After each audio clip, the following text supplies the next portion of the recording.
Yo.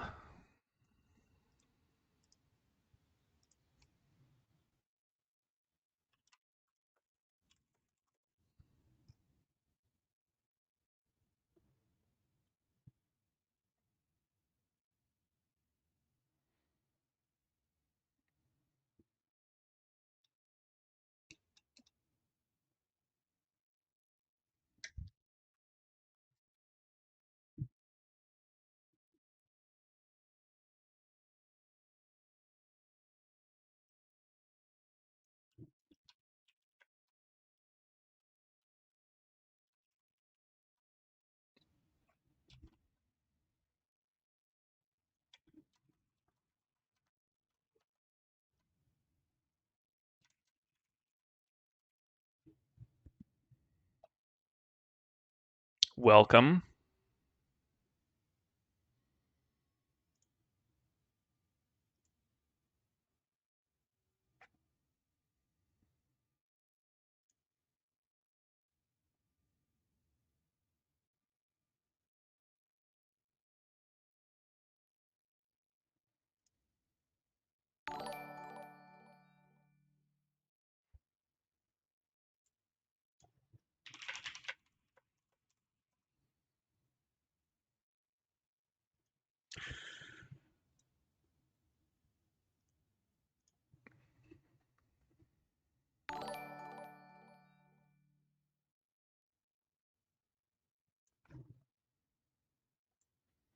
Since Dolph's not here, should invite someone else. I was trying to invite Sneaky.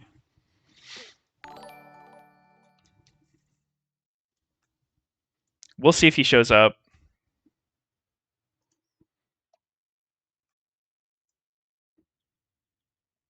I'm trying to get the watch party link. It's not posted.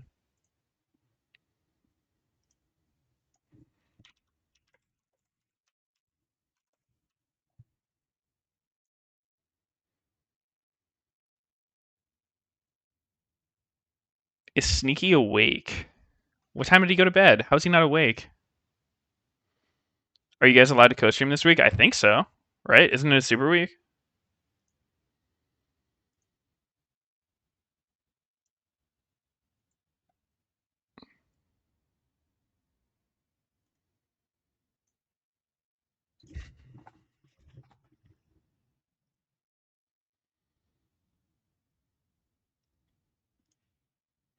Sneaky ended stream 4 hours ago?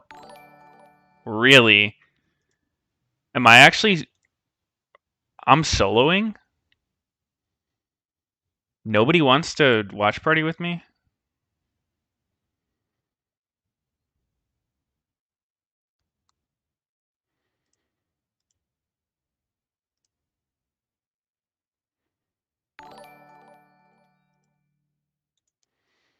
Double getting on right? No, he's not going to be here today.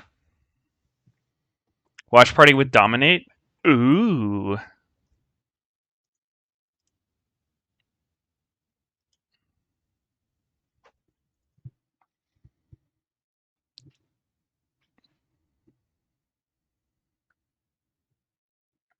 You streamers need to get your act together. So true. Get Tyler one. Okay. I'll just hit him up. I guess I'll... We don't have the clean feed link yet.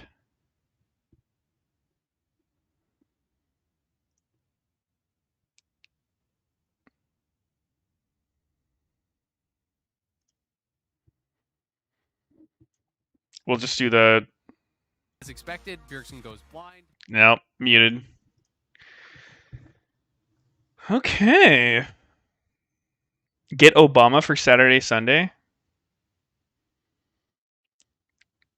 Yeah, David, of course I remember that. And then we went to fucking that sushi spot and ate the squid.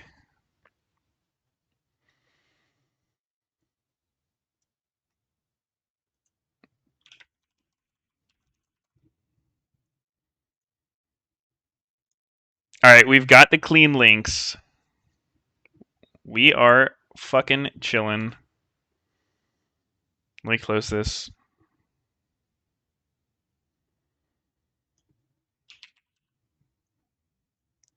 Don't want to link the URL. Oh, I did it fast enough. Nobody saw.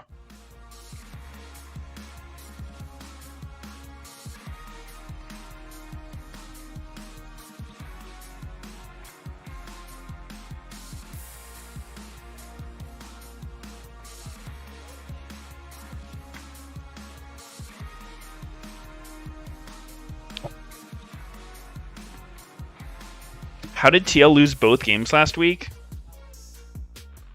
They had to. Oh my god. Is this not the most TL comp you ever seen? I feel like this is going too hard into the Meta Golem type thing. Like, they have one You're threat. just in time for Assist of the Week, presented by God. State Farm. This assist goes to Core JJ for an epic save on Whippo, who's Epic. conducting a deadly dance with Jenkins and Palafox in the top lane. Sean, the last auto gets him, but Everfrost should be enough. Shen's coming. Shen's coming. The shield's too much. The ignite. Will it kill him? No, the man is gonna live. Owned. That was pretty epic, huh? Are the homies joining? I don't know. Doublelift let us know that he won't be there today, and Sneaky might have just not known about it.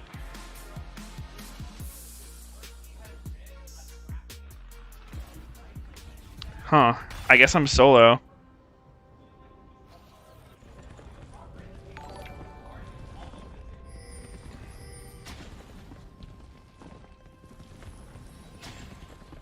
Alright. Well, I guess it'll just be me for now. Maybe Sneaky will join. 30 seconds until minions spawn.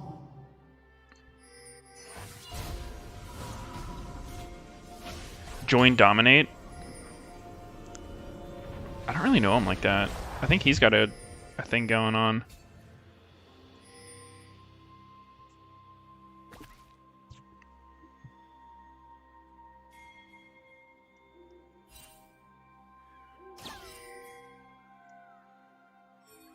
Minions have spawned.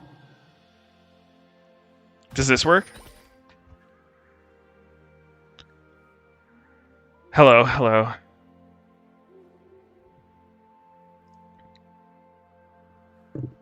It's so bright behind me. That's with the shade closed. Maybe I can lower it a bit. Alright, so analyzing the comps.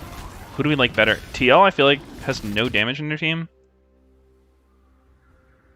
And it's a weird, like you play a scaling comp with no damage, but you also don't really have that good of early game. Orange's not going to have prio. I don't know about mid. Victor's not strong till items.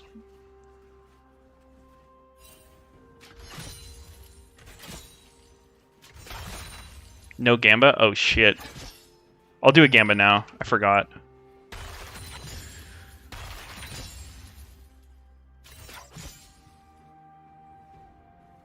Oh, quick little 1 minuter. Yeah, I don't know. Ashe? This is like the super long patch, right? This is... I don't know why you'd play Ashe. Maybe it's just good in his area or something. Does Golden Guardian have damage either, though? That's kind of true. They don't have a ton. I think Trundle's really good into Volibear. It's super annoying playing Volley into Trundle. I actually think you have to go like early Zonia. Unironically, you could just go like Cum Tank into Zonia. But yeah, I don't know. I think if I would prefer Golden Guardian's comp. What's up with Zeri though? Like, is she still busted or what? I heard some people saying she's not. That's hard to believe.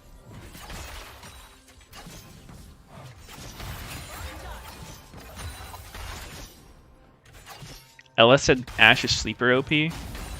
LS? He says a lot of stuff. That could be true.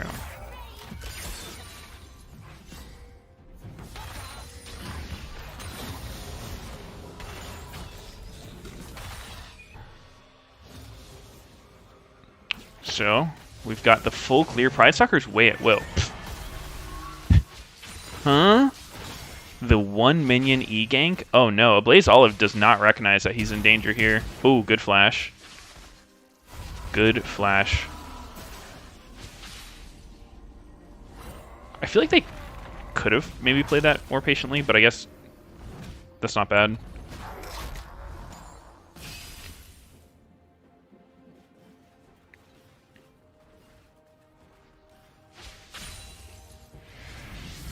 Ellis said that in the context of the post. Oh, on 15B? Gotcha. Yeah, I mean, what was the B patch?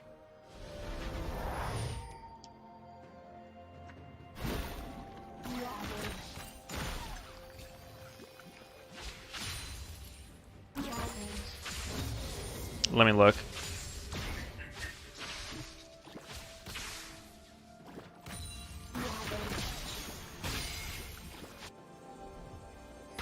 Elise got a bug fix.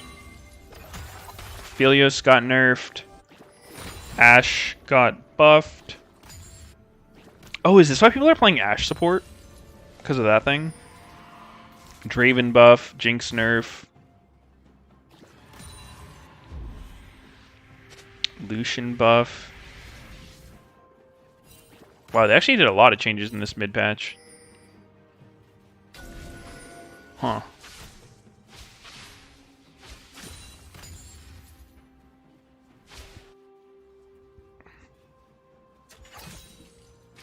Even when you aren't co-streaming or live viewing, you still watch the LCS games? Usually, yeah, but not like religiously. Usually, I'll have it on second monitor. Why solo cast? Well, Doublelift is going to an event today, so he's out. And Sneaky, I think, just forgot about it.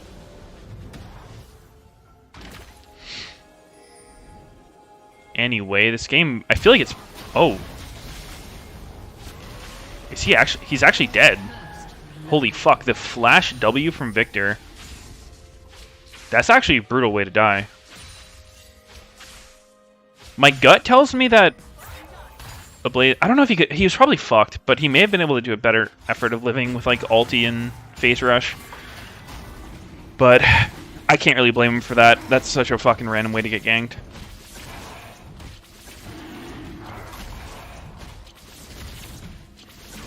Are you in a new room? No, this is where I've been living for a while now. Yo, Nordexa, thanks for the 5 gifted subs.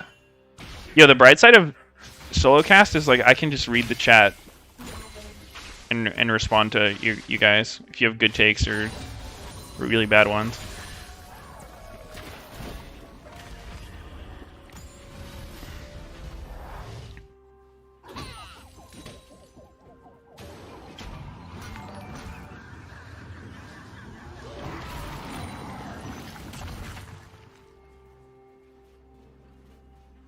We're a part of... Yeah, dude. It's a party.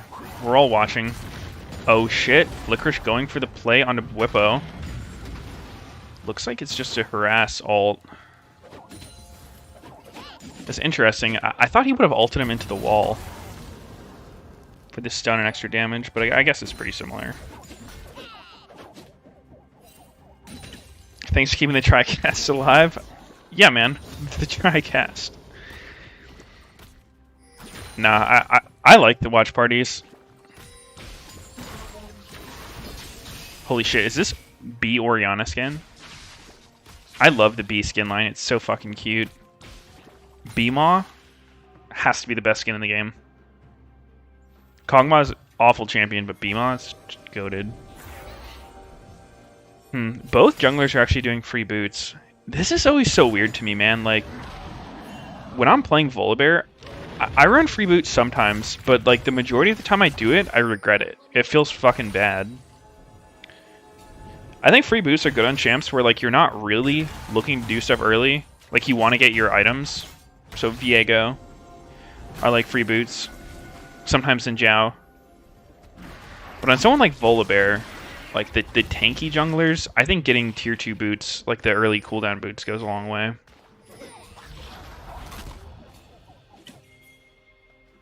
Alright, TL going for the Herald. They got the bot lane push Rotato. Looks like Golden Guardians wants to contest. I feel like Golden Guardians can definitely contest this. Licorice is kind of playing it weird. Oh, nice bait though. Well, Licorice is actually... He's pressuring them really hard. I like what Licorice is... Oh my god, that was a fucking combo. Wow. Holy. What a nice fight for Golden Guardians. Okay, I actually have a lot of respect for what Licorice is doing. It looked super risky, because he was putting himself in engage range, but just knowing that he could outplay it. He baited Bwipo to E at him, and he dodged it. He made Trundle like pull off the Herald and move at him, and then he didn't even have to flash. So that kind of thing is kind of what's allowed that what happened on the bottom side to happen. Right, because like look at Santorin, he's not... His attention's getting pulled elsewhere, and then Olay comes through lane. Ooh! Such a sick engage. This felt weird by TL. I get why they were going for this, because they have... Wait, this is a full Q-Max Volibear, interesting. So like they've got bot prio, it's a pretty normal play. You push in bot, and then while they're catching the wave on your turret, you move your bot lane up. You start Herald on the top side with the idea that your bot lane comes before their bot lane can get there. But I guess they just miscalculated the amount of time it would take to do the Herald. And again, I think part of that is because Licorice was just doing a really good job slowing them down, making time for the team.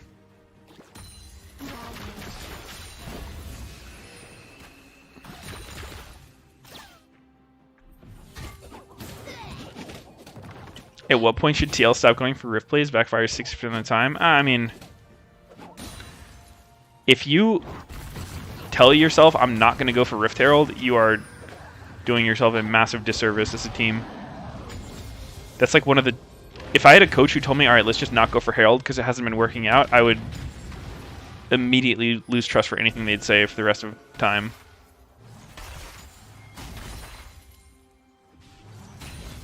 Like, they could win the fight, but again, like, they're weak as fuck champs. They don't have damage.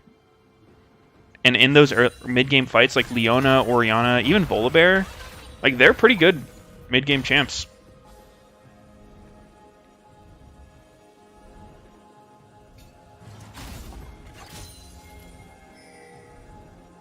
Also, I think TL's ability to control the choke wasn't great. Like, they gave Olay a really good angle where they didn't even know he was there. Oh, shit.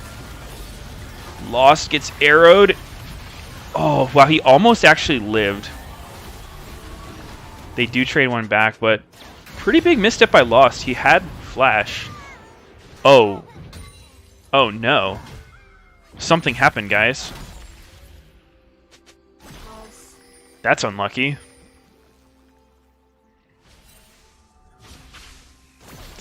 I want to see what happened there.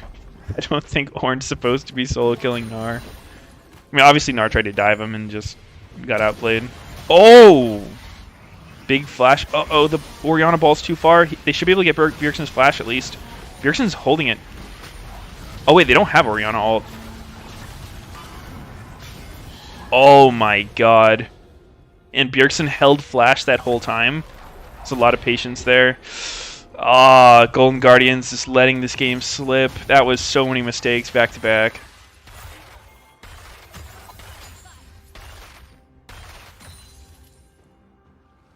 Yeah, okay, so at first I was like, you know, this is a good play onto Victor. They're going to get his flash with Ori ult. And then I saw Ori didn't have ult. I'm not really sure what it was used on, but that's not the kind of play you want to make if the other team can, you know, show up. Huge CP by Bwipo, though. I don't think Bjergsen would have died there regardless, but they did get a Blaze Olive and save Bjergsen's flash with the TP, so pretty good. Oh, he used it on the bottom play? Okay, gotcha. Yeah, I definitely just don't want to commit for the Victor play. Oh, Victor still has flash. Oh, no. He gets out? Huh? 2 flashes used on him and he gets out. Something tells me that Golden Guardians thought Bjergsen flashed in the previous play. That was a play you make on someone who doesn't have flash. God damn.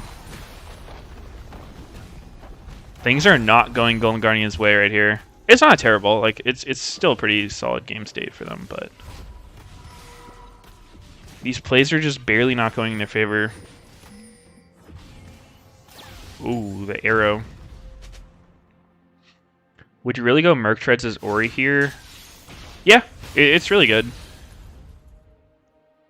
So earlier when I was talking about how TL doesn't have a lot of damage in their comp, part of what that means is that, like, so in my mind, and a lot of players also agree with this, is what makes a team comp good is making it so it's hard for the enemy team to go like Merc Treads or Tabbies. Like, you don't want it to be either one to be too juicy for them.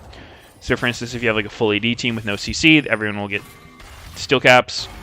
If you have, like, you know, really low damage but a lot of CC champs, they'll just all get Merc Treads. And then, you know, obviously your champions lose a lot of effect and miss when you can't just CC one-shot people. So I think TL's kind of in that boat where, you know, like, your two AD threats are Ashe and Trundle, who, like, they do okay damage, but it's not the kind of damage where it's just like, fuck me, dude, like, this guy is just killing me. So yeah, I think Merc Treads on Ori makes a lot of sense.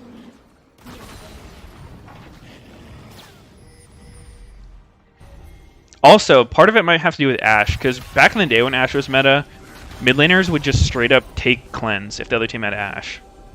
But almost nobody goes cleanse anymore on mid. It's pretty much all teleport. So it's probably just like, you know, I don't want to guaranteed die if I get hit by an Ashe arrow. Red team's turret has been destroyed. Tabby on Leona, kind of troll, no. It's just a little weird. I've heard it's really good for lane. Like, getting steel caps just makes it so you win all the trades in lane. So that could be the reason for it, which I think is okay. Because you're a support, right? Like, on Leona, you don't need to get out of CC that much. You kind of just go in. Don't really care if you get out or not. Solo cast because my friends abandoned me, want to talk about it. I'm just memeing.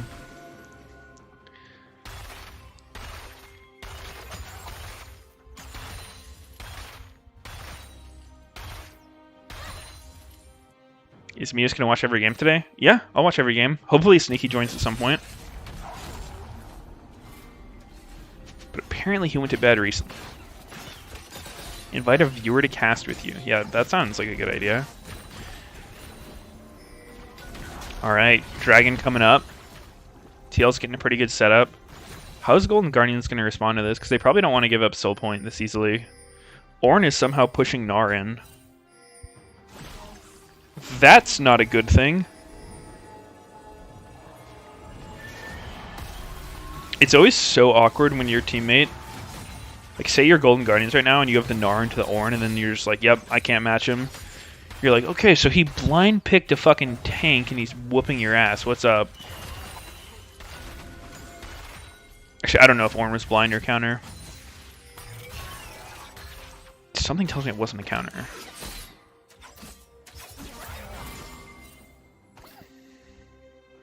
Ornn was counter?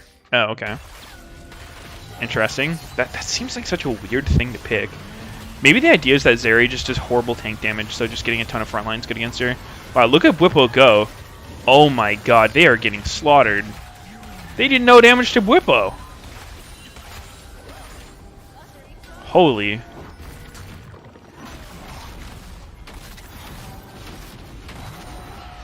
LS talks on stream about how top laners have ego and won't play bitch champs like supports and junglers.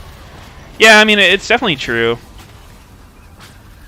Because it's one of those weird things where, like, I think part of it has to do with just, like, the overall culture of NA, right?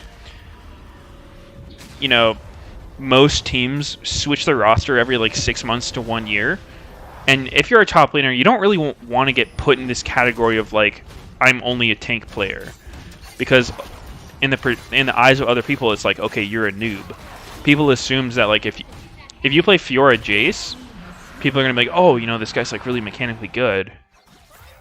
Even if you literally can't play a tank to save your life. They would take that over the player who, like, knows how to lose gracefully and fill the team role. And look at this. So Ornn is just in there, 1v3. Legit almost solo kills Orianna. Hans touches him twice. So that was actually Ornn going into the 3 highest damage dealers of Golden Guardians and having absolutely no threat on him.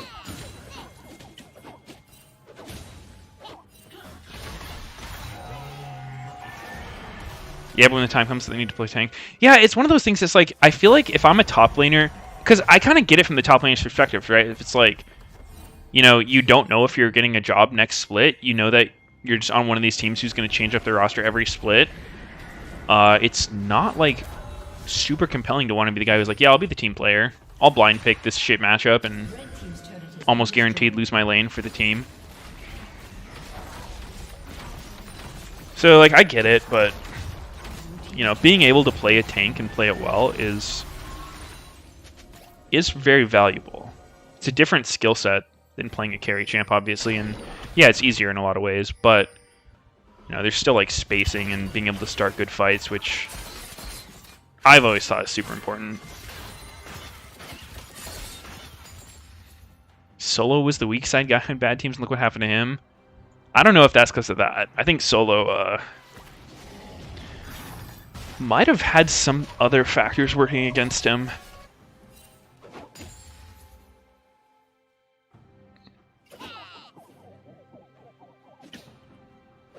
Alright, so it's such an interesting game. Like, the gold is very similar, but TL having 3 dragons are definitely in the lead.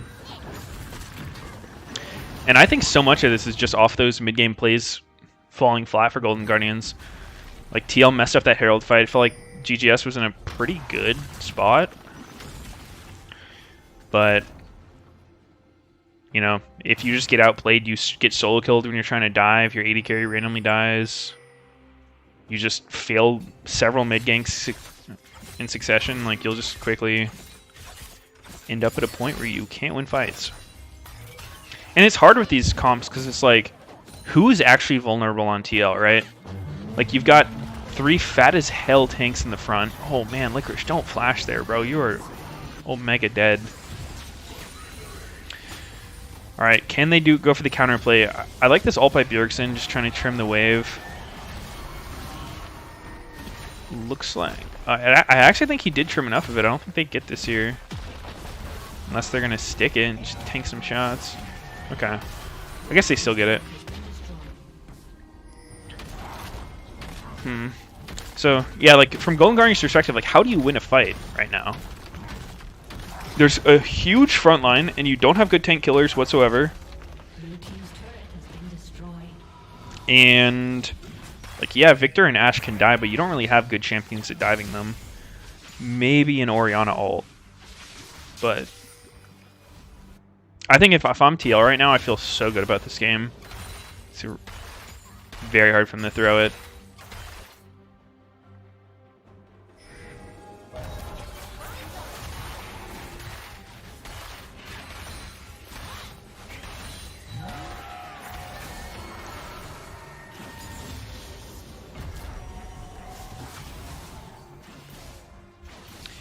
Alright, so Soul's coming up. Golden Guardians is doing pretty much the only thing they can do in this situation, which is just, like, you know, you forget about your side waves and you just group really early. Like, they're grouping over a minute before Dragon comes up, and they should be holding this spot. The fact that they're grouping here but then not actually getting control of the spot is pretty suboptimal. Like, the point of grouping here is so that you can at least have the positional advantage for the fight, even though you're weaker. It's just hard, though. Like, what do you do when Ornn just walks into you? Ornn can TP, face check the entire team, and have 0 risk. Puts Golden Guardian in a weird spot where, because their damage is pretty limited, it's like you don't want to blow your shit on Ornn. Yeah, let's see. So, Bwipo is just walking through this... like, this is the worst choke to walk through, but it actually doesn't matter in this situation because he's just so strong. Yep, Olay has to flash out. Ornn is in the backline, absolutely shredding everyone. Down goes Lost. Yeah, this fight is doomed. Completely doomed. Gnar still has ult, but it doesn't matter.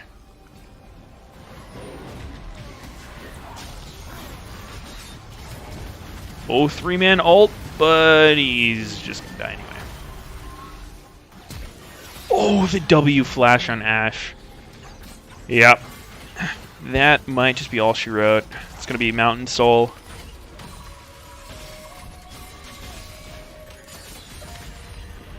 Watching Licorice without a good team makes him look like a walking bag of gold. I mean, that's the net. I think that's the nature of most players. Licorice did mess up this game. Like, he had a really good Herald fight, but then, like, right after that, they didn't even show it for some reason, but he just killed himself to Ornn, and that really lost him a lot of momentum. If you're in a spot where you can be threatening a dive on their top laner, and then you try it and kill yourself, like, that is such a fat throw. So it looks like on this left side, they tried going on Ashe, and she just cleansed and walked away.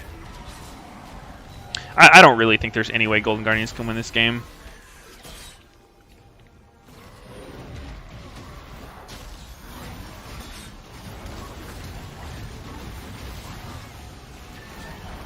It's pretty weird seeing Pride Soccer on Volibear. I think Volibear is really good, but wasn't Golden Guardians playing like Zed jungle and like some random carry shit when they were winning?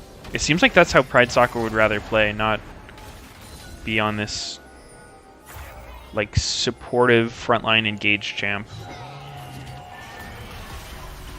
We've seen teams throw 13k gold leads, so never say never. Yeah, but there are game states that are throwable and there are game states that are not really. Just because something happens one time does not mean it's likely to happen. You just have to think, like, what conditions have to be present for Golden Guardians to come back? It would literally be like TL just losing their fucking minds. Even if Whippo's in the middle of the team for an extended period of time, like, look at his health. It's not moving. He's tanking the full team and the tower.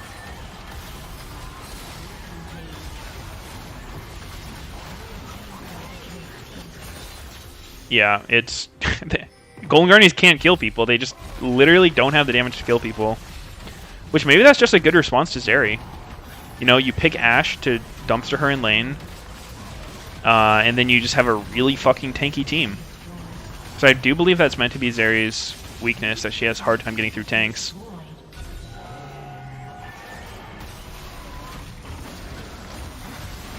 I do wonder if Lost should go a different build in this situation. Like, I don't know enough about Zeri, especially after her changes, to like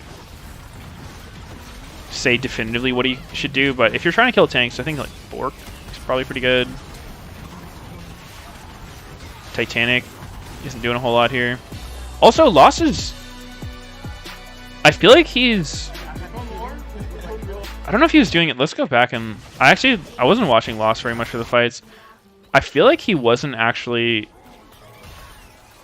using his empowered auto like at full charge. He was just... Okay, so wait. He gets caught by QR from Nautilus.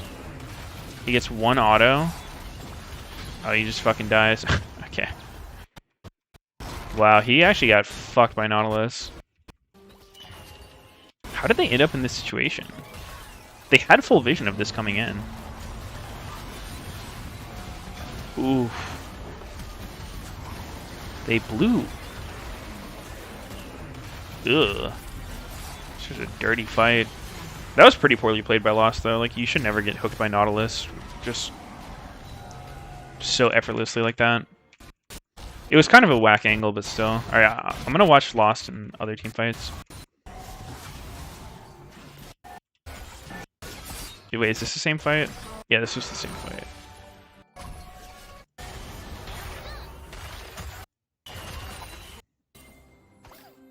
Were there any fights this game? It was kind of... There was this one. Okay. Let's see how Lost played this one.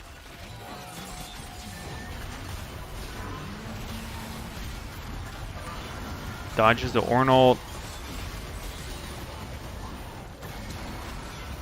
He's not using his auto. So like that's the tool Zeri has to kill tanks. Like your actual magic auto attack, when it's fully charged, does a ton of % magic damage. So he's definitely... He canceled his auto there. he's just not getting much done. I don't know. I don't think it was a super easy game for him to play, but I think he also didn't do very much.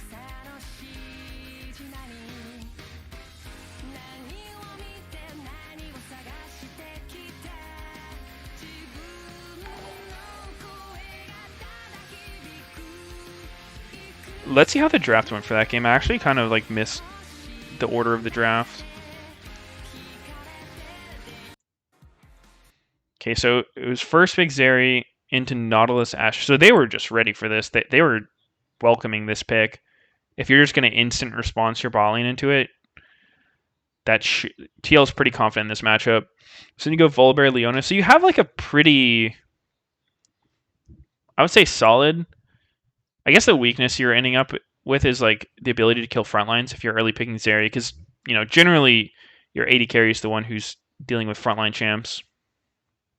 But I don't know if it's the case. In solo queue, Zeri just fucking kills everyone. But I know she was nerfed. Yeah, this 3... I think the first phase did go really well for TL. Like, I think Golden Guardians was just kind of like taking okay-ish champs. They didn't... I don't know if their champs went together extremely well. It seemed like they were just kind of picking like strong-ish champs that probably won't get countered. But I don't think their draft was terrible by any means. I think it was fine. It was a decent looking draft.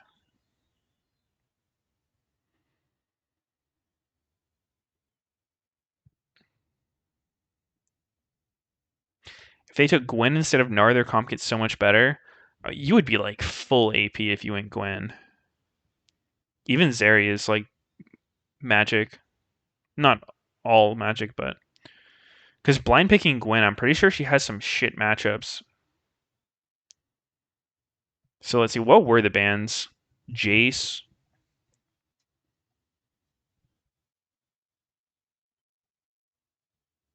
Yeah. I don't know. I honestly don't think it was like won or lost in draft. I think TL had a pretty good response into what Golden Guardians did, but I don't think like this is just an auto loss comp or anything like that. I think it can win. I missed some subs. Sorry about that. Gray Summers, thank you for subbing. Motive Hate, thank you as well. Lil Clang, thank you for the 5 months. Captain Jack, thank you for subbing. God of All Bacon had a 54-month resub. Indie Lawhon had a 6-minute ago sub. Sapphire the God, thank you for 14 months. Nordexa gifted 5 subs. I think I saw that one. I may have missed more. If I missed you, I apologize. Top of Beyblade, thank you for subbing. Dude, what if they just went fucking Garen top here? Doesn't Garen just run this comp over? I'm not even kidding. I think Garen could be broken. I think there's a chance Garen's just the most fucking broken champ, because I've been getting manhandled by him in solo queue by people who have no idea what they're doing.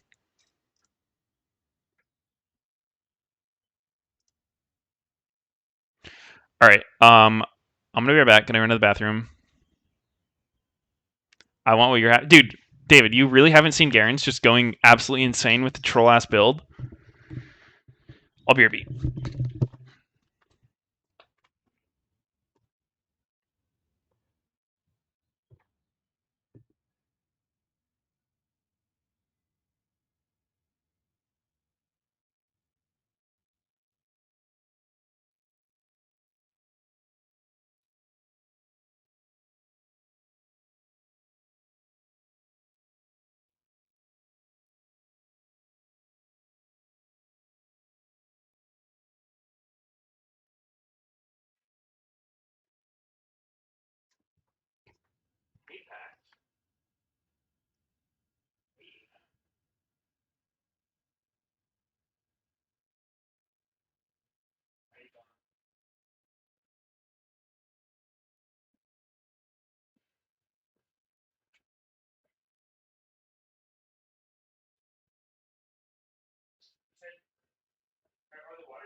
Trundle's good versus Garen.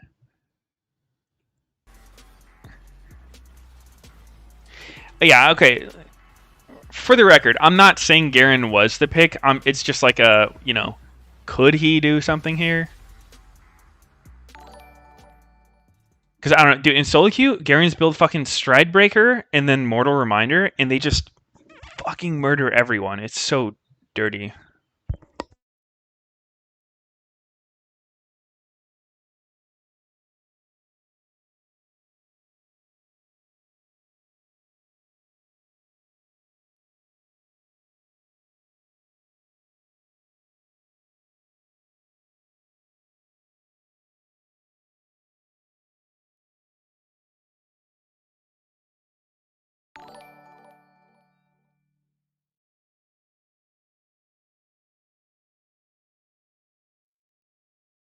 Poop HD 1080p, thank you for the sub.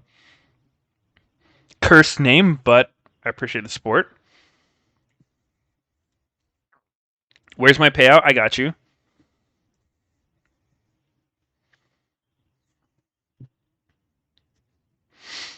Shit name, I get it. That was only a 62.38 bet.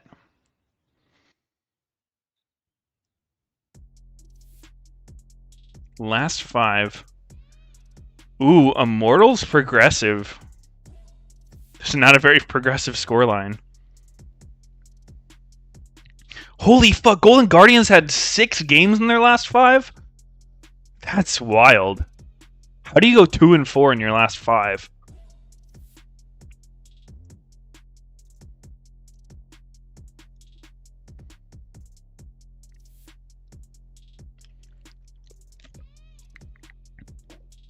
Same with TL. Holy shit. These teams are crazy. They're counting the game that just happened. Well, they're not counting to 5. I can tell you that much.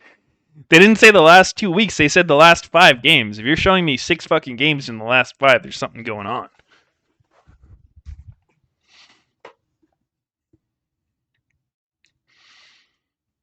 What did Jat write on this paper? That was the smallest font I've ever seen.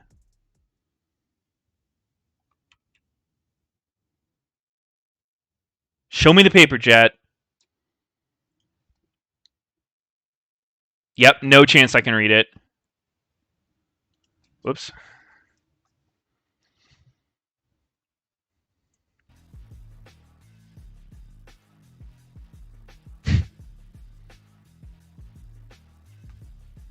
Why did he write so small?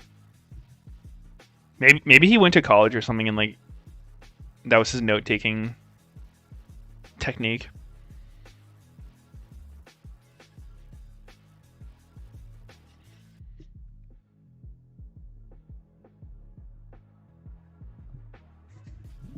You get 1 note card? Yeah.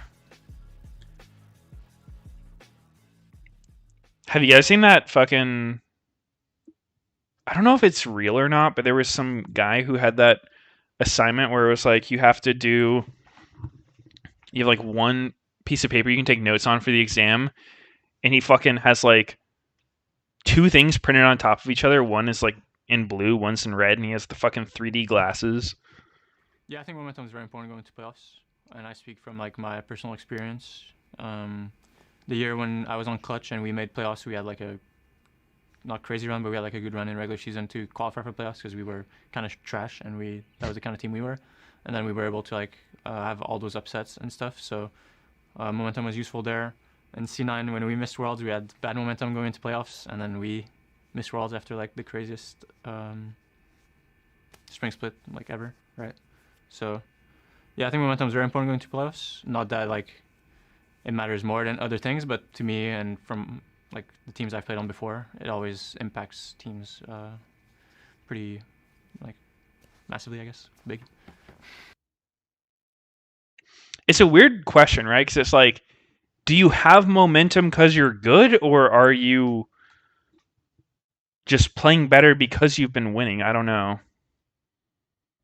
Generally, I don't think momentum matters too much in my experience. But I think for team morale it could for sure. So I get where he's coming from.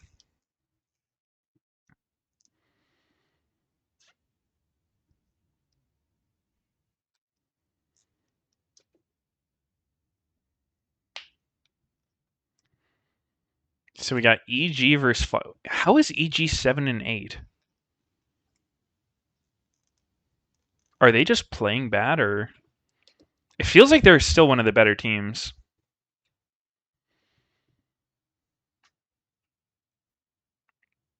Where are the boys? Doublelift is out today, and then Sneaky is probably still sleeping.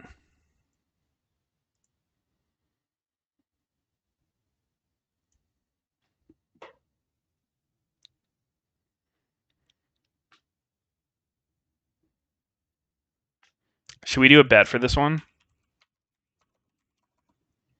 A little pregame bet.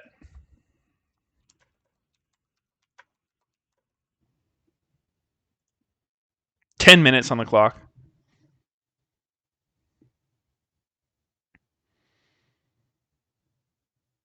Sneaky said he'd watch tomorrow.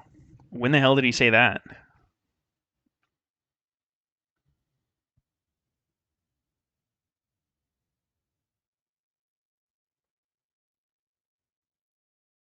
Who do I think wins this? I don't fucking know.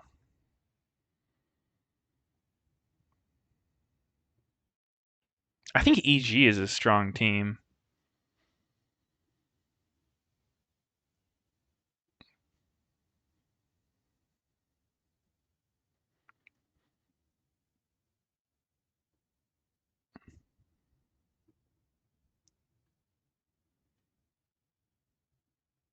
If EG wins, you do a hot tub stream? Nope.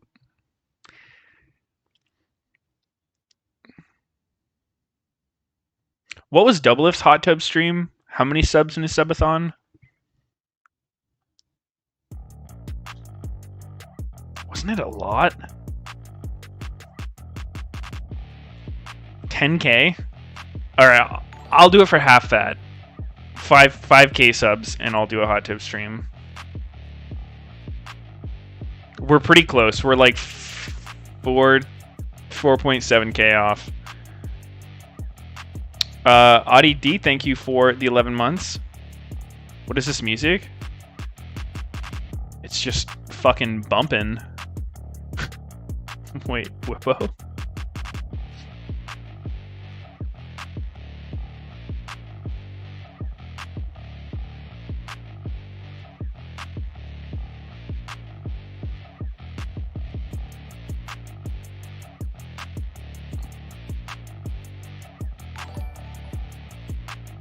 What a wild end to a game.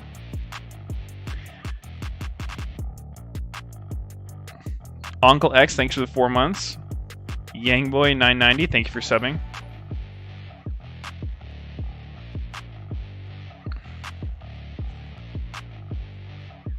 That game looks so chaotic. Aobi, thank you for subbing.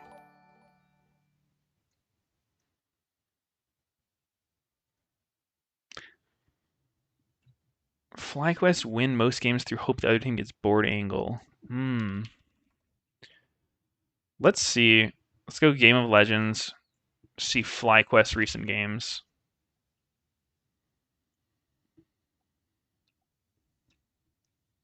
Oh, this includes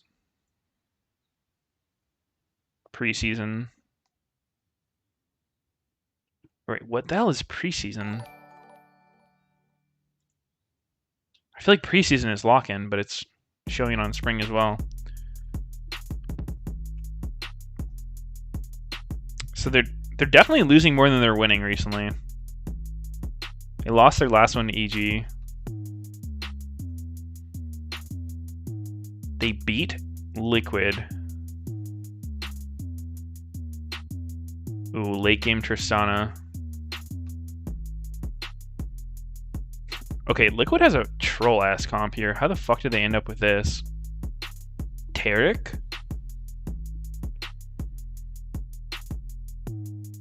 And it still looks like TL was winning most of this game.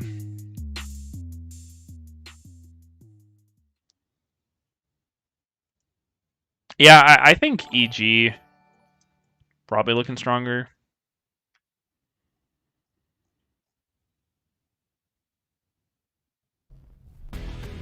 Just impossible to find EG, I guess. Is it Evil Genius? Ah. We got him, boys. Let's see their recent games. They lost to 100 Thieves. They beat Dig. They beat TSM. Lost to Liquid. Lost to C9. Beat Immortals. Randomly lost to CLG. So I think EG will win. I would, if I was a betting man, I would say EG.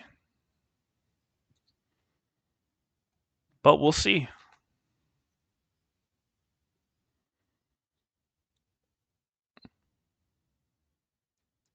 My buddy was watching as I was playing a game.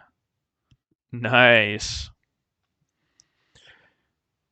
Dade Word, thank you for subbing. Raffledol X3, thank you for the 2 months. Appreciate all the support, guys. Sorry if I miss you.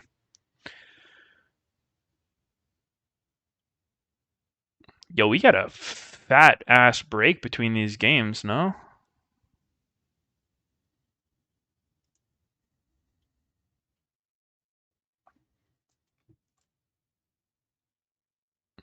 I heard your sub numbers and I AFK my ranked sub.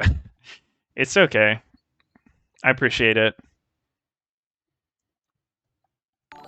I took a bit of a break in the start of this month though, so I definitely don't expect people to be subbed when I'm not streaming consistently. Yo, Skiff Ryan with 105 months. Holy fuck, dude. How? Has Twitch even been alive that long? That's insane. Thank you, man. M2T5, thanks for the sub. Did I take a break for competitive integrity? No. I had some stuff going on. Also, part of it was like I've been doing like a fucking diet. I haven't eaten pizza in like a month. It's crazy. It's painful, but it's crazy. And I don't know, dude. I'm just like irritable a lot of the time. When I feel hungry and irritable, and I'm just like, dude, if I stream right now, I'm gonna just fucking complain the whole time. If you could be a League of Legends champions in real life, who would you be and why? Probably Echo. Coming back in time looks really fun. Yeah, I'll probably say Echo. I like that ability, just going back in time. Making sure that I can redraft some stuff on stage, win some stuff. It's gonna be Echo or TF. I cannot tell which one is better. Everyone's saying Echo? Echo. If you have the worst draft, then you go back to the timeline. I feel like he watched the better one. of them watched Or the other TF. guy. I don't have to wake up early for get to the compound. Just start. I mean, teleport and then time rewind is pretty OP skill, right? Yeah, I will take that. Your life is being made into a movie. Who is playing you? I don't know. The guy who played Harry Potter. The guy whose actor was Harry Potter, because I look like him, so then just take him to look like me, and they would work in the movie. So yes. Who's that guy from So twice as old. Brooklyn Nine-Nine? What's his name? Andy Samberg. For sure. Not even close. If you could face one player in the world, who would it be and why? McLove. I mean, I think it's gotta be Faker. Although playing against T1 would be really funny too. Honestly, Tyler 1. I'd 1v1 Tyler 1. It would probably be ThinkCard. We've worked together off and on through the past, and I just think I could beat him. You know, like he's a Rek'Sai player in jungle, so he's pretty bad. What is your greatest memory What? in your LoL career? I think making worlds for Clutch Gaming. was Excuse awesome. me? No one thought we could do it, and we swept through the gauntlet. No one even thought we'd make playoffs, and then we knocked TSM out of world's contention, and it was honestly just such a great time to just have the players come together like that. Just an overall amazing moment. What is the smartest thing you have ever heard one of your teammates say? Ooh, this one is pretty hard. Because usually my teammates are not saying something smart stuff. Let's see. I honestly cannot think any of them saying Wow. something smart. That's things. I knew Reaper was gonna Pass say some shit for like this that. one. I fucking knew it. That's such a Reaper thing to say.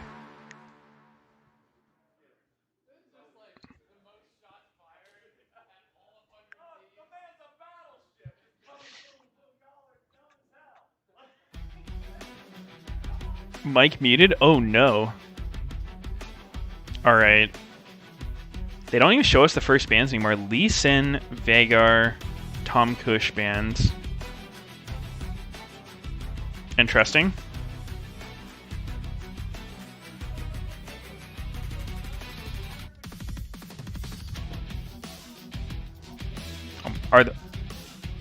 Those seem like fairly specific bans, not like must ban champions. Trying to think what they'd be looking for with that. So Zeri's open. I don't know if people care about her. Ooh, Nautilus could be good. Nice. That seems good because last game TL picked Nautilus into Zeri. And if Nautilus is good into Zeri, then, you know, you just take the Nautilus early. That makes Zeri worse for them, and it's still fine for you. So what does Fly do now?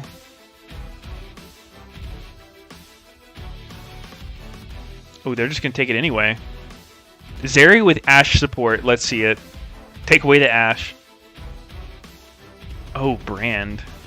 Can't believe they left that up.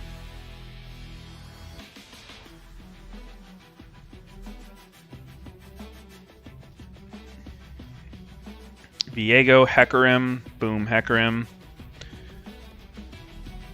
Strong Champ. Seems good. What's inspired? Look for. Do it. Do Kha'Zix, or you're a coward.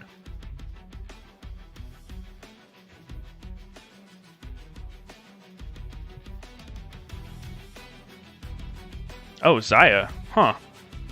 Interesting. Is that actually...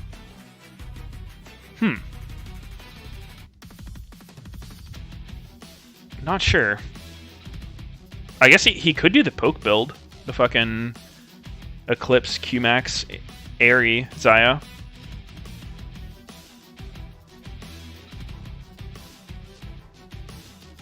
And then there's the angle of Xayah just, you know, being defensive against Hecarim.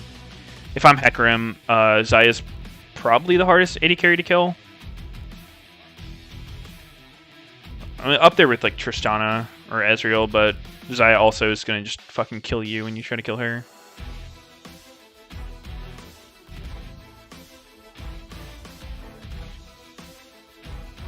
Ooh, when they go for the Ahri pick on 3, so you can cover it with mid bans. They don't want LeBlanc. So there's actually a lot of mids banned here. Vagar, TF, LeBlanc. I wouldn't really consider Diana mid lane. Diana's a weird ban though. I haven't really been seeing her much.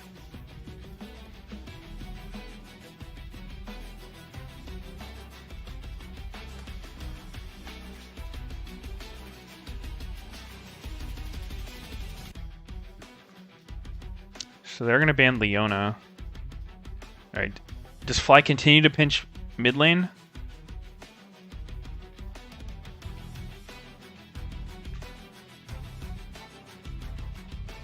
Yep, Rise ban.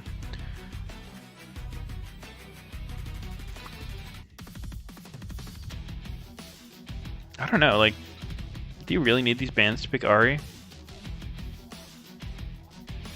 Zac and Rex I got playing champion queue, by the way. Nice.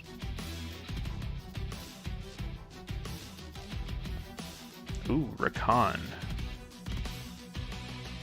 Rakan against Xayah. Can they just do that? Holy fuck. The Lovebirds. 20% win rate. It's pretty good. Kingstye, thanks for the 2 months. Are you planning to try out Champion Queue next season? Yeah. I am looking to play Champions Queue. I just haven't gotten into it yet because I'm still... like, I'm kind of in solo queue purgatory right now. It's a lot of demon queues. But I feel like I can get through it, you know? So I'm just, like, trying to power through it. And get my solo queue rating up, then go into champion queue.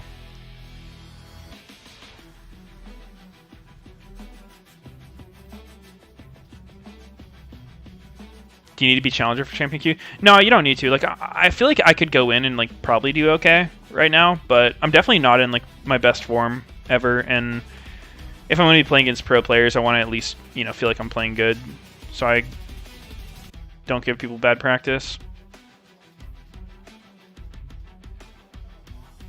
Oh shit, Riven top, let's go. I fuck with that. Silas mid and Ari. There's some spicy picks coming out.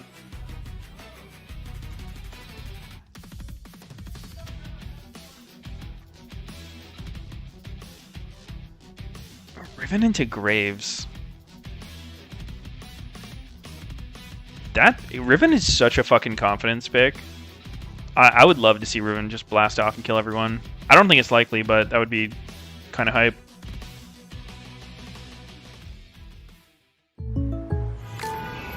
You know, Ariel doesn't reset for Silas? Really? Jake from I did not know that. The perp just confessed.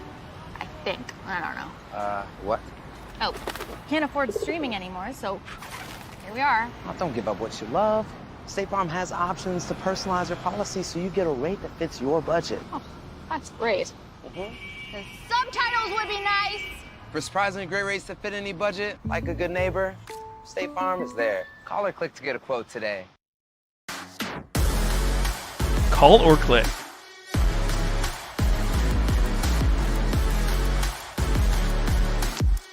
Yeah, because it's her passive. Dude, but David, what about like Silas getting Kennen ult, right? Like, why does Silas's Kennen ult stun people? That's definitely not part of his fucking Kennen's ult. Silas is so weird. I feel like it's one of those things that'll change to benefit him. It seems like almost every Silas interaction benefits him, but I guess this Ari ult might be like one of the only ones that doesn't. But it's probably only because it was changed more recently than Silas was. Crew Biscuit 3, thanks for the sub. Oh, both teams going for a cheeky level 1 play. This is funny. No, they don't know. Neither team knows the other one's there, I think. There was a red ping into the jungle.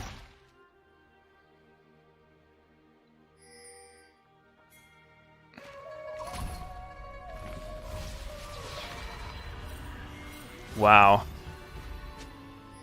This is such a nerve-wracking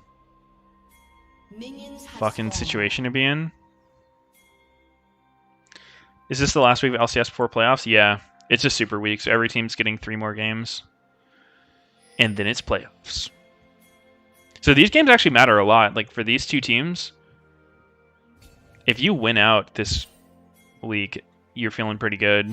Should get playoffs. But if you lose, could be sus. Ooh, Hecarim starting no leash. Unlucky. I wonder why. Man, leashing is such like a troll mechanic in the game still. It's just like you have to choose who on your team can afford to tank like their random disadvantage early. Oh. Spicy mid lane trade. W start on Ari.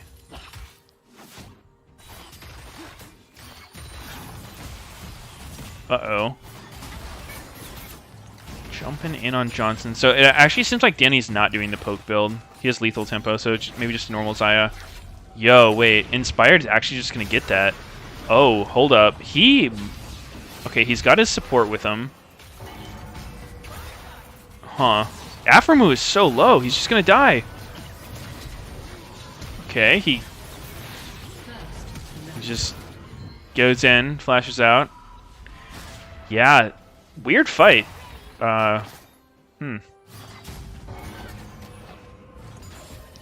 Very well played by EG, though. I like the way that they responded.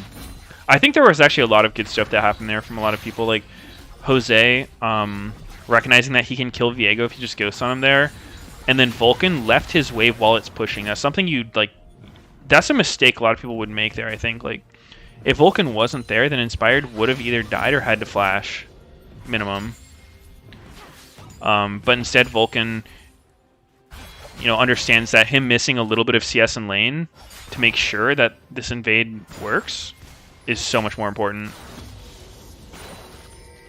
So, good plays by a lot of them. I think they may have just not realized how low Aframu was.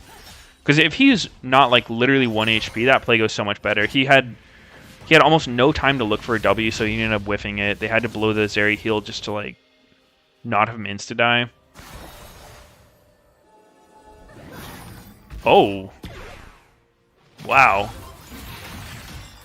And Vulcan's top side of mid still level 2. This guy really doesn't like XP.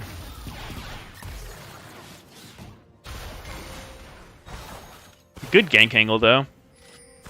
Solid dodge by Takui there. I feel like the expectation if a Nautilus comes at you from topside is you're going to have to flash, but he got out, which is a good sidestep. Uh-oh. Jojo getting caught out. No flash. Should go down here. Nice gank by Jose. Wow. This play, this game, I actually feel like both teams are playing pretty solidly. It's just small things swinging them. Like they were setting up for that dive on mid. They just didn't expect Hecarim literally coming through lane. That exact moment.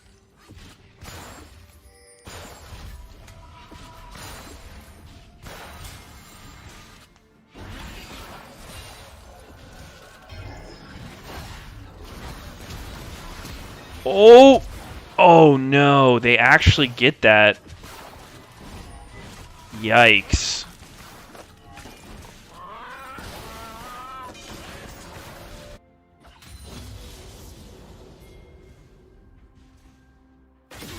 Oh, Jojo just straight face checking. Oh, they knock him away from the wall. He should be okay though. I don't think he's really going to die here. Oh wow, nice patience on the E to react to Rakan. Well, that's going to be a quick little base for Jojo there. I want to see if FlyQuest goes for something off of this. Like, this is definitely a window where you should look for a play if you're FlyQuest.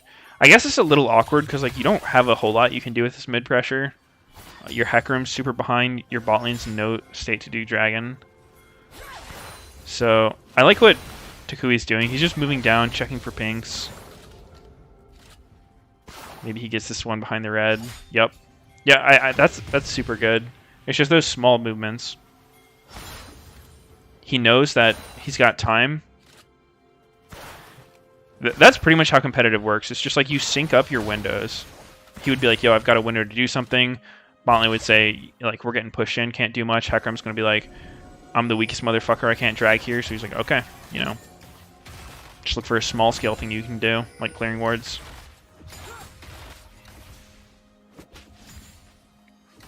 EG should be able to get this dragon. Got really good control.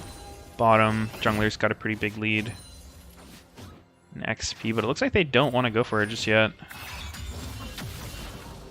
Both teams are looking mid. Oh, looks like they want to go for an invade. I kind of like this.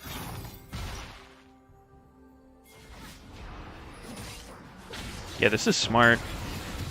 Oh no, Inspired smited it and didn't get it. That is unlucky. Alright. And FlyQuest's response here is pretty nice. They just have Hecarim come mid, push it with Ahri. Ooh, Kumo almost goes down to a solo kill. Man, this Riven counter pick not looking too sick yet. So now FlyQuest getting control of the bottom side. Will EG contest? Looks like EG wants to contest. Jose just smited early. Like they don't actually know that. But it's definitely going to make it awkward when this is contested. Okay. This looks real bad for FlyQuest. They went on Jojo, but they weren't actually able to get him. So now they're just in a horrible spot. Oh, and Viego 6! Oh, he dies, though, before he gets a full Viego show. Wow, this is actually going so much better for Fly than it should. Interesting. Only a 2 for 3? Wow, that looked so doomed for FlyQuest. Oh, yeah. Wait, did Rakan die there? 2 for 2?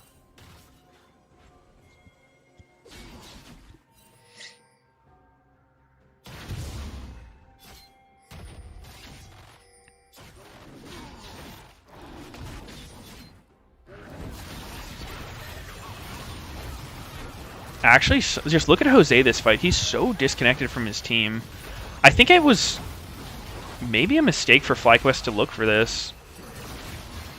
Like, I understand why they did, but the fact that Hecarim wasn't actually with them, unless he wants to give up the red, I think the red is your main goal there, and you can just take it and back out and be totally fine.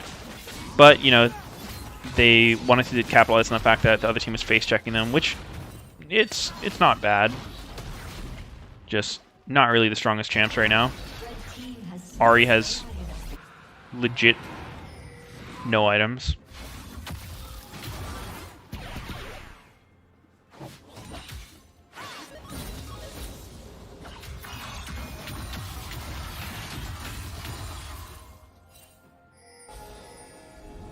Yeah, man, this top lane situation is so bad.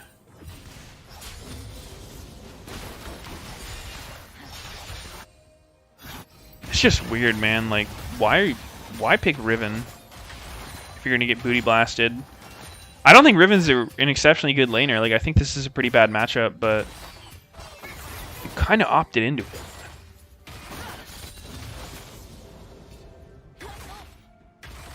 it. Maybe we'll see. He can still pop off like a good team fight, get a shutdown or whatever. But lane not looking too good.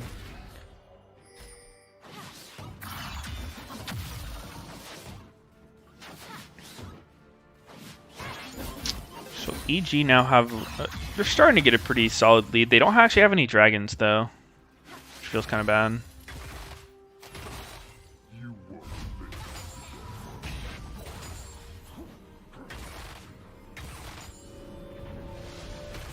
Oh.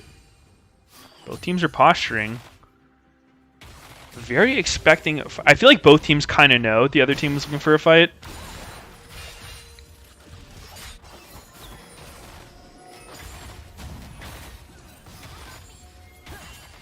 So Kumo has TP, but not unleash TP. Can't actually show up in the fight. Would only be good if they try diving. Yeah.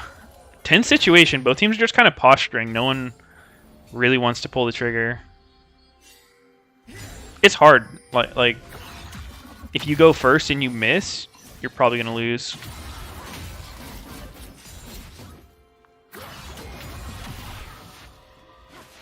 Bit of a Suska Ahri build. What would you build, David? It looks... I mean, he just has no items, but I feel like healing reduction early against Sylas seems reasonable.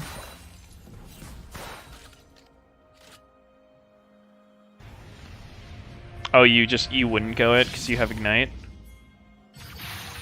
Yeah, I can see that.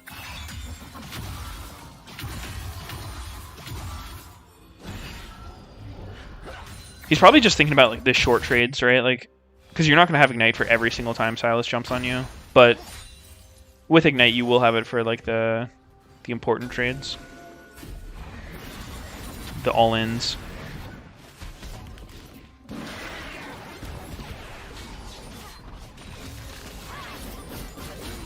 So they just throw the Herald mid. It's interesting that EG doesn't really seem to want to commit more resources toward top, because it looks like a pretty free play, right? Like either Sylas... Oh, Kumo's just going for the all-in. Aphromu's here. He has the E. Oh! Come on, Kumo. You have to kill these if you're picking Riven. Okay, nice. Good play by Aphromu. Nice roam to the top side. But now Johnson is looking a little fucked. Damn. Can't stand a turret when you're getting dove. He thought he could clear the wave, and he actually did, but it just doesn't matter. Their dive is too strong, fucking Nautilus.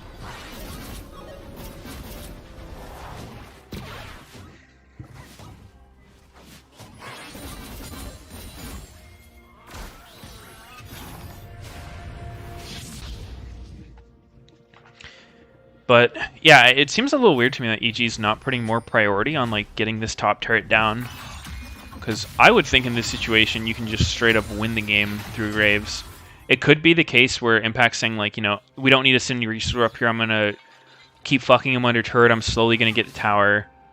But And, like, you know, that is a viable option if EG can pressure the rest of the map hard enough that there's not really any room for him to get ganked. That works. I'm generally more of a fan of, like, the, you know, we've got this advantage, let's just fucking break the tower, open up the map, let Graves start farming the enemy jungle. I think that route's a little bit more pressure, but there are multiple ways to approach it.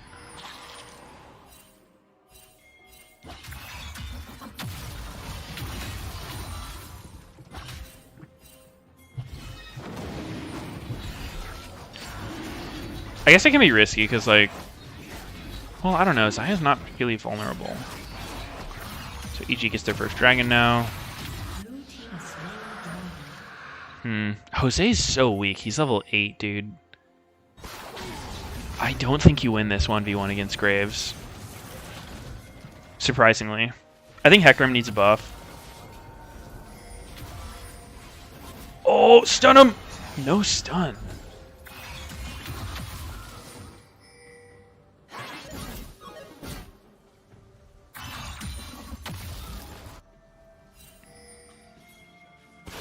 So, what is Hope is FlyQuest holding on to here?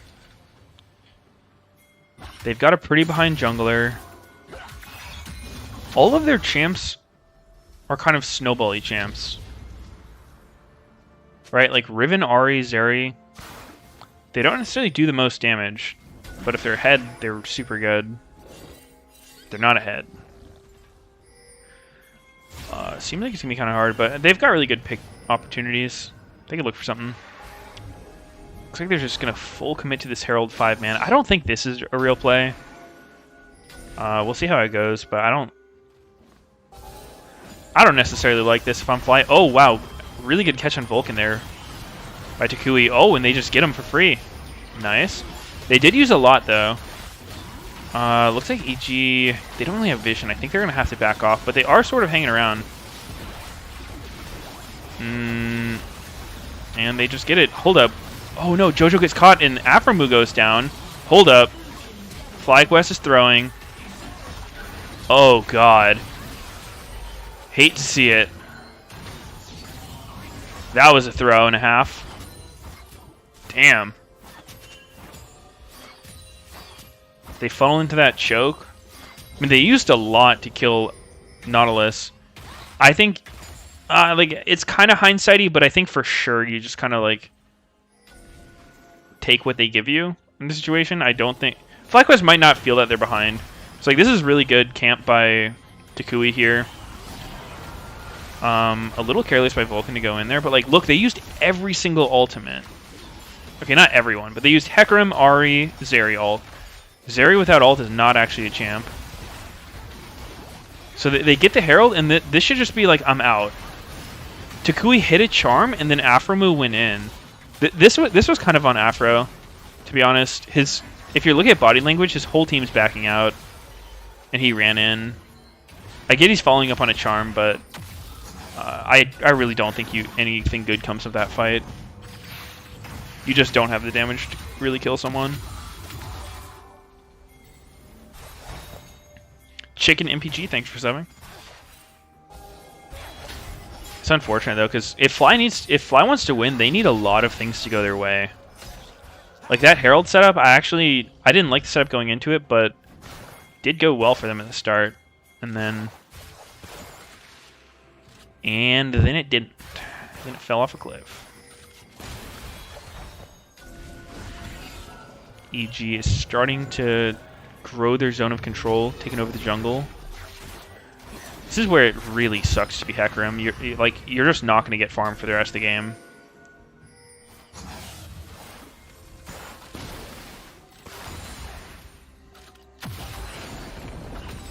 Yet they're continuing to be proactive, just looking for plays around Ahri.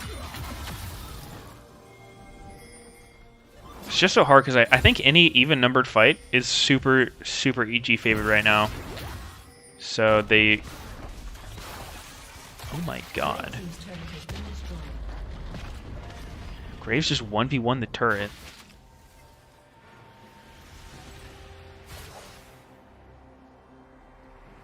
Graves up about 2k gold on Riven. It's unlucky.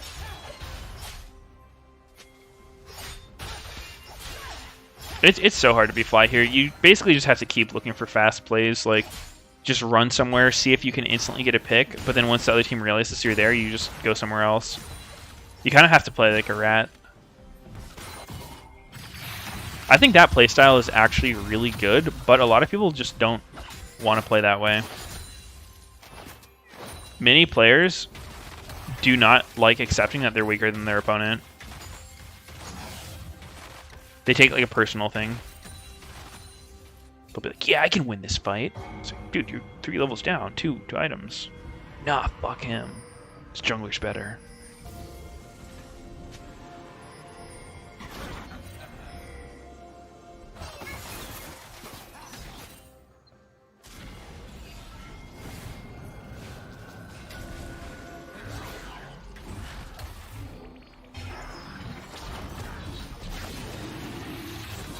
Alright.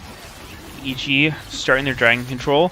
Because they didn't get early dragons, it actually does buy FlyQuest a bit of time. Where I think if FlyQuest had better scaling champs, it would kind of pressure EG, but EG should be so comfortable right now. I am not too worried about this game going long if I'm EG.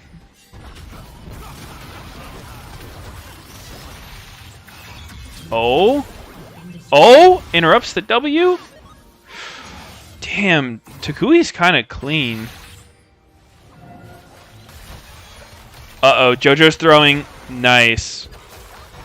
Actual kill based just off Takui outplaying JoJo there. Or JoJo just messing up. He misses Everfrost. But Ari hitting that charm to cancel Silas's W is so huge, because he just cancels the ability entirely. He doesn't get the damage or the heal. Not gonna be like a, you know, a game-changing play, but Riven is a champ who can kind of go Giga if she gets ahead. Although, you know, it definitely raises the question of like, are we past the point where like he can really snowball?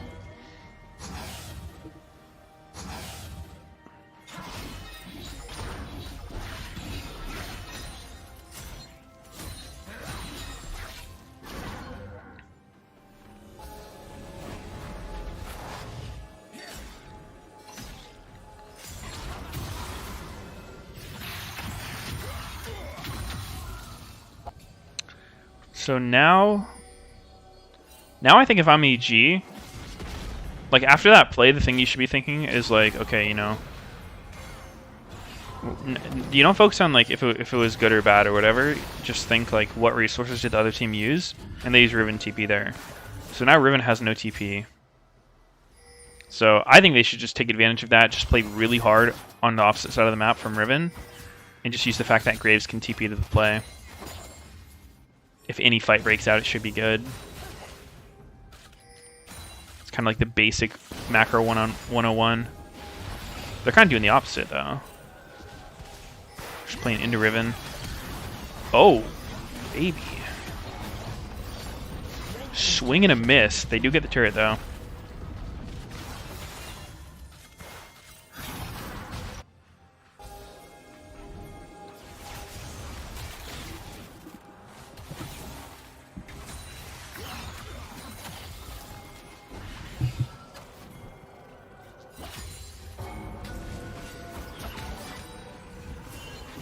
Renslaw, thanks for the sub. Vulcan's Nautilus hooks have actually been pretty unlucky this game.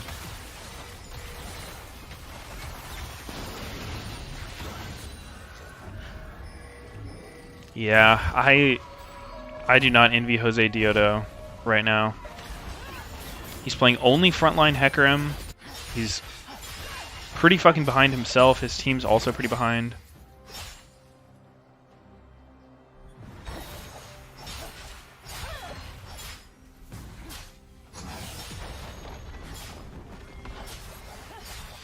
Blue team's turret has been destroyed.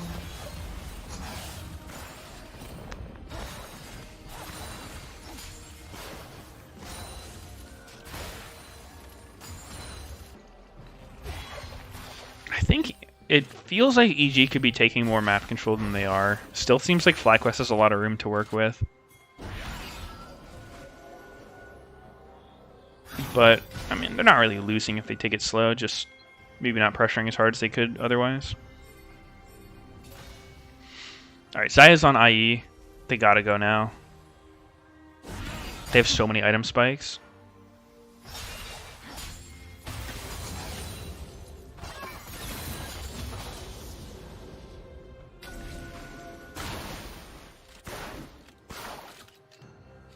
And FlyQuest looks like they want to contest this dragon, but how can they? EG has pretty good control. I think what I would do if I was FlyQuest is kind of what they're doing. Like, you camp in your own jungle, because you think about the game from EG's perspective. If they want to get dragon, they should control the jungle first, push FlyQuest away. And so when they're doing that step of the play where they're controlling your jungle, you can look to pick them off. It's so hard though. Like, it's a fucking Viego with GA.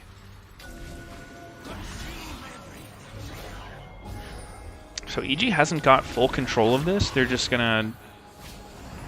They got the mid-tier 2 turret, which is good, and they're just gonna sort of go for this even positioning. They're kind of giving FlyQuest the positioning that they want, which, I mean, they're ahead enough that it can definitely work out, but I think FlyQuest has a chance of doing something here. Good flank by Afro. He's sweeping. He knows he's not seen.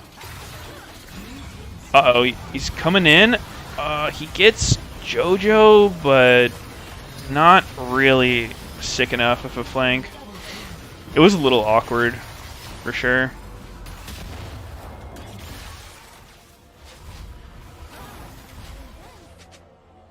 Yeah, I mean, who can he even get? Like, Graves, maybe? I think Graves is the only target where a Rakan flank flashing on top of him will maybe lead to a kill. But, yeah, I mean, if you kill Graves, you know, great. I didn't even see what happened to Kumo. I was fucking watching Afro the whole time.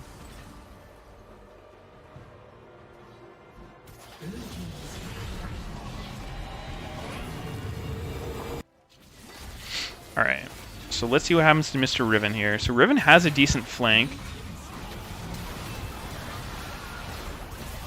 Oh my word, he got fucking railed. He got like half HP from 2 autos from impact.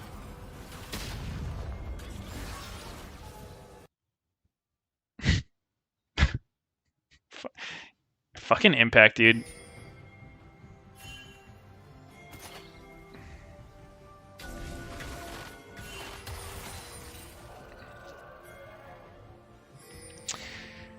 This is looking pretty fucking over. I mean, I think FlyQuest has been in a bad spot most of the game.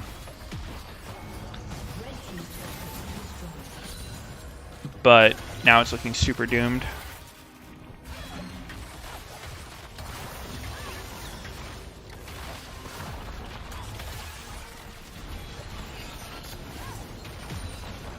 Maybe just picking bad champs and feeding is a counter to Viego. He just doesn't get good bodies when he takes over. Okay. Vulcan just walked up and died instantly.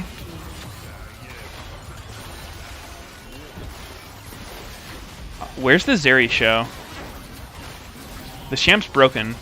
Can you just kill everyone already? Oh! Kumo?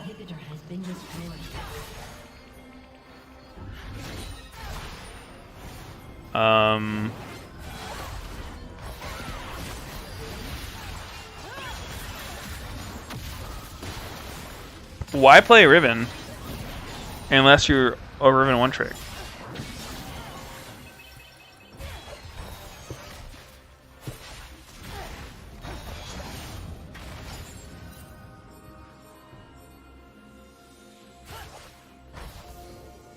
Riven's one of those champs where even if you play her really fucking well, she's still bad and competitive.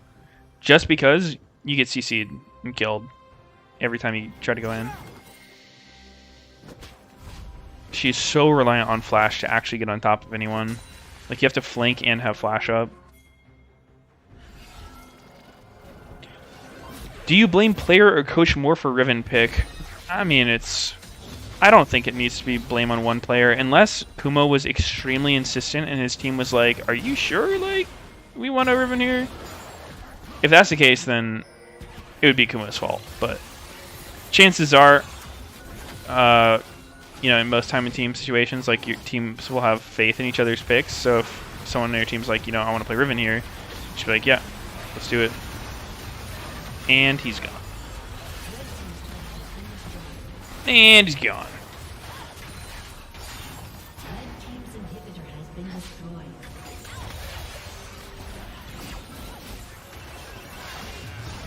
But I think generally, like, drafts are a full team thing rather than, like, one player or the coach's fault. I don't even know how a team can function if the coach is just the draft tyrant. Like, everything he says goes. That doesn't even sound realistic whatsoever.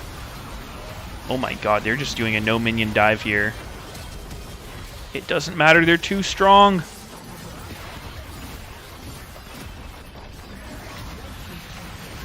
Oh, they got her. And yep, that's going to be all she wrote. Dang. Unlucky for FlyQuest here. Definitely not the best draft I've seen. They took a lot of champs that rely on snowballing. So like maybe if you snowball this game, it looks really good, but I don't think it's very consistent strat. I think I've always believed that if a champ's only good if they're ahead, they're not actually a good champ. So broken.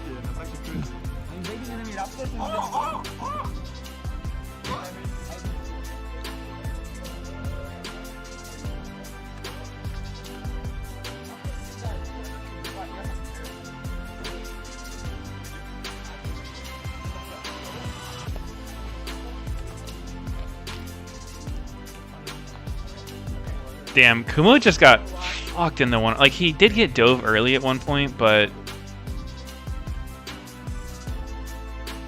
your lane's going a certain way if you're getting fucking dove by a Graves.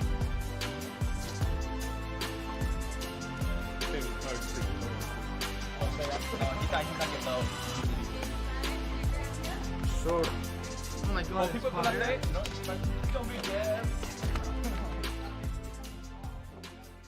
TSM eliminated? Are they? I don't know anything about the standings.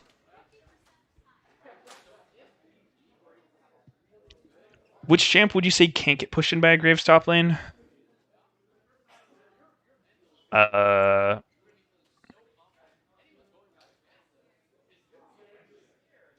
don't know. What do people normally pick into Graves?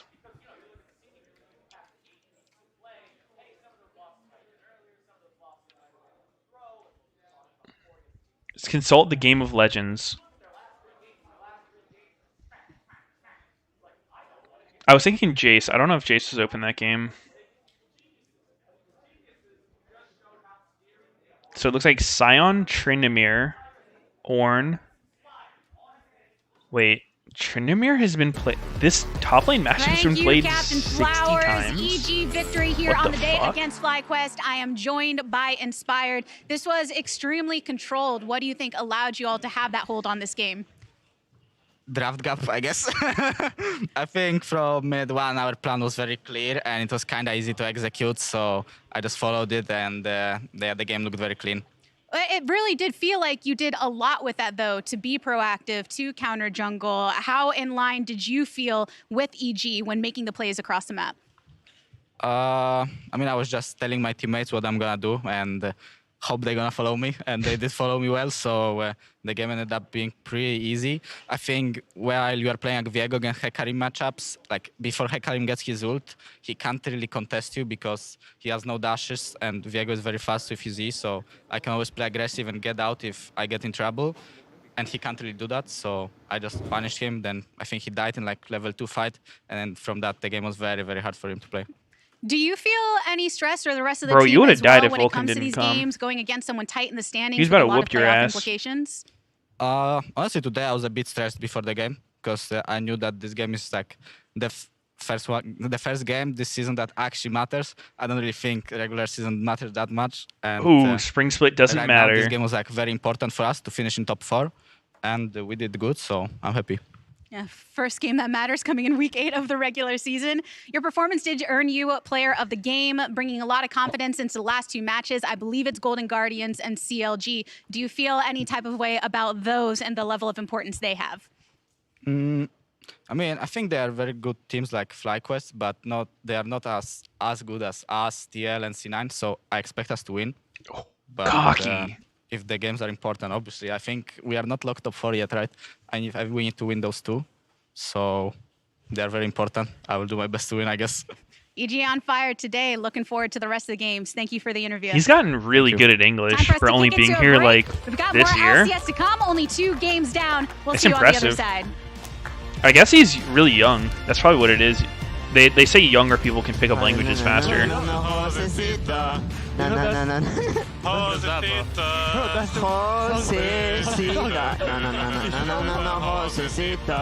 But nope, they're not going to go in after that, or are they? It's Afro Moon dying first as JoJo gets himself away, and Evil Genius I'm pretty curious about the Rakan pick here. I feel like the support bans were pretty spot on if you get forced into Rakan into Nautilus. Like, that's actually just a counter. That's a self-counter.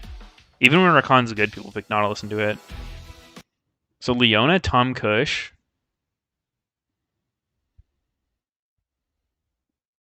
Just whip out the Braum, bro. Just fucking Braum him.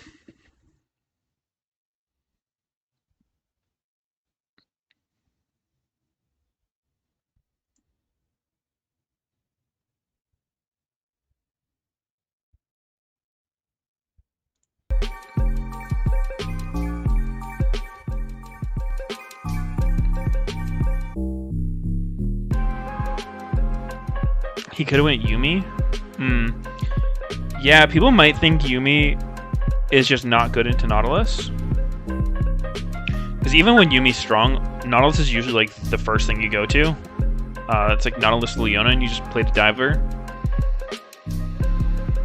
Where's Doublelift? He's out today, but he'll be back tomorrow. You can't Brahmin Spring Split 2 try hard. That's fair.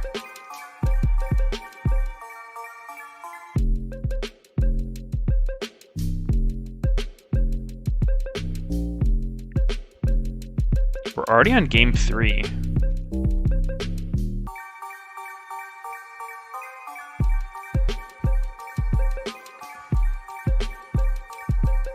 Braum Zeri sounds bad though, no?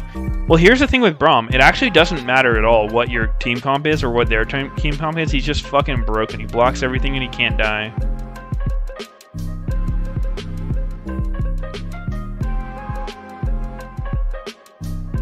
Braum sucks. David, not a believer. Sad. That's just sad.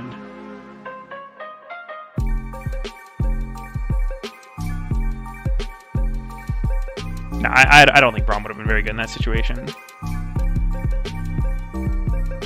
You would agree with this 6 seasons ago? Yo, all I'm saying is there will be no changes to Braum. And by Worlds, end of summer, everyone's fucking picking Braum. The only thing that balances him is that he's so boring that nobody wants to play him.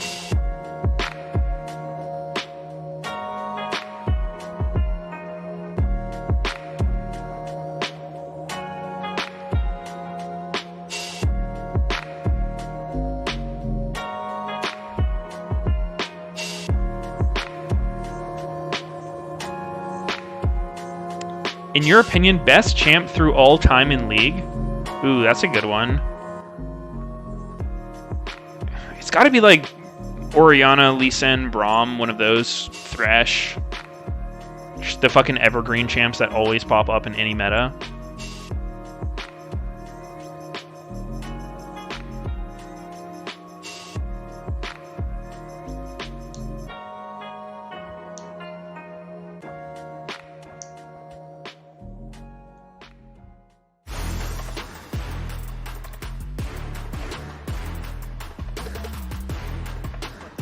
There was definitely a period of time where Lee Sin wasn't that good.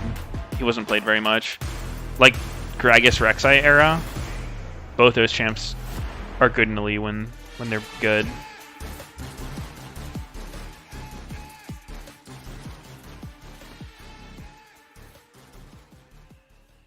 Ryan should add a character that plays like techies.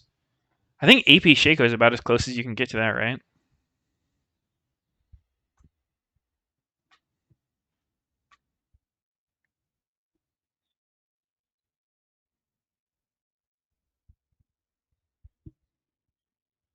What champion at his best had the best peak of all time? I don't even know, dude. I'd have to like look up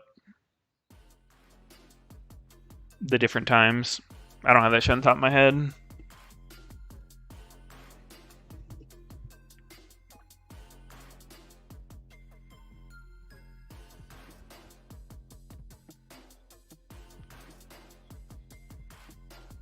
Because there are definitely times where it's like dependent on meta, right?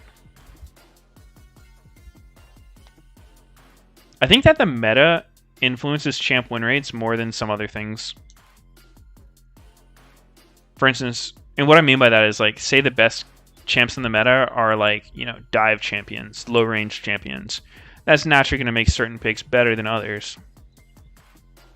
Just because it has to do with like all the other stuff you're fighting.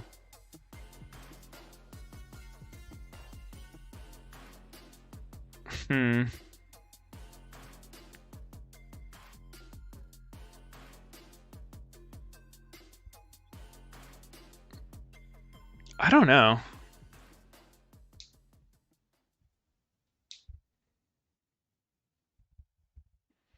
What's a champ that's never been viable and competitive, but you wanted them to be? I think Nico would be super fun and competitive. Not like the she was played briefly with like her bullshit 80 top lane thing. Like not that. That's dumb. But Nico is like a fucking one-shot deception mid laner. That's the sauce right there.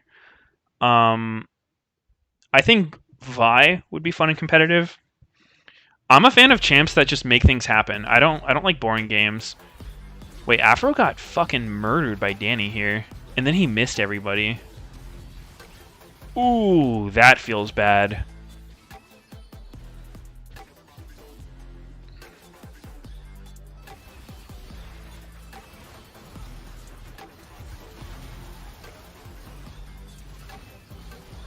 I don't think I would want Fizz to be meta.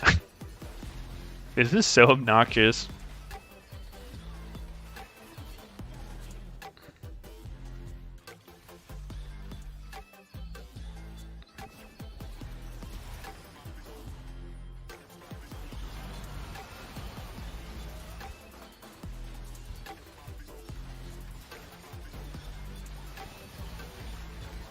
Meteos doesn't like boring champs, but he likes Braum.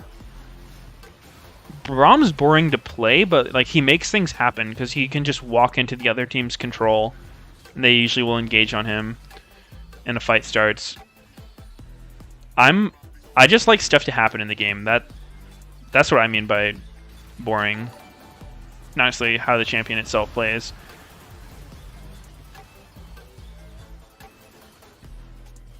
Who? Okay, how's this one? I want to hear you guys' thoughts. What champion is the least likely to have a boring game in competitive? I have an answer, but I want to see what other people think. It's just like it'd be hard to find a game that this champion's in that wasn't super bloody.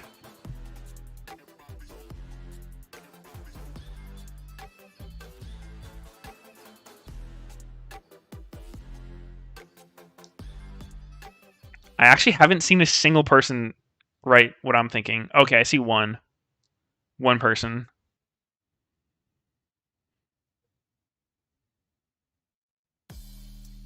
Okay, my answer, Yasuo. I feel like you cannot have a boring game with a Yasuo in it. The champion is so aid sometimes, but like something's gonna happen. He's either killing himself repeatedly or killing you repeatedly. He only goes in.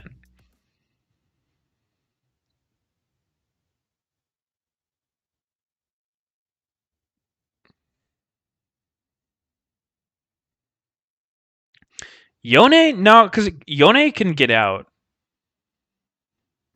Yeah, so last time in the Super Week, we also had C9, TL, and 100 Thieves, and they were at the time the top teams, basically. We managed to get a win against 100 Thieves, but we lost pretty handily against the top 2 teams, C9 and TL. So hopefully we can try to get at least one more win. I mean, we need to for playoffs to even have a chance. So yeah, it's very important. True. Important to win. Insightful. I'm kind of shocked. I thought Biofrost was going to go up there and say they're fucking bad and they deserve to lose. Really refreshing to hear that. He wants to win. I feel like I would like Biofrost as a teammate. He seems like a very chill guy.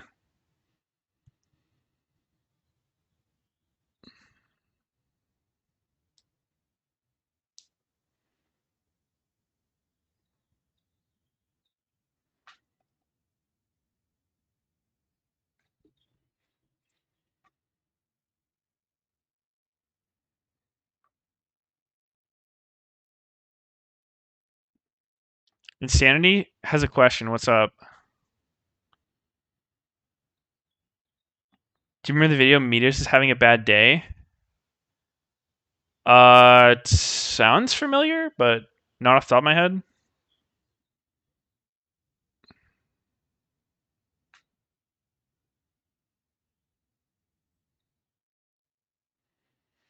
Why don't you and your pals form a meme team and buy one of the Yeah, let's just buy an LCS team. Oh, unrelated note, does someone have $10 million lying around that I could borrow?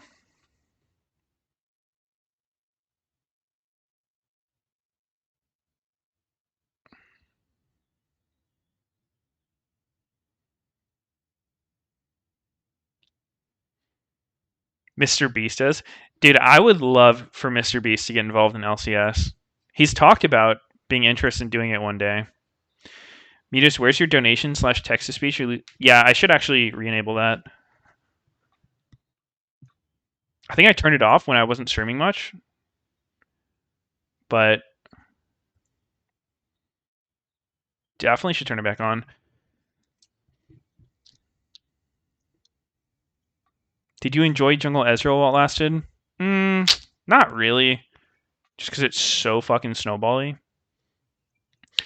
But there was that time during Season 9 where it was just like only degenerate junglers being played, where it was fucking like Taliyah, Camille, Xin. You would just take red buff and level 2 gank mid. Back when the crabs spawned right after. It was a really dirty time, especially if you were a mid laner, but like as a jungler, it was pretty fun. I don't think it was healthy at all for the game, but it was fucking hilarious. The games would just turn into shit shows real quick. Getting ganked. Yeah, Insanity plays mid, of course. If you're the mid laner, you just have a fucking awful time.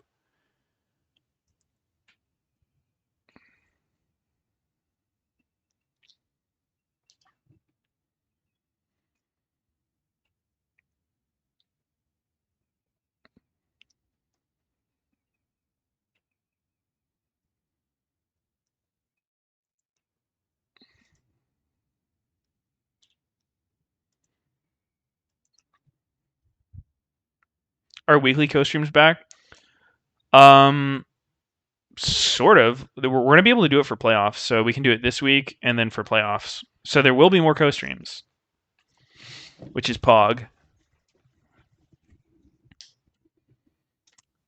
But I'll look to do more solo queue streams as well. Maybe some champions queue at some point. So I will try to make you guys not regret subscribing. Oh, I just keep forgetting to submit my lunch order.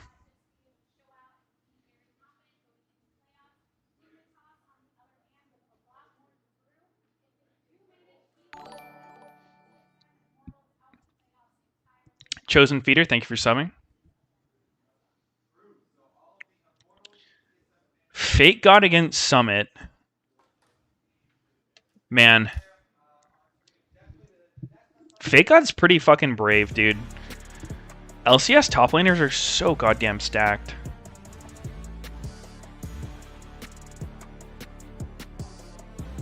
you literally just every day you gotta wake up, go into scrims or LCS games, and just get pounded repeatedly.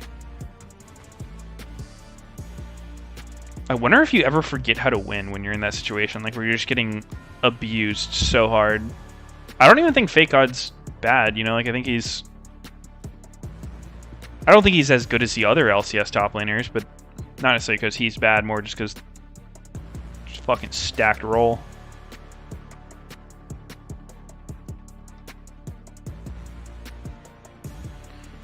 Have I heard of Teamfight Manager? Game's amazing? Nah. Oh, so C9 going for the Zeri first pick. Yo, so what's up with Jinx? Is she just not playable? There hasn't been a single... Oh, and there she is. Wow. Crazy timing. I know she was nerfed in the B patch. It looked like her laning was nerfed. Alright, Jinx, Lee Sin. I like that from Dig. Seems strong. And Nautilus, Zeri. Nautilus definitely been on fire this week.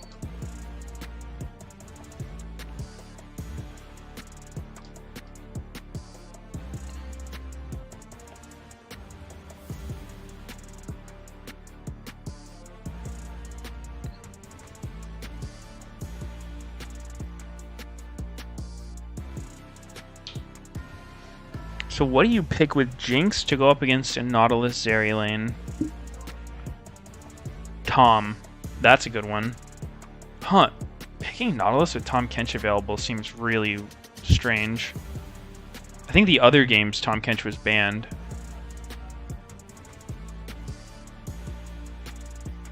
I have to imagine this bot lane for Dig is going to be advantaged in lane.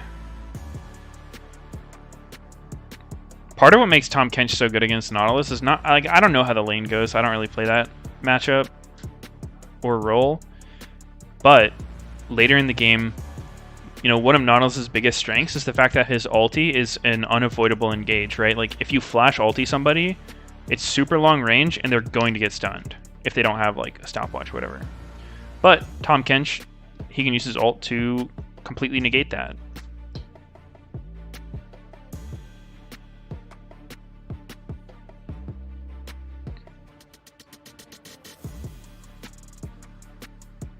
Why don't you ask your two 80 carry playing friends about this matchup? Oh yeah, sneaky double up. What do you guys think?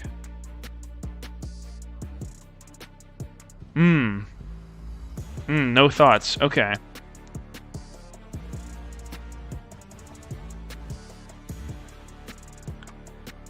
So it looks like Dig's banning junglers, C9's banning mids, Ahri ban. Interesting.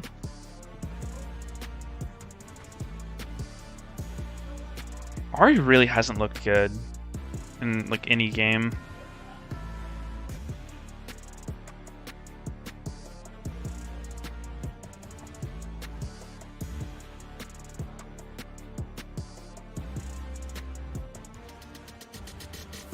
TF Ahri bans. Yep, they just counter pick. Huh. Gnar on 3 is kind of weird.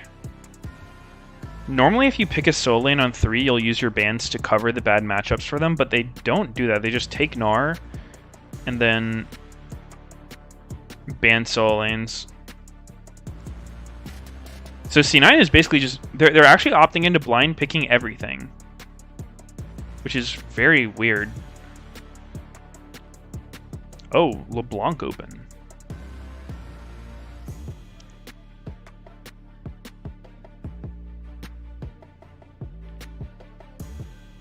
Oh, predictions.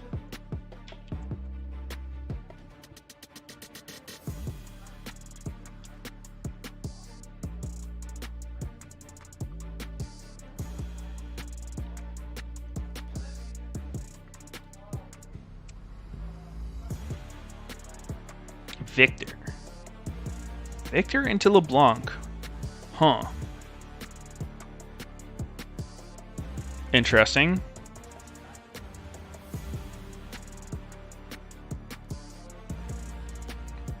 Not sure.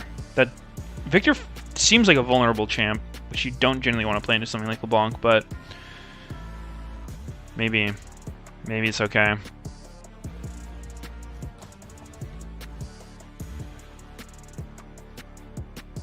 Sanity says LeBlanc's too nerfed to hard punish him. Yeah. I mean, I think usually LeBlanc's about her kill setup in lane. But Dig does have Lee Sin, who's, you know, one of the best skirmishing junglers. They're playing beer pong? Are they even drinking? I don't think they're drinking. Taking more time to find them. And this is before we even take. Yes, let's go! We're one cup down, and you want to FF? The degeneracy of Mr. Dash. More beer pong next week after LCS on Sundays. So we'll see you then, everyone. Dude, I feel like those segments would be so much better if you actually could just get shit-faced for them. It's literally sponsored by Bud Light. Like, why not?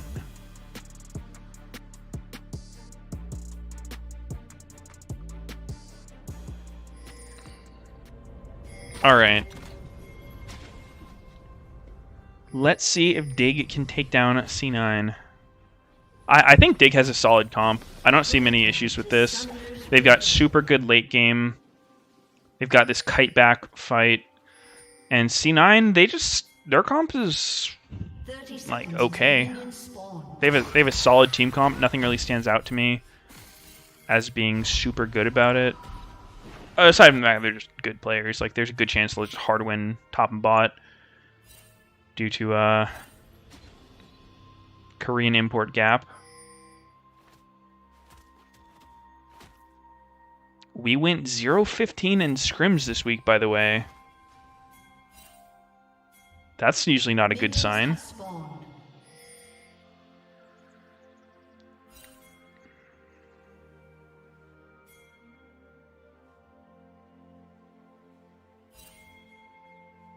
It's so weird that you only get 15 games of scrims with your team, you know?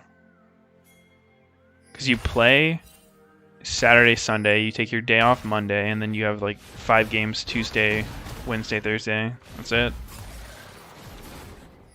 I liked how it was back in the day when you would play like 8 games a day, and you had much less time to review.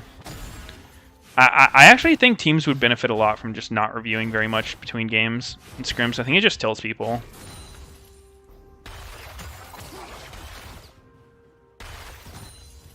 I think you just send like fucking a bunch of games, then you review.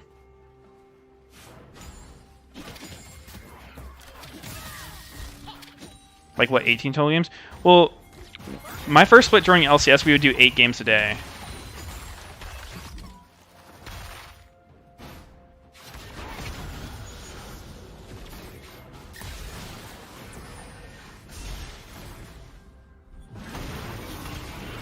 Oh, Biofrost looking a little dead. Alright, Victor's gone.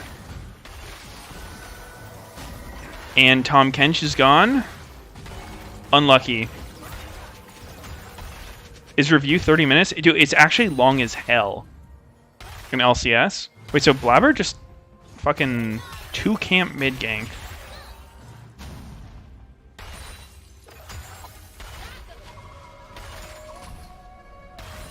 That's a smart gank.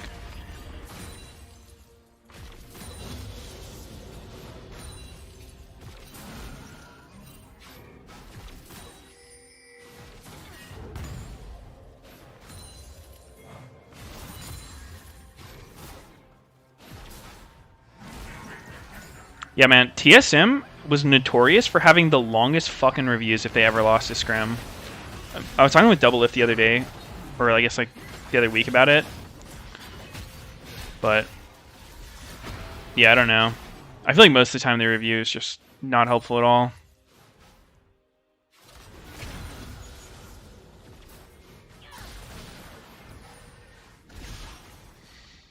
Oh wait, Blabber did a red into topside gank. That is a fucking cheese and a half right there. You can't even blame Blue for dying to that. Ooh, Biofrost. Oh! Oh, that was a dirty W. That was a straight int. How do you get 2 first and then just run it down?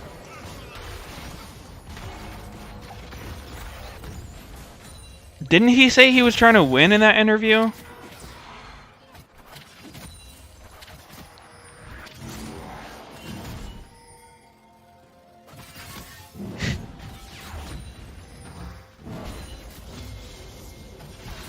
What are these tweets on screen? These are actually pretty good.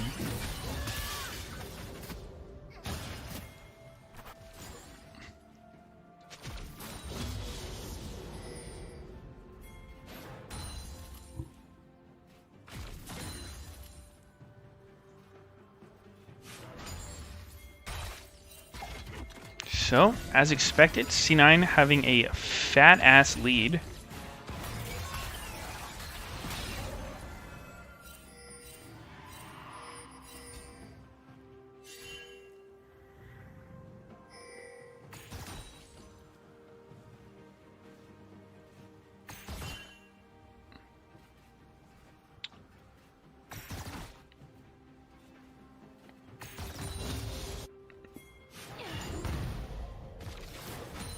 Damn, Fudge is just pulling this lane. It's actually, this is so awkward for Dig. Lee Sin is doing a good job hovering him here. This is always awkward when you're Riverside for this kind of play. You know that if your mid laner gets ganked when you're not there, he's for sure fucked. But you also, oh wait, he should see Blabber on his ward. I don't know if River was seen though. If he hits the Q on Blabber, he should win that trade pretty hard. Uh-oh. Fake God is doing literally no damage. Okay, so now both junglers know each other's there.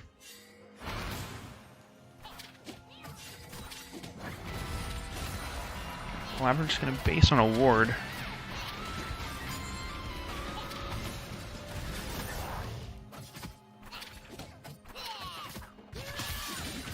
Fudge doing everything possible starter item attack. Oh, he doesn't have a Doran Blade, so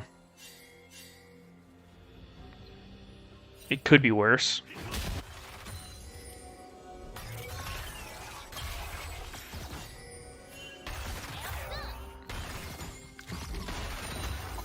I think that's fine though for LeBlanc in a game like this.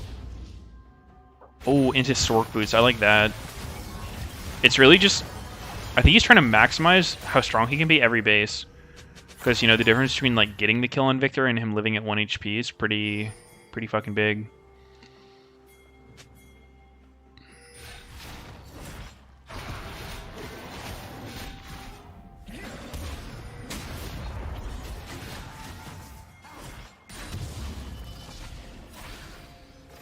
Nobody's gone for Dragon yet. Kinda strange.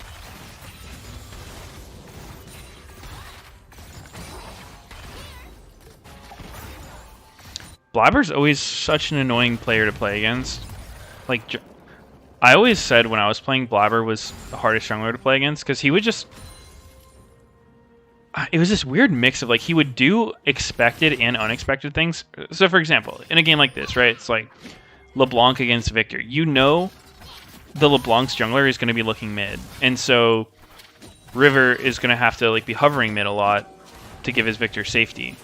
So they're just putting Victor in an uncomfortable lane state to make Lee hover, but then Blabber's not actually forcing the ganks and getting themselves countered, which, you know, I don't necessarily think they are going to die, but probably it's not going to be great for them.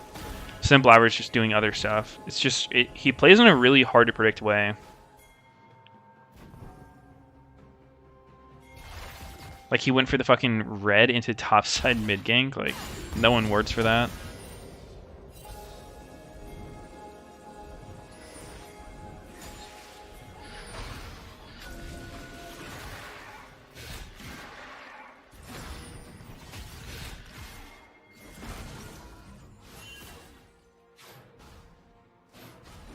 Holy shit, that's not a good sign. Top 4 gold. All C9. And their supports ahead. Oh no, Biofrost just pulled ahead. Holy fuck. 1 gold. Biofrost has to carry this. It's the only way. Damn, that's Ooh, Dig is getting first dragon. That's pretty good for them. Especially as the scaling comp. I would feel pretty decent about this from Dig. Oh, Fake God, come on, dude. Oh, fake God, not like this. That was so bad.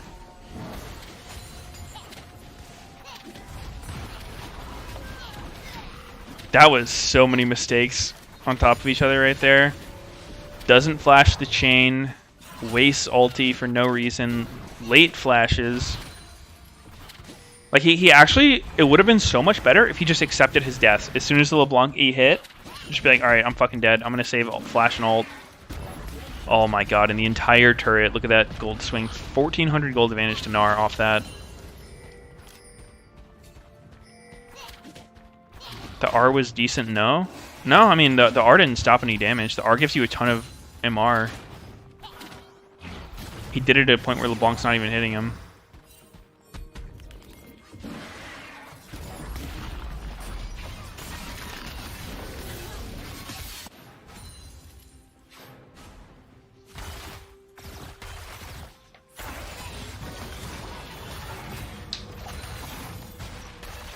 Yeah, I don't know.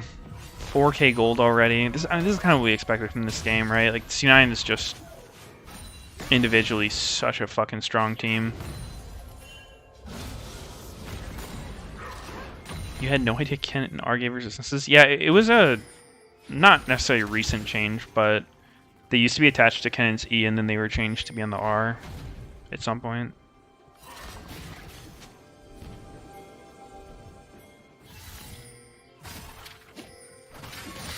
Alright, so Hullbreaker Gnar, basically permalane prio. I think, I don't know, like, Dega really doesn't have many options for aggressive plays here. Looks like they are going to go for a river fight. Ooh. Oh! Wow, what a fucking combo. Doesn't... Oh my god, that was actually nice. Fucking kicked him into the precasted Tahm Kench W.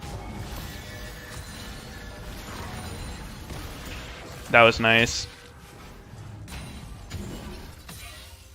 Solid play by Dig, though. They probably recognize this game's not going well, so they're going to have to try to get a number advantage. They sacked a bottom wave, had Jinx and Tahm Kench just do what some... Like, I don't know if there's a great term for it. Teams that I was on always call it like a cheater move, where, like, you know, the default in the game is you get prio, you push your lane into tower, you move while they're collecting the wave, right?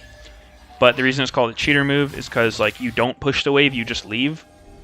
And so, like, obviously the punish is they push the wave in and you lose a wave, but if they're doing that, they're not matching your roam, so you will have a number advantage.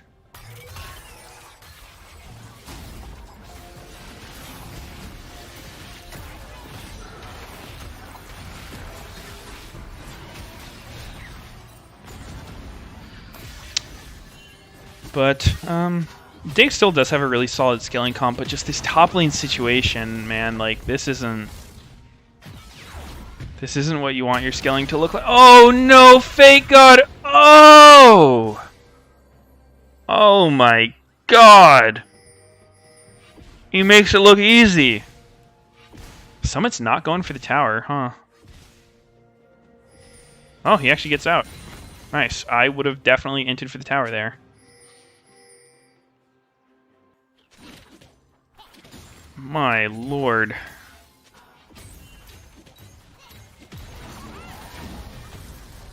Fake God actually dies to this? He has to oh, he doesn't have flash. Yeah, wow. That was a nice fucking Q by Summit. The initial one to slow him. Fake God didn't stand a chance. If you were River, what would you do about the top lane situation? There's really nothing you can do. Like, in almost all cases, the correct play in that situation is to just not go top. It's to try to make something happen, like, on the other side of the map, because then at least you have some form of pressure. Like, obviously you could try going top, but the expected response if you go top is that Gnar just doesn't die to it, or you get countered. Right? It's like the only way it goes well is if the winning top laner just straight up decides he wants to die. But yeah, so you're either going to get countered, or if they're not countered, it's going to be avoided, and the other side of your mouse is probably going to get fucked.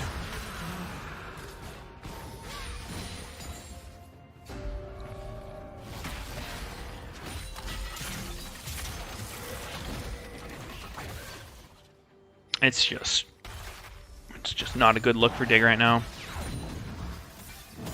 Although, the thing that C9 has to keep in mind here is that because C9 doesn't have a super early dragon, Dig actually has quite a bit of time before they really like pressured into needing to fight. Dig can definitely just play this super safe.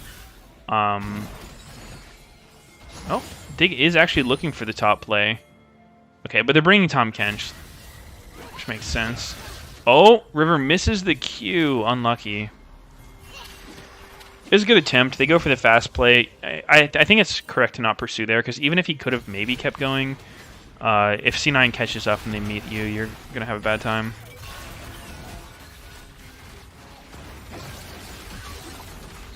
Is Fake God regarded as good? I always see him losing hard. I mean, he's definitely one of the... If there's a tier list, he would be near the bottom for LCS, but I was saying it earlier, it's just because LCS tops are super fucking stacked. Okay, I don't know what he's doing here. He's playing monstrously bad this game. But yeah, I don't know about that.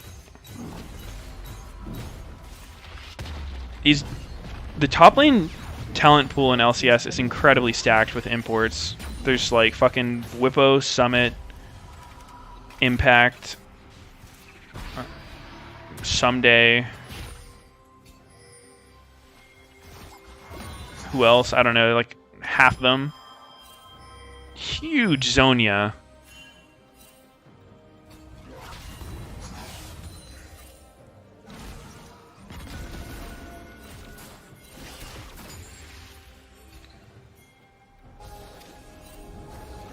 This is the Summit blind picking Gnar too, which is so brutal.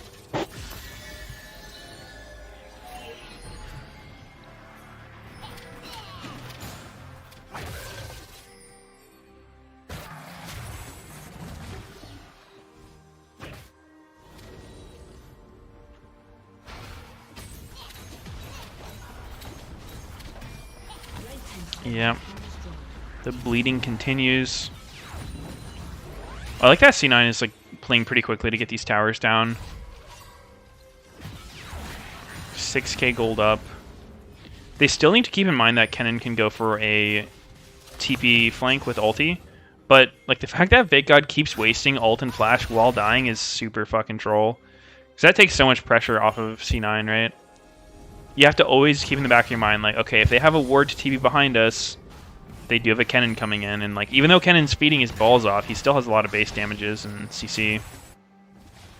It's definitely enough to swing a fight if you're not careful.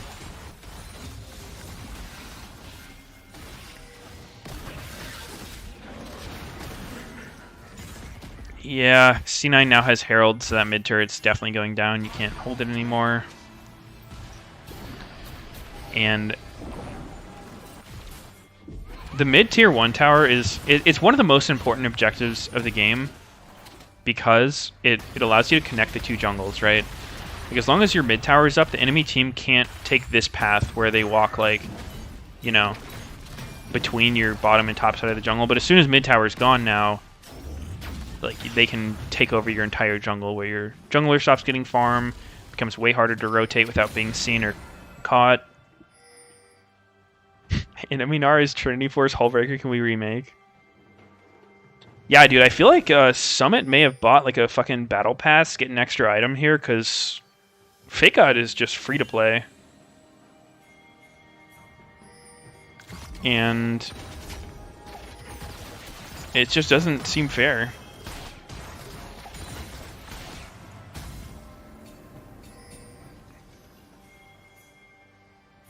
How long would you review this game for? Like if I was Dignitas and I was going to review it?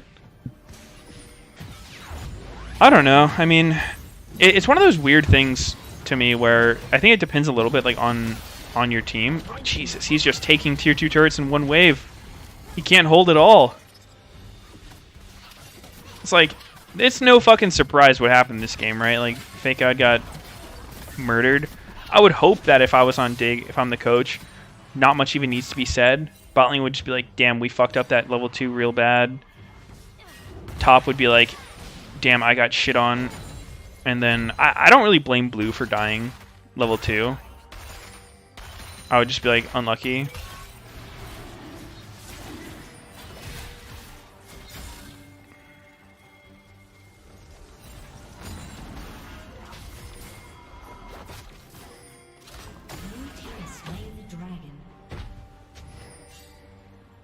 Yeah.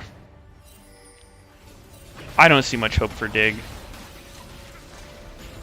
This is one of those games, though, that, unlike earlier, I think it is still technically winnable for Dig, given, like, the strength of champions, like, just the overall game state, because Victor and Jinx both scale really fucking hard. Meanwhile, C9's comp is, like, they don't have that good of a comp, to be honest. Like, they're ahead as fuck. So, like, anything they're playing is going to look strong, but I think based on strength of champions, they're actually not that sick.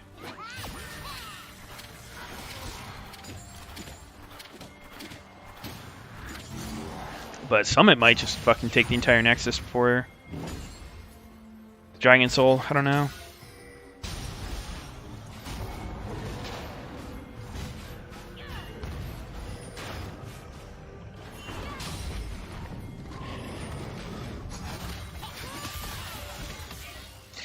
This chat is blaming Fig when he has to play against Summit. Not fair.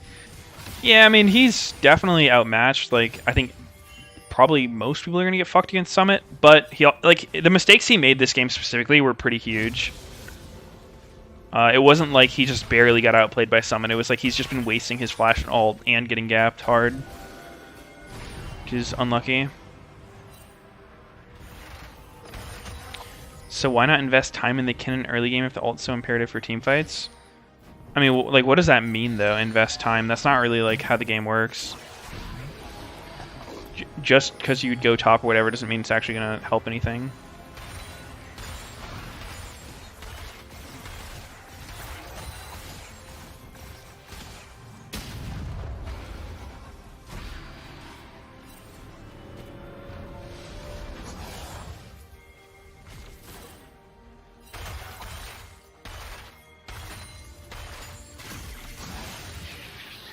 It's one of those weird things where, like, sometimes I feel like the idea of a win condition can get lost on some people in the game where, you know, there's a way you want to win the game, right? Like, whether it's through split push or team fighting, but it doesn't mean, like, oh, you know, can it... That's actually what some really shitty league coaches and analysts would say. I've worked with people who do that, and it actually made me omega cringe, but they would say something like that. Like, after this game, say I'm the Lee Sin, they'd be like, yo, don't you think we should probably help top a little bit in this matchup? Like, he got counter pick. If we get Kennen ahead, he can win. And I would just be like, you need more junglers on our team if you want to fucking get this guy ahead. Like, he got omega gapped. And they'd be like, oh, Meteos is so toxic.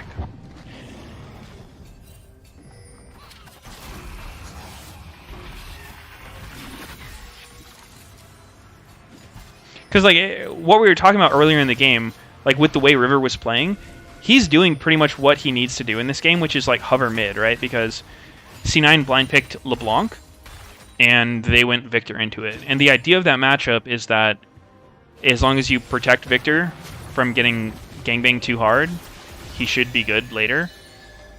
So Lee Sin was kind of doing what he needed to do. And it's just hard, though, because it's like every time you have to hover mid, you're not really gaining anything. It's just potentially not losing something. And you are going to slowly fall behind in farm if Blabber's just pathing efficiently, right? Like, just clearing all of his camps. Plus, Blabber has the freedom to kind of look wherever he wants, because he doesn't need to go mid. The threat of him going mid is kind of enough to get River to have to play safe. Oh!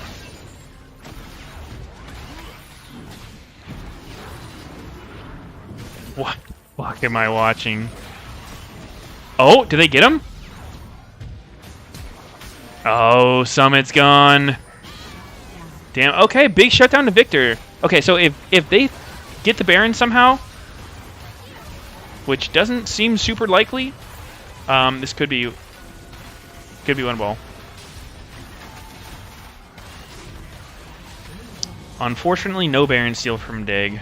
It's good defense by C9. There's no way River can actually do that.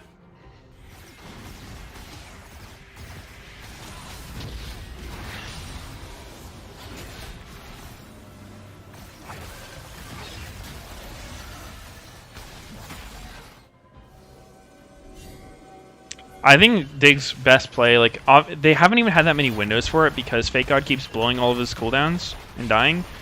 But, you know, you just try to sneak a ward somewhere. Like, just get a ward behind them and then just bait them into a situation. Like, get them to walk past your vision, have Kennen flank TP, and while Kennen's TPing, you try to, like, play up in their face so they don't notice the TP. Then maybe they try and engage, and then you have Kennen flash on their carries with ult, clean up. Like, that's really the only way Dig could win this game. So I think maybe they could have put more emphasis toward looking for that. But, you know, again, it is really hard when you're getting fucked this badly top lane. Because so many things can go wrong when you're trying that, right? Like, they just track... If they track Tahm Kench well, it's hard to hide a ward behind their vision line. They can just kill Tahm when he's trying to do that. They can just keep killing Kennen if they want.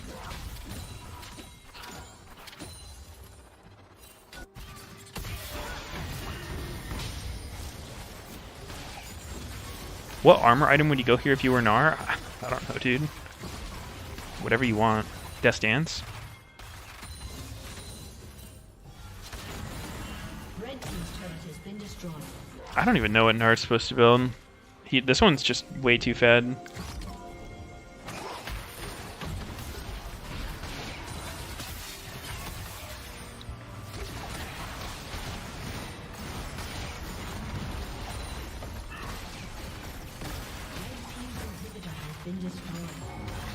Wouldn't Shadow Flame be better here over Void on LeBlanc?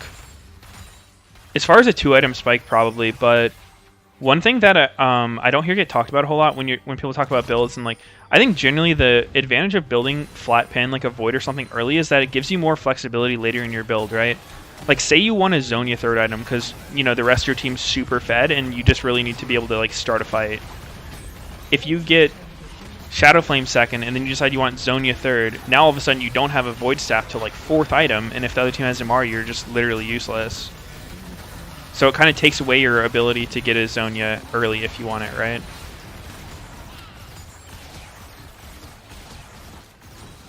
So I generally like early Voids.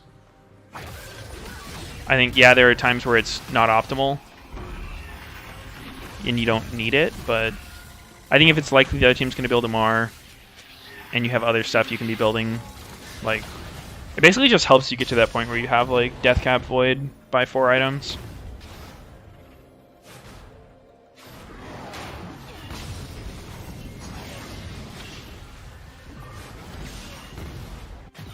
Even if opponent has 40 MR, you still get 18 pin on that target from Void. Yeah, exactly. It's...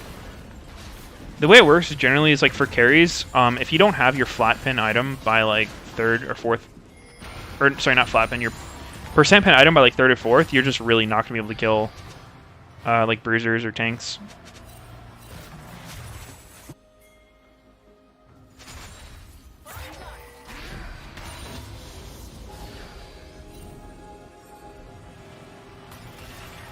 All right. The gap is growing.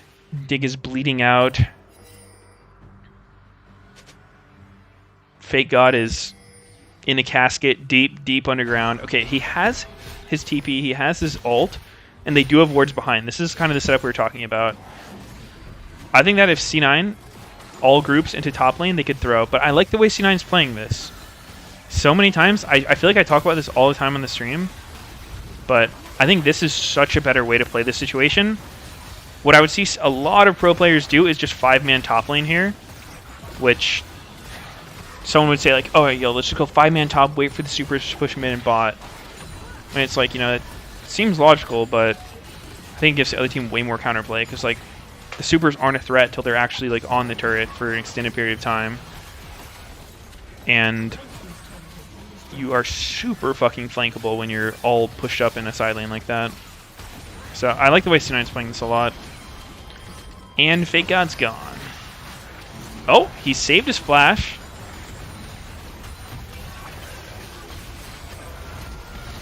Oh, Summit's going ham.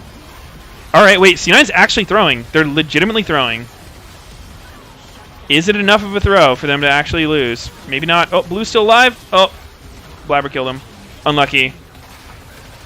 Unlucky. Ooh. Almost. Almost big enough throw.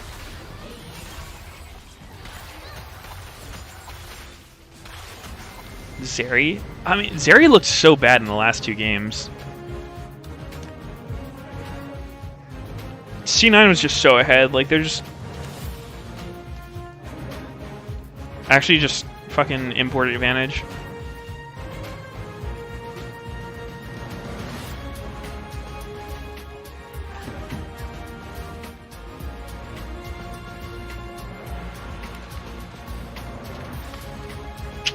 Well, I am going to go to the bathroom, and I think my food's almost here.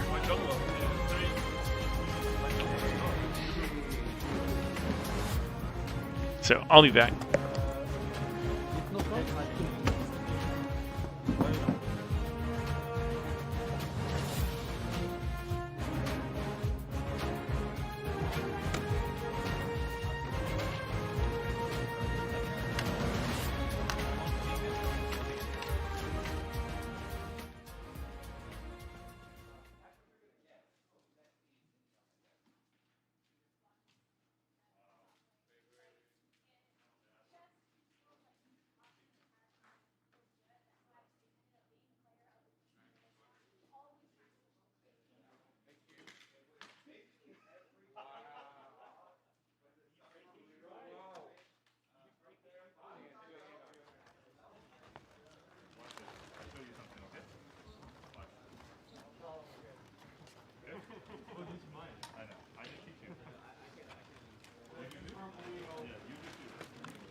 The Rupa down bot. We got Biofrost having to flash away. Ignite utilized as well, but Blabber securing it here on the top side with that first blood. Biofrost, one more hit will do it. Berserker gets the kill. 2 on the board for Cloud9. Exhaust directly onto Blabber, who uses the Heartbreaker to get away, but he is very low, so one more slice from Blue will get it. Summit here just continues to push in on top side, and with the Heartbreaker... Oh, flashes for it, throws him into the wall, even drags an ultimate out of it.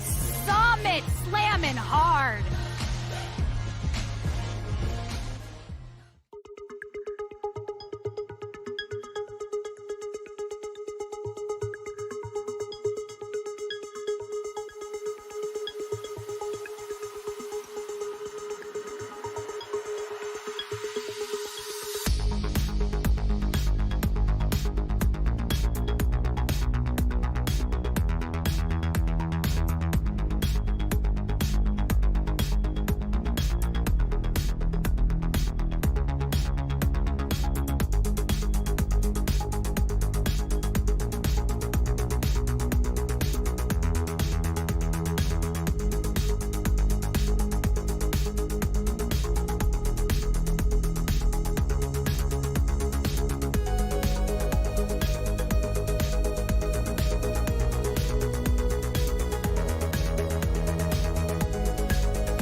Wait, Bio's on the desk after just getting completely handled?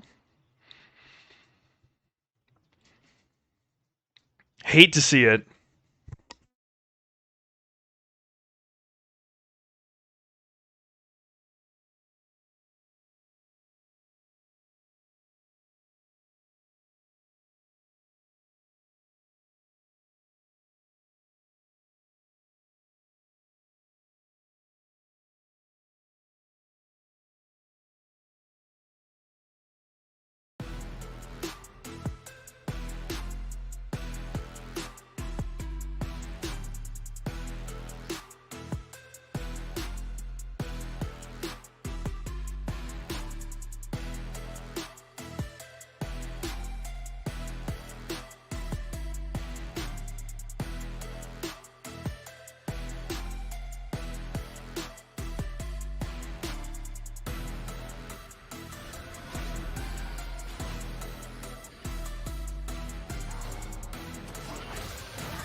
How have you been communicating with Neo? Because I think one of the strengths of your team, actually, in your wins, has been when you have had a pushing lane, when you have been able to get that level 2. So just what's your 2v2 communication like? So it depends on like what we draft for lane, obviously. I think Jinx gets pushed in almost every lane, aside from like maybe a couple like Karma or like Caitlyn. So Jinx is really good against Zeri because you generally get pushed throughout the whole lane. We end up messing up, and that kind of switches the dynamic of like, okay, Zeri's probably going to get pushed now, and we're just going to be 50-50, which is okay, but ideally we should be pushing them in. I would get first move to get mid vision, but now it's just even. So when your game plan goes sour like that, like what goes on with the rest of the team? Basically, you have to communicate, okay, guys, things did not work out as we envisioned it, and we have to adapt. That's really important as a pro because mistakes will happen in game. So the pros that are able to adapt are going to do a lot better in a game. If you start shutting down and be like, okay, guys, like it didn't work, so I guess we just go next, you're probably not going to have good results, right? Yeah. Speaking of, shutting down and like in losing situations, you guys have a very tough strength of schedule ahead this weekend. You have to play literally the top 3 teams. How is your guys' mindset going into this weekend, knowing that you probably have to pick up a win to secure playoffs? And like, was this one of the matches where you're like, let's swing for the fences? If not, don't worry about it, guys. Or how are you guys now after the C9 game? Yeah, I think we kind of ran into a snuffle last week because we had to win our games last week so that we were in a much better position this week. But because we lost, and then today we also lost, we're in a pretty tough spot now because it's most likely that Golden Guardians will take our spot in playoffs and we'll end up 7th if like we don't manage to get wins. So we have to probably get a 2-0 to make it. And with our strength of schedule, it's going to be pretty rough. But I mean, how I see it is if we don't end up winning these 2 games and we just go 0-3, but we make playoffs anyway, like we probably didn't deserve to be in playoffs anyway. We're going to get knocked out first round. Sure. So it's not that bad. Like we messed up, but here we are. We have to make do. I have a meta question for you, and this is a little bit of a tangent. It's about Zeri. Did you? I know when you're showing up for the day, you might not be able to watch LCS. Did you see the TL? He's pretty put together for how rough that game was. Okay, so I have the team comps here if you need a reminder. I am trying to figure out what comps Zeri is good with and what comps Zeri is good against. Because this one, it's like really strong frontline for TL, Ornn, Trundle, Nautilus, and then like a lot of range, almost seems like a front-to-back team fighting. Like, do you think Zeri's good against squishier teams and weak against frontline? Or like, where do you see her power level fitting in? I think for Zeri, she excels when there's no threats for her. So a lot of people like picking Nautilus early because it's a point-and-click CC, right? Yeah. Also, Zeri does really poorly when she gets outranged. So Ashe does pretty well because you're kind of like throwing volleys from like Narnia, and Victor does well because aside from like Orianna or like other champions, they kind of have to hit their like main skill shots, and their skill shots are a lot harder to hit on Zeri because she's like moving at 1 billion speed, right? But Victor laser, it's like generally pretty easy to hit. And honestly, it takes Zeri really long to ramp up in a fight with like double tank. Right. So would you say Zeri would then be like trying to compare to other AD carries? Say like for a Jinx would be much better into double tanks than a Zeri, or is it the other way around? Mobility. I think Zeri just has not as good tank shred. Right. But she gets. So it's kind of like a mixture where you need threats, otherwise she's just going to be hitting your tanks for like a minute and then she just moves at like God speed. So it's not like the tanks, it's like the threats that are more important. Yeah. So if the tanks can land CC, someone needs to then kill her. But Yeah. Otherwise, follow up. yeah. She's like, whatever. Makes sense. Yeah, thank you for that. I'm trying to get my feel for Zeri because I know what like a good Kaisa comp is, where CC and Kaisa can jump in. I know like front to back for Jinx and Aphelios, but Zeri, I'm still not quite there on yet. Thank you. I hear you're going to stick around for our. Where the game show as fuck is which we're moving Dash? on to right now. Next matchup is CLG versus Immortals, and we've got some words from contracts on what playoffs mean for his team. On So CLG we're going to would take a be listen. a great kind of resurgence for the org. Obviously, their past couple years haven't been great, but I think with this like kind of new kind of building roster, I think like making playoffs in his first split would be like a pretty happy spot for them to be and to build off into future splits.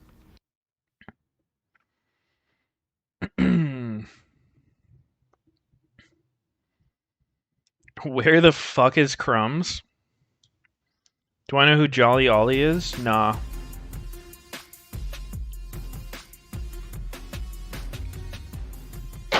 Seventh, third.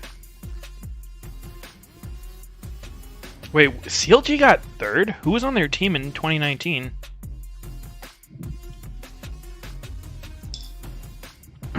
That's when I was on Optic. That was Wiggly.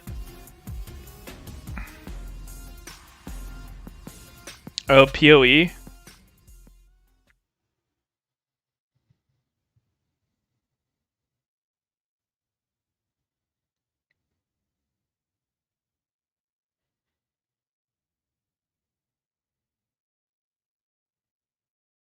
Wait, what did Wiggly change his name to? Oh, Griffin. Wiggly was so much better.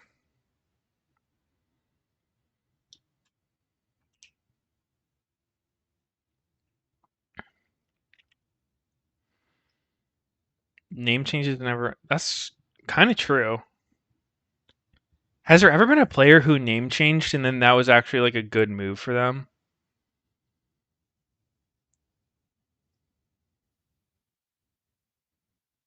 I guess Jensen.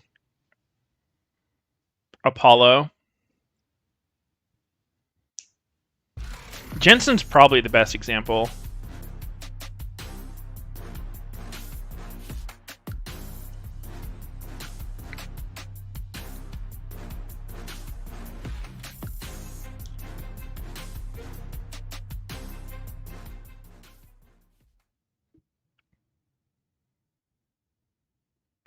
Sven? I'm not convinced Sven's better than Niles. I feel like when he was known as Niles, he was like fucking top of his class. When people think Niles, they think of this super good AD carry from Europe.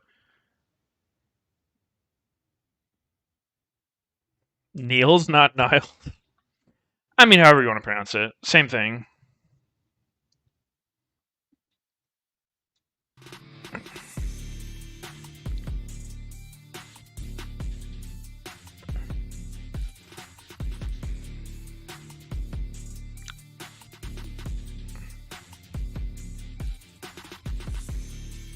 Bot matchup?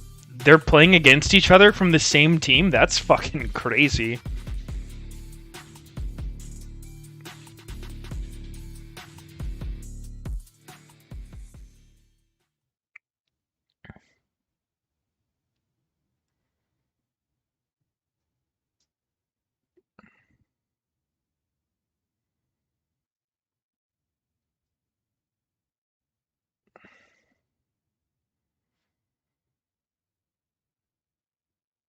Oh shit, Joey's playing. The air is dry. The Jana player.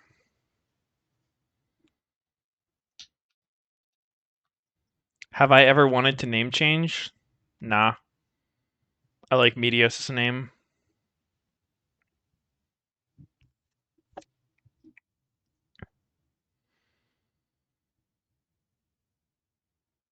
If you look at when he was Incarnation and just LCS/Worlds, he did really well for having never been a pro. Yeah, I actually played with him.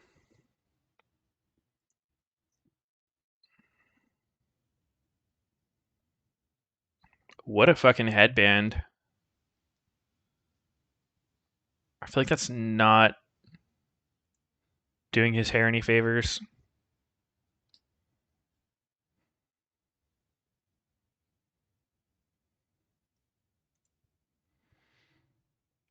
If I needed to name change, what would you change it to?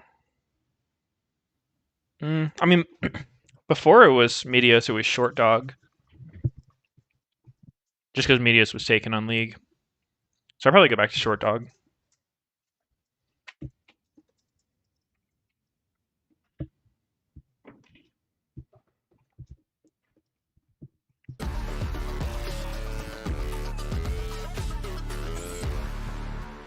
Did teammates call each other by their IGN or real names when talking to each other? I think it just depends on person and team.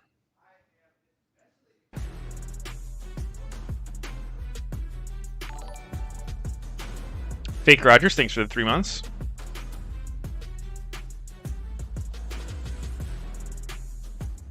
DL seems to call most by their real names. Yeah, I think that's something Afromu and him must have done. Because Afromu is the same way. He calls like everybody by their first name. He called me Will. So weird, dude. Nobody calls me Will in the League scene.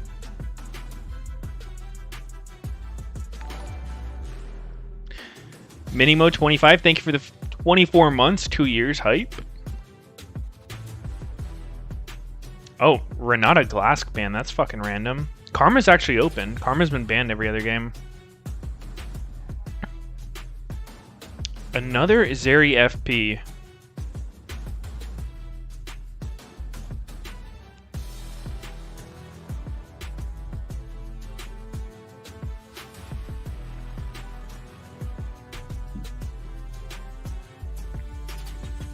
You have the same name with Skara?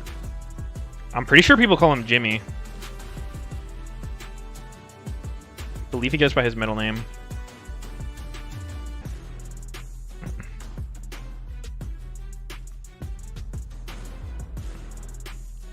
What's my Chinese name? I don't have one, dude. I'm half Korean, not Chinese, you fucking racist. So, Jinx Nautilus instantly taken into Zeri. And this time Tom Kush is banned. So what do you... They could go Karma. Zeri Karma sounds pretty good.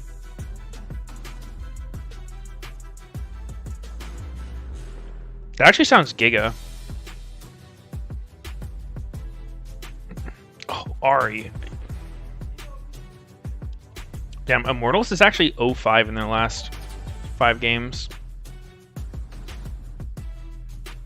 Goonie12, thank you for the sub.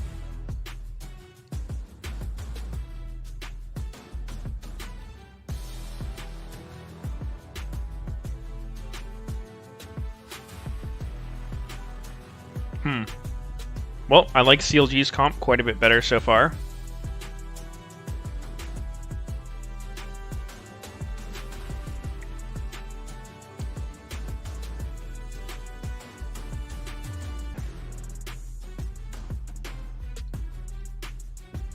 Oh, the Braum ban. CLG knows. They know. They're like, oh, Joey hasn't been playing in the pro scene long enough. He's not totally bored of Braum yet. This guy plays Janna in solo queue. He has an impenetrable mental. Joey's actually known as Enchanter player. Yo, Chooks, thanks for the 4 months. Thank you for the resub, bro. Alright, Leona Braum ban. Joey's laughing to himself. He's like, I'm not going to play melee champ. Actually, I'm definitely going off of really old info of just his playstyle. I could be totally wrong. Maybe he is playing melee, so I should probably look it up before I keep running my mouth. Okay, so this is what he's been playing in Academy. Leona, Thresh, Nautilus, Tom. Okay, so not actually that many enchanters. 0 Jannas. What do you go here, though? You're going to... Wait, he has 0 Karma games as well.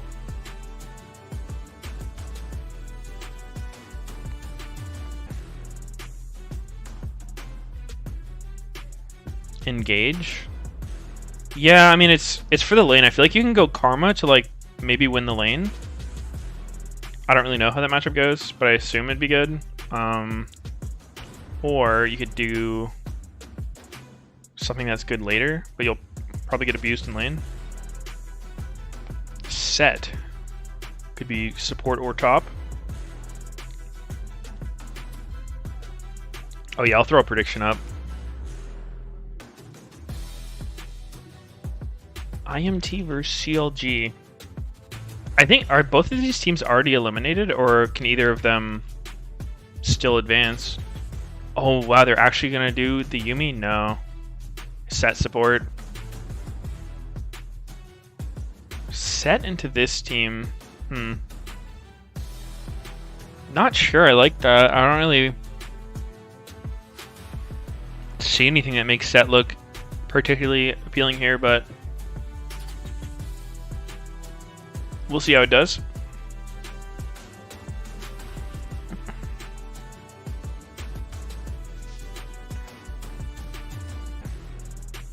In theory, no one is eliminated? Really?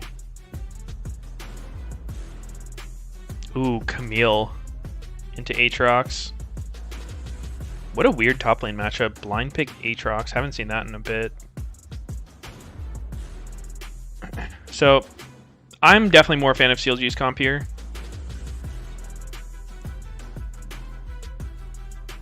IMT, again, ending up with one of these like more snowbally type comps. So, I mean, if they can get an advantage early, they could for sure run away with it, but I think CLG's team fighting and just ability to play out the map is a little better. This is the sort of pride that gets you in those big moments, allows you to take down giants.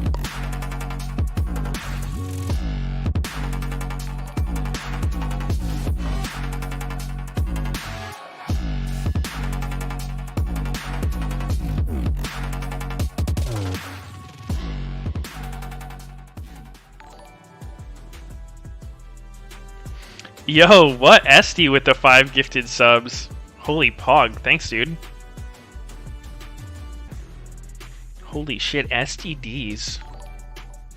What did I do to deserve this? Shieldus, thank you for subbing. And F150, thanks for the 5 gifted subs. Wow. You guys know how to spoil a man. I appreciate that. Welcome to Summoner's Rift. All right. Zeri moving into the top lane. This is a weird cheese. I'm not really sure what the expectation is with this one. Oh, they're baiting. Hold up. That was actually fucking big brain. Holy shit. Yo, that was smart. That was a really clever level 1.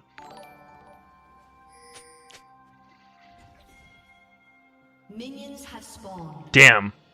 I'm actually impressed by that. That's a multi-step thing. They see the Ignite Camille, so they're like, you know, she's going to be vulnerable to an invade. So you only send enough people to kind of make it look like an invade's happening. And then, of course, you know CLG's response is going to be walking into your bottom side to get vision. And they just wait for it. Good stuff. It's actually a Pogger's play. They had no idea this was coming. Oh. And like, when you're watching this on the replay, you're like, oh my god, why didn't they just check the bush? But like, that's such a fucking unexpected thing. I think a lot of teams would probably fall for that one. Kingsty, thank you for the 3 gifted subs. That brings us up to 5 total. Thank you so much.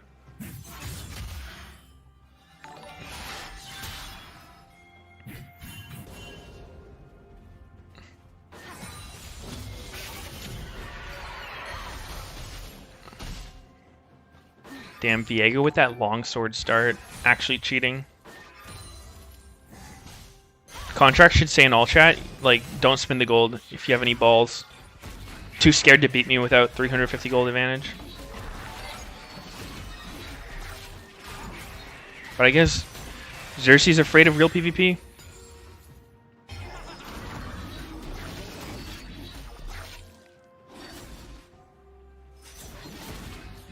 Oh, Contract's going... Hold up. Contracts. Surely you're not invading when he has... Xerxes, fight him! Kill his ass! Why is he allowed to use his W in? And not get his ass whooped?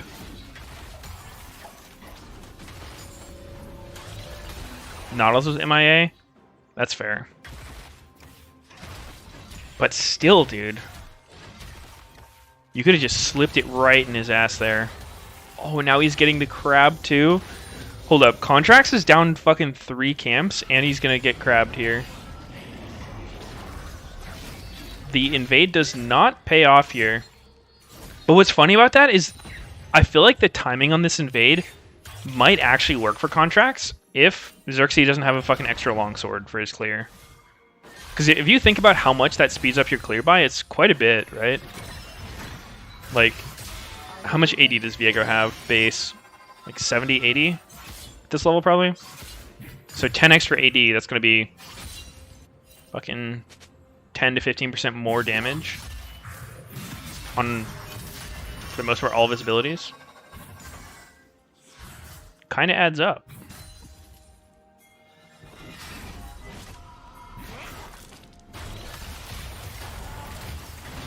Oh, cancels the hook! Damn, Joey. Aight. First chat from viewer, base damage. Yeah, there's base damage. But most of his base damages have ratios.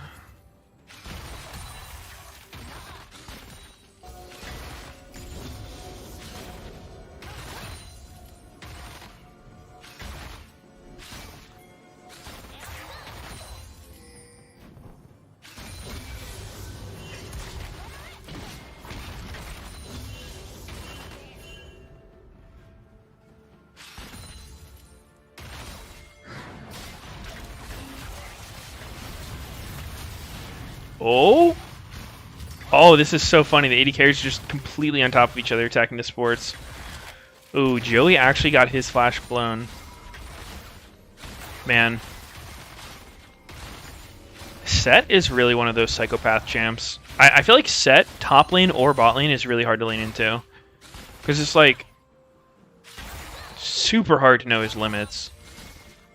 He's kind of like Kled, where you know the people who main him know his limits like weirdly well. And it's hard to know if you don't main them.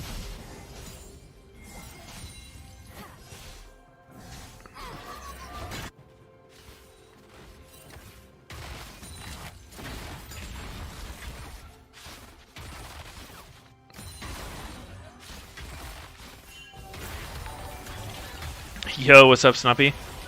Holy shit, you know, with the 18-month resub, welcome back, Yuna. Thank you.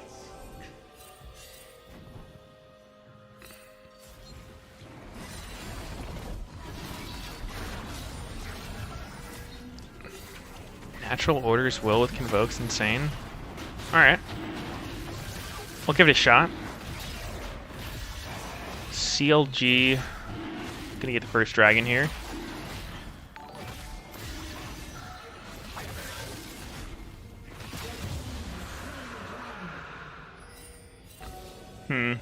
IMT don't seem to like this.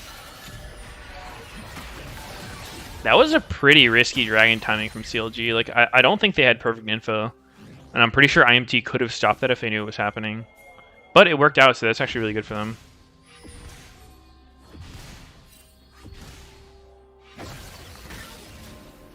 Do I like Aatrox as a pick in general? I haven't seen him much lately. I think he's one of those champs that's like live or die by like how well tuned he is. Like if he's over tuned, he's super strong. Because he's just a drain tank basically, right? Like if he can win his lane, like get ahead, he can fucking 1v3 people, not die, heal his entire health bar repeatedly with Triumph and shit. But if he's doing bad, he's going to be absolutely paper and fall over immediately.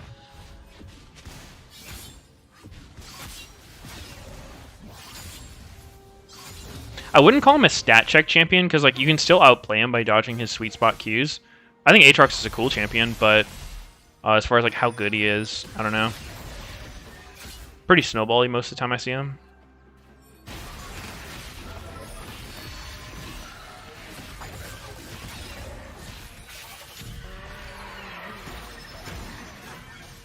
How about Aatrox support? Yeah, probably not very good. Probably not his best role. Ooh. And now IMT's just going to start the Herald. CLG looks like they want to contest this. Palafox is completely oomed, though. Although he does have Biscuits. Unironically, can fight because of Biscuits. Oh, the Flash Charm, and Jenkins is gone. Oh, why waste the ult? Why ult? You're so dead. Contracts, just give it up. Give it up. There's no reason to fight this. Oh, hold up. He does have the team coming. It is turning into a 4v4 again. Oh, Joey's got a nice position. Kicked out. Uh-oh, now his position's not as nice. Oh, shit. Yep, Joey's gone. Damn. That was good capitalization by CLG there, recognizing Joey had no flash and he walked into an illegal spot. IMT does get the Herald, though.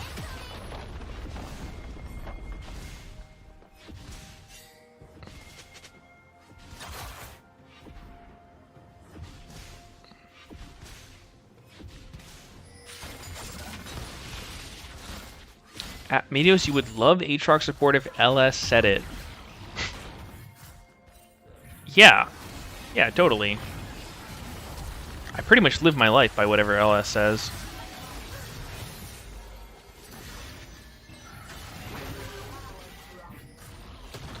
Yeah, this look... Oh, CLG full rotated their bottom lane here.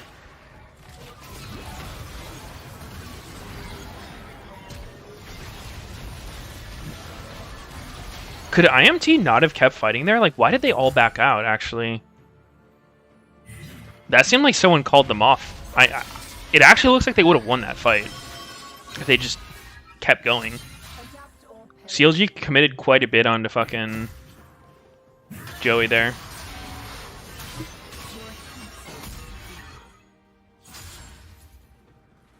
I'm here for the Wild Turtle flash forwards and an Immortals win.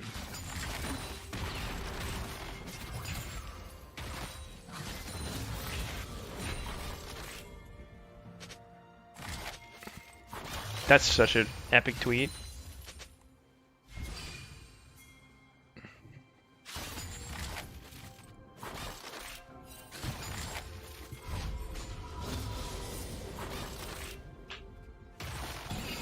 Alright, Dragons coming up. Immortals seems like they're a little bit in the lead, and they have the Herald, which is really good. How are they going to look to use it? Looks like they're getting control through mid. Pushing bot in. How does CLG respond? Contracts is just hiding on top side. I'm not really sure what the plan is here. I feel like it would have been better for Contracts to just show up and push the lane. Okay, he's hiding. And he's dead. What in God's name was that, CLG? That was so troll. 100% there, their response is you just insta-clear the wave with your jungler mid together. And then you'll get a window to walk down. Instead, Contracts was camping on the top side of mid. Maybe trying to bait them onto Palafox, but Palafox's abilities were down from clearing the wave. I really don't see what the plan was there. I think that was a pretty big mistake by CLG.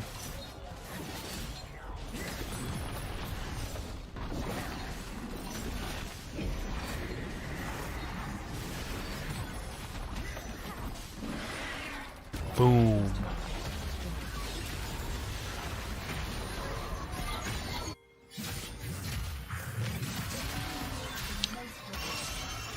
Wait.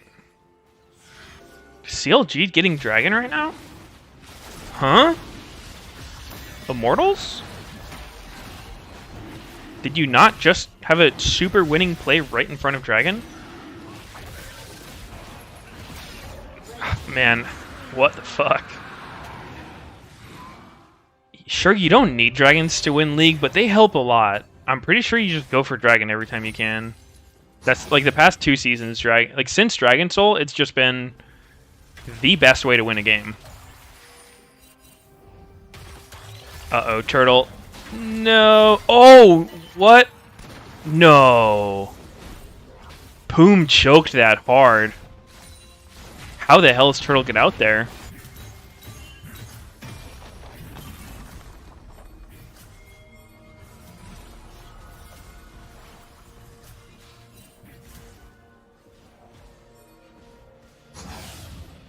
Meteos, what do you think of inspiration boots? Having boots restricted sounds cringe, but it seems meta. Well, I think it's good in a lot of cases if you don't want boots early, right? Because you just get your mythic faster, and then you save that 300 gold you'd have to spend on boots later. But on a lot of champs, I like not taking it just for the option to get boots, because especially on jungle, like you're actually walking around the map for the majority of the game, so you don't really want to be slower than you have to. Viego is actually a fucking lottery winner this game. So rich. Not a whole lot of damage there.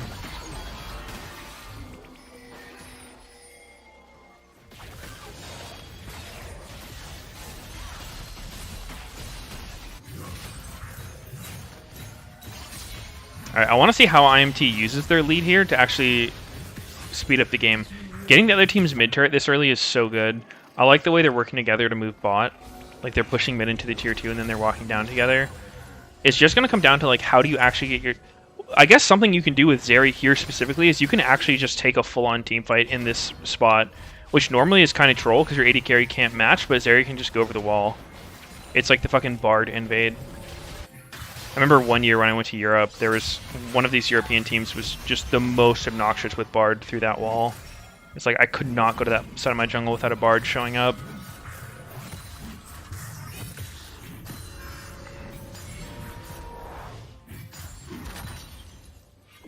And the Camille counter pick not really doing too much here.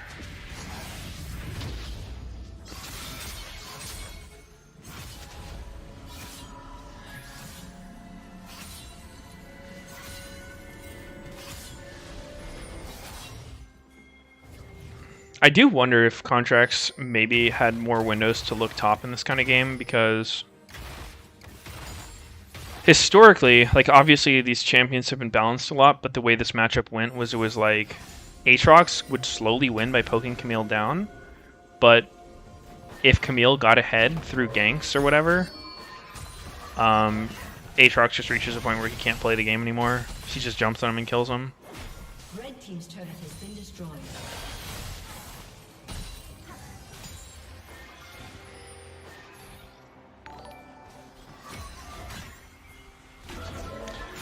JG Dynasty, thank you for the sub.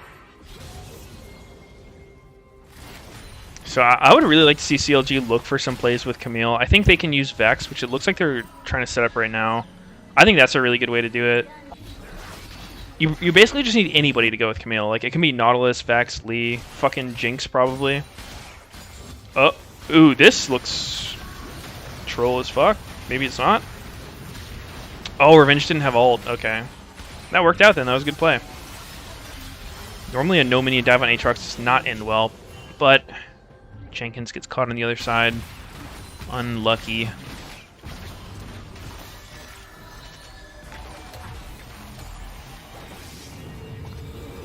Shamble Power, thank you for the sub.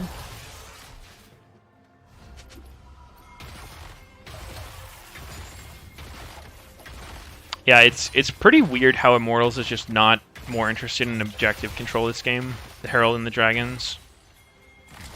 I mean, they're winning, so it's probably fine, but just... I don't know.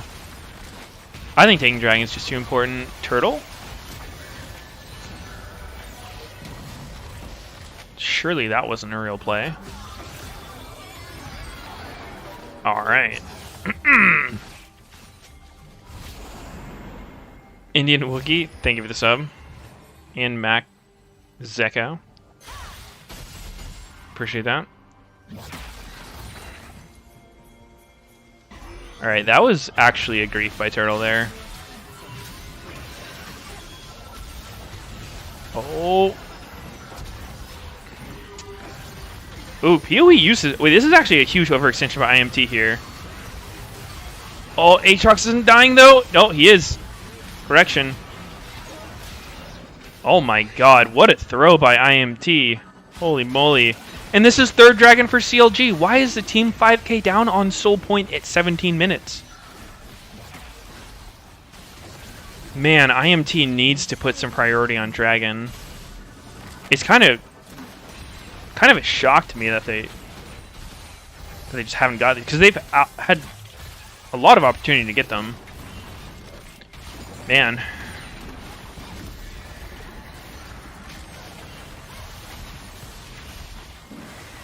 Hextech Soul is so broken too. If CLG... And from this point, even though IMT are still stronger, they're still ahead in gold, I think it's likely CLG will get Soul at some point in this game. Like, even if IMT... Because they have to get 4 dragons in a row without CLG getting 1, right? And that involves steals. Steal attempts are so favorable for CLG because it's like, even if you lose it, it's like, doesn't matter.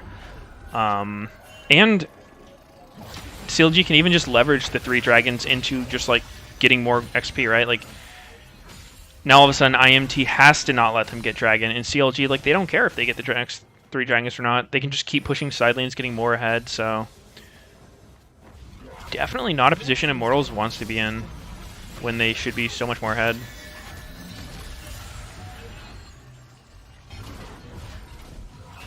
We will see what they can do. It's looking at the gold distribution for Immortals too, it's not exactly what you want to see. Viego basically has all the gold, which honestly, you don't really want Viego to have all your gold. Fucking... Dude, what the hell was Turtle doing here? That was such a throw. That made no sense.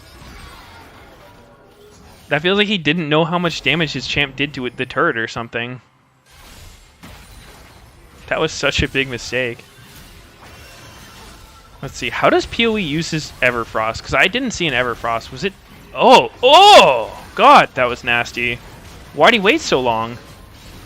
He had such a good Everfrost angle after his ult, and then he could have charmed after.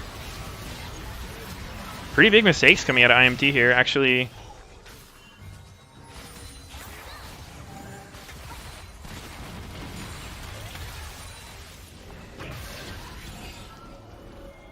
They still have map control. I think if I was a betting man, I would actually put it on CLG to win this one right now. Even though the game state, like, IMT is still up in gold, they don't have the gold really where they want it.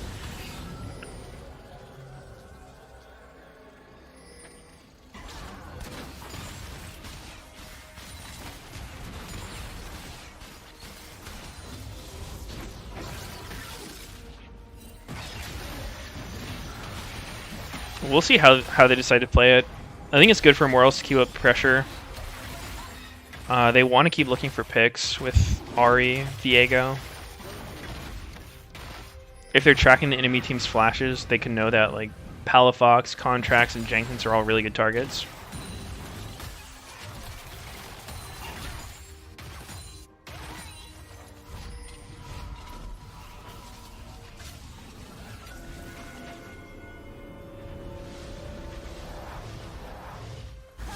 Alright, so IMT is taking probably what's going to be the last recall here before the Dragon. And this is one of those situations where CLG is under no pressure. They don't need first setup on this Dragon. IMT, they need to use... Basically, they leverage their soul point to get IMT to have to overcommit to setting up for Dragon, and then you just don't have to respond to it. Like, you can just let them overcommit, and you get more resources elsewhere. Looks like IMT's not actually even going to do that. Why do they all recall at the same time if they're not going to get Dragon control? I'm a little bit lost here. They're going top. This is weird.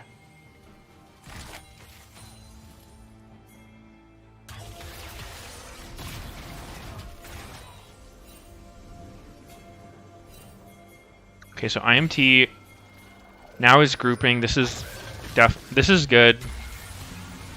And now we just have to see how CLG reacts to this. Oh! Oh no, they committed a lot on Joey. They do get him. Does Palafox have the ult reset? I think he does. Oh no. Oh, he missed! Oh, Vex missed. He's so useless now. Oh, Vex isn't doing anything. Oh no, it's all over. Oh, that started so well. They just barely didn't get Joey before he got his stuff off. Damn, huge throw. Not what you like to see. If you... Wait, is that normal? Zeri does W second?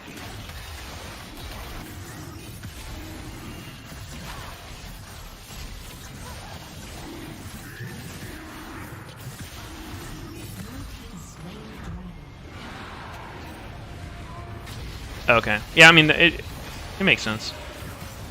Yeah, I mean, that was a huge mistake by CLG there. Dang.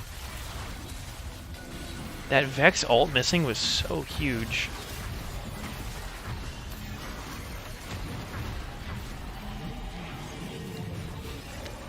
I hope they replay that fight. Alright. Let's see. So CLG, they're doing the right thing, forcing IMT to overgroup. They've got Camille top. Oh, they just barely don't have the damage to finish him. And then look at Palafox's ult here. Ooh, PoE jukes it. That was nice by PoE. I mean, I guess not really a juke, just dodged it with his ult.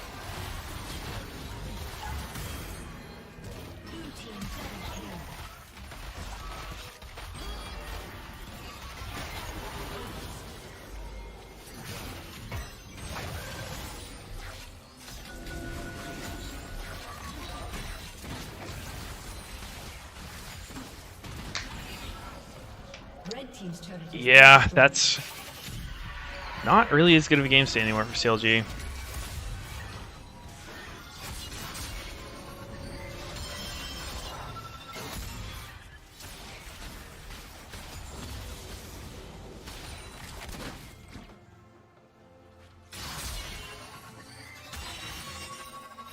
Well, they've got another chance at Soul coming up, but they might be down a little bit more gold than last time.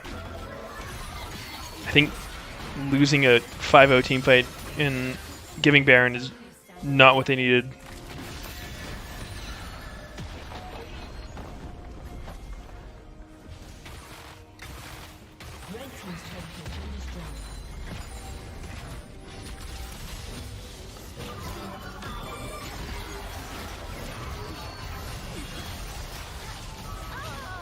Oh, wow.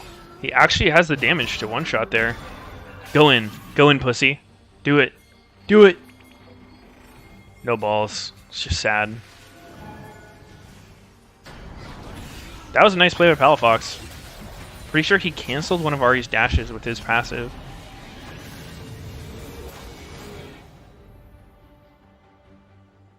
And just like that, PoE's Medjai's turns into one very expensive amp tome. Sad.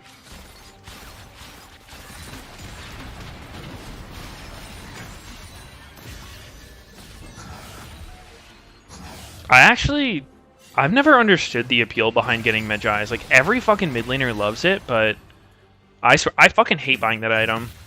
It feels so bad.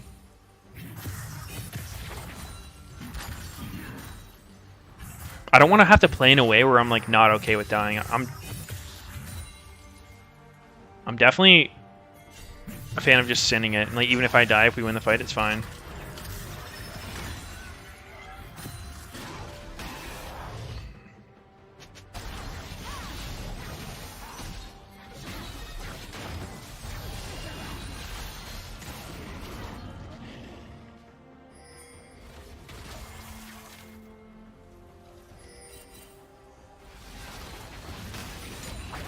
Oh my god. Jinx just stole those wolves. Poor Lee Sin, dude. Jinx is actually 3 items. He's not weak. He's got quite the front line to get through, but he's not weak.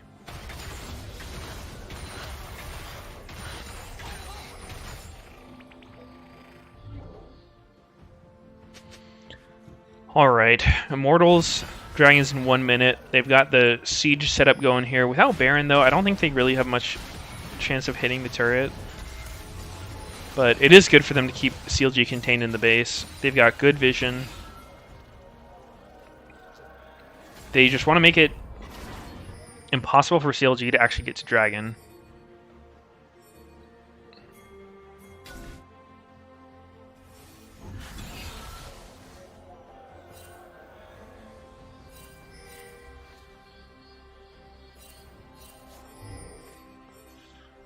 Yeah, I'm not really sure what CLG's plan is here. It looks like IMT's getting a little greedy here, going for the turret and Dragon at the same time. If it works out, you know, that's great, but I'm trying to see if there's any angle for CLG to, like, look for a play. I guess not. So it ended up being good for IMT in that case. Blue team's turret has been destroyed. Blue team has slain the dragon. But man, greeting when the other team can get soul is so risky.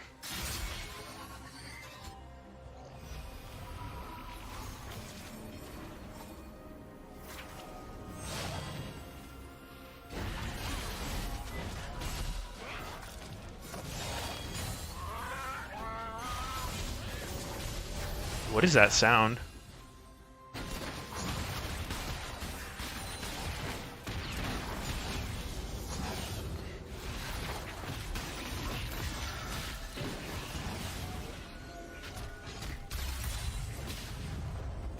I mean, what is Viego doing to make that sound during his recall?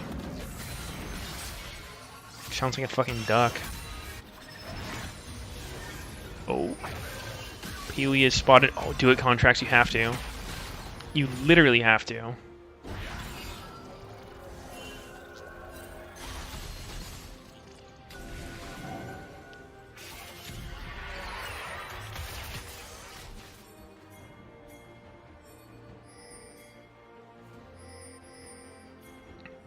Come on, CLG.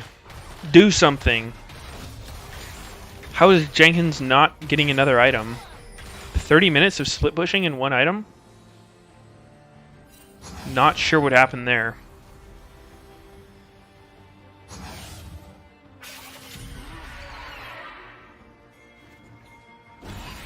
Alright, there it is. Second item. GG. I don't know, just... Does Sunder or Death Dance Camille actually do anything? I don't know who he's killing with those items.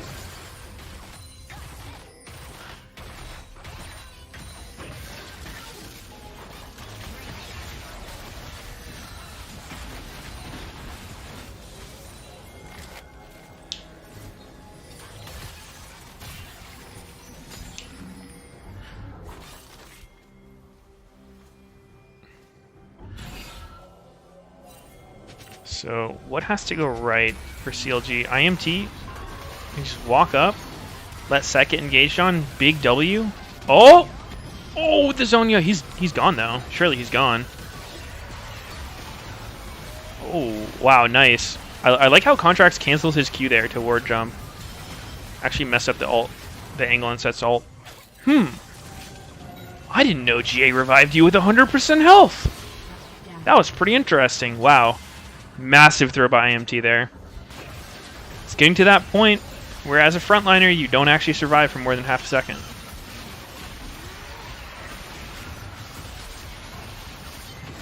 It's because he died right as he pressed Gore Drinker, so it like gave him the heal, but he was in the GA stasis already.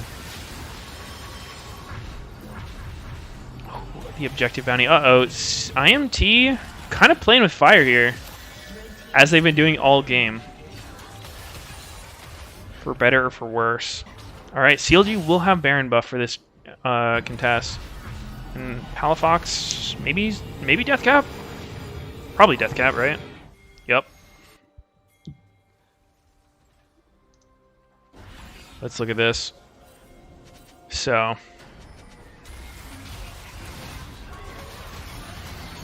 Ooh, that Nautilus ult into the Jinx traps. Xerxes just getting fucked.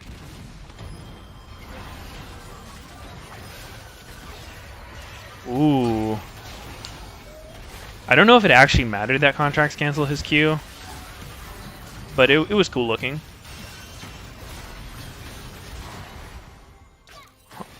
If I was Revenge, I would be really surprised that I actually got GA'd there. It never looked like his health went to 0.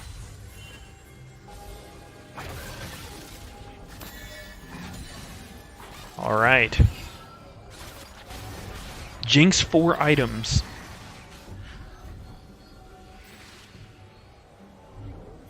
If CLG get this dragon, it's going to be so hard for IMT to win.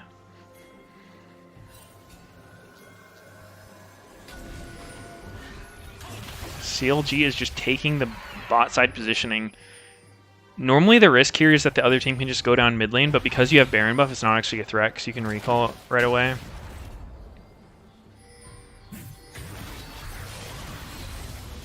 Ooh, IMT gets the crab. That's pretty big for this kind of fight. Palafox is so far away. Does he just YOLO with an ult?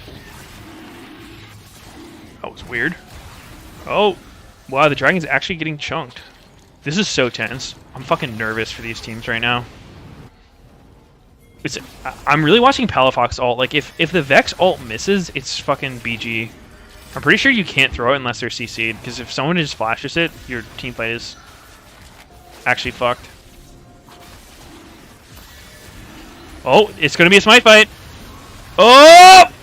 Oh, no soul. Unlocked. Set goes down instantly, though. Revenge going to go down. Palafox did actually just solo kill Ahri.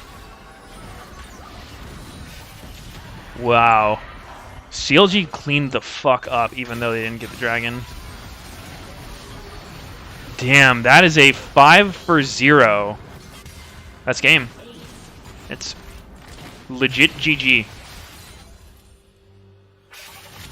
Ahri got solo killed by fucking Vex in that team fight. Wow.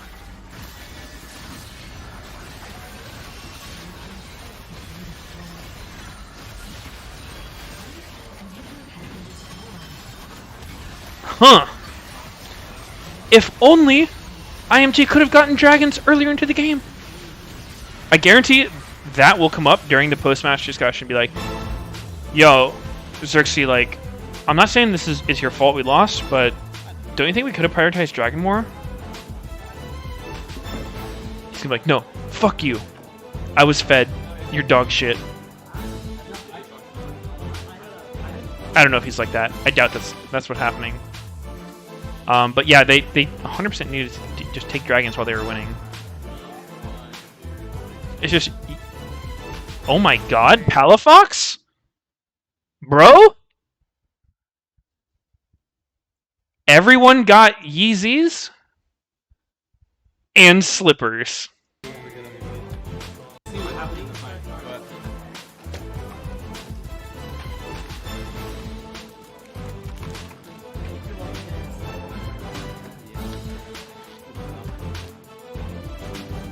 Damn, they actually won this game.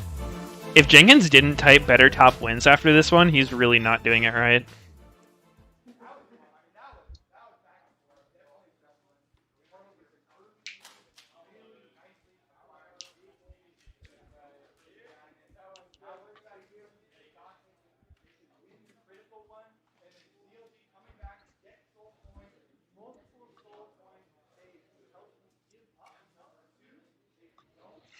Well then, what a fucking game.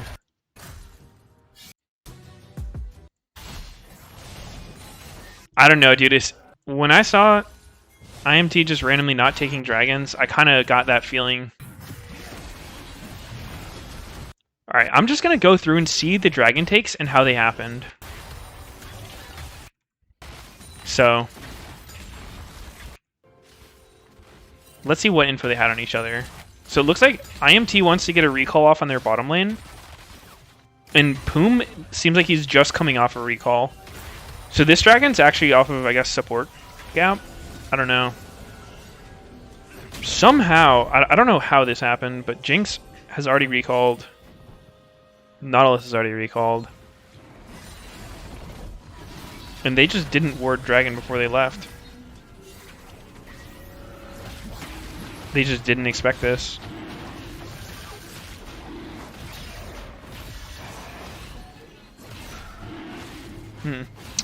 This was definitely not a free dragon by any means. Yeah, they were for sure confused about it. That one, kind of understandable. I think it was a good timing by CLG. They had Nautilus recall. IMT's bot lane really needed to base. And they didn't actually have any wards to put on Dragon. I think if they had Vision on Dragon, they could have stopped it pretty easily. But, you know, fortunately not the case for them. It's alright, though. Let's see the second Dragon. This was the one that really fucking confused me. So, like... Dragon's coming up? This is where I feel like CLG made a really big mistake in this whole sequence. Because the Dragon's coming up. IMT hovers mid. Ahri gets pushed. They move down together. This is all normal stuff. They walk over the crab. So right now, CLG has full info on what IMT are doing. And if you look at the timing on this, like the wave is already at mid tower. CLG should know. They can instant clear this wave with Lisa and Vex together, which they should do. I don't know if Contracts has like been told by his team that like he shouldn't take his XP or something, but like Vex tries to solo push this, and he just doesn't. And so he uses his, like he doesn't have his fear, which is part of why they can just jump on him and one-shot him. So this is a really big mistake by CLG. If Contracts just showed on the wave, they would insta-clear the wave, and then they could retake toward bottom. IMT would either have to give up mid wave or show on mid late, and then CLG actually has a pretty decent position, but they made that mistake. And then IMT has Herald, so like I understand why they're doing this, but it's still such a huge mistake. Like their bot lane could even start the Dragon right now, and then Xerxes just Herald and walk to Dragon. You shouldn't commit for this turret. Like first turret's good. Okay, IMT's bot lane recalling here is troll as fuck. There's absolutely no reason to recall here.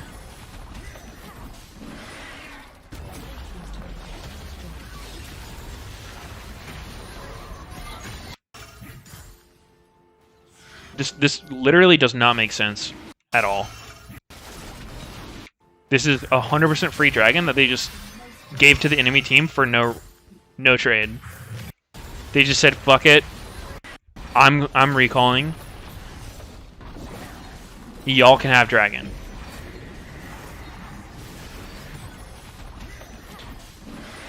I guess they could figure that they don't have ults, so they can't fight it. But definitely do Dragon instead of the mid tower. But even still, like, I guess you don't instantly lose the game from that, but it's still pretty troll. We'll find the next Dragon.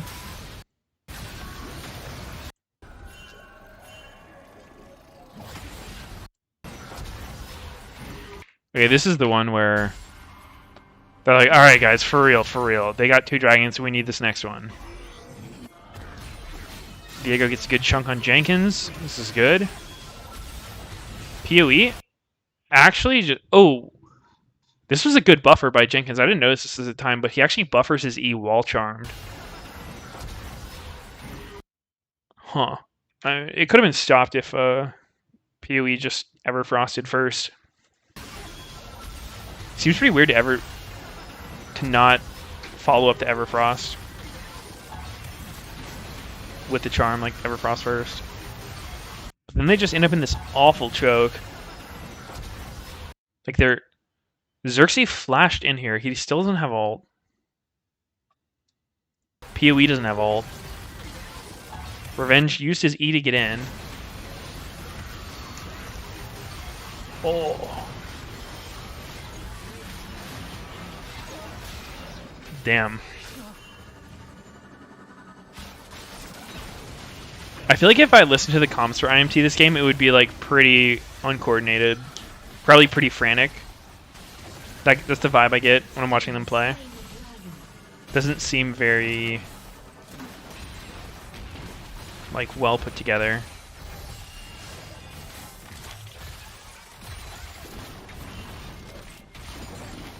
Wait, Insanity said Zarius in base? Was he really in base again? Oh, he's just coming off being dead. Oh yeah, I mean, Turtle grief this one Omega hard. Look at this.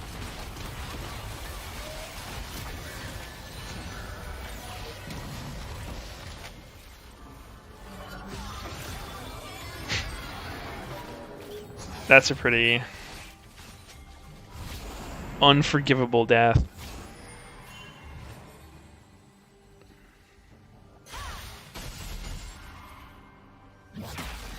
Question here is, like, could they have just rushed it? I think they probably could have just rushed it, Aatrox and Xerxes, but that might be one of those things that, like, is a hard call to make in game.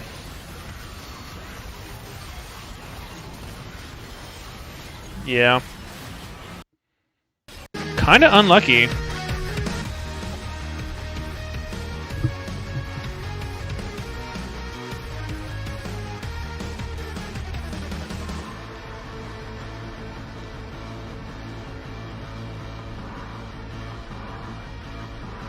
That was a lot of mistakes by IMT though.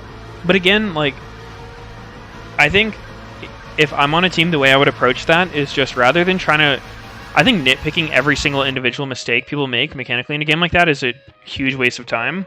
Like, people can just look at what they did on their own and figure that out. It's just getting everyone on the same page about taking dragons. Like, how often do you see good teams just not take dragon? It's pretty rare, right? For the last, like, 2 years, dragon has just been so huge. Not much of a reason to give it up. Especially with Hextech Dragon. That one's so good if you get Soul.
Oh, 6 in the last 5. Fucking not a good look. That is not a good look at all. Wait, Immortals are last place?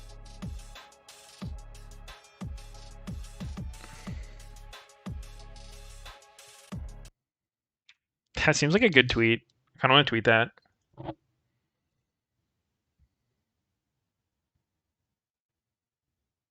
I need this YouTube bar not here, though. How do I get rid of this for my screenshot?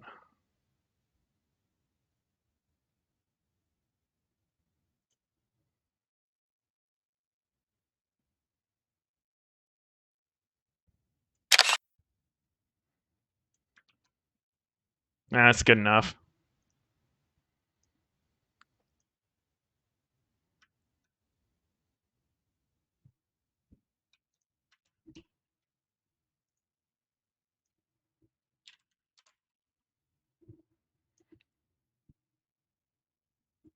Through for the final product? Yeah, I'm actually a little surprised because when I was doing the scan for the statue, they said like we're not sure if that would work, but we'll let you know, and they never let me know. And I was like, I never got to know, but now I know, so I'm happy it went through.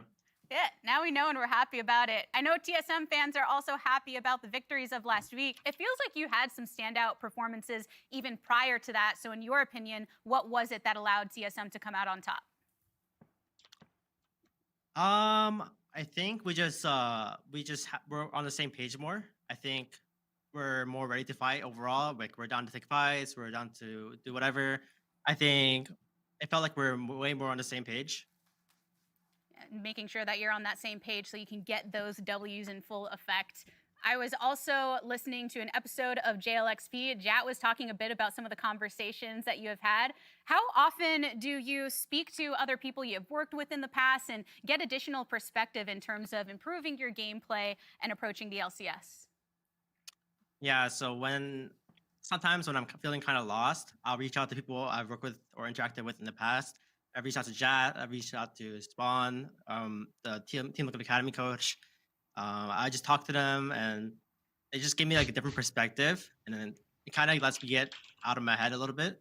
So it's always useful listening to others. The mental game is such an important part of it, and that much more important when you go into The the dab. last week of the regular season. 3 games on the docket. You have 100 Thieves first, though. What are your thoughts on that matchup? In my opinion, maybe like outside the top 1 or 2 teams in standings, I think everyone else can be equally as bad as we are. I don't know, or as good as we are, however you want to take it. But, Wow. it's definitely That's a easily confidence winnable game. builder right there. Let's Yeah, go for everyone's as that. bad as the. Good. Keep it positive here going into the Super Week. Tactical, congratulations again on MasterCard Player of the Week, and best of luck in all 3. What a fucking quote. Thank you. Time for us to head back on. Yeah, we're shit, but you're shit too.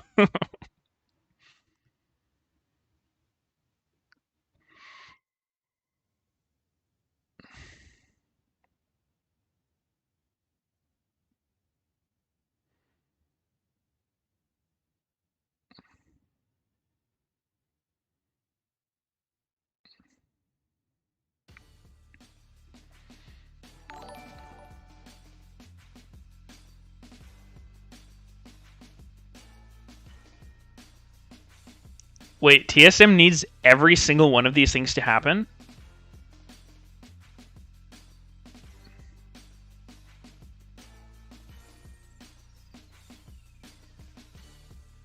Whoa. Holy fuck, forest fire.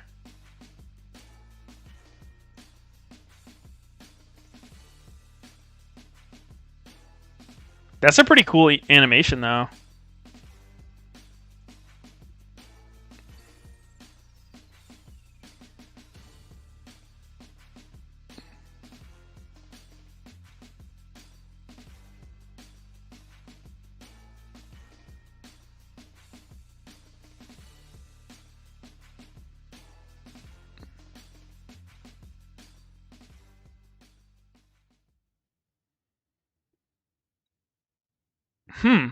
Not looking great for TSM.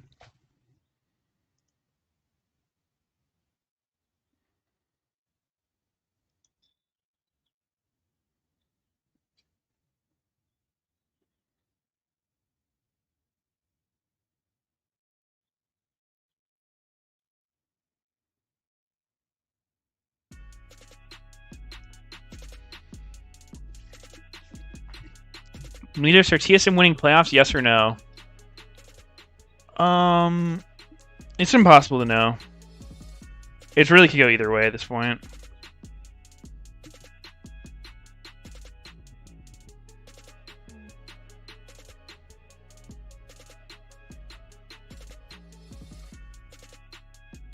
They lost to Huni Rumble.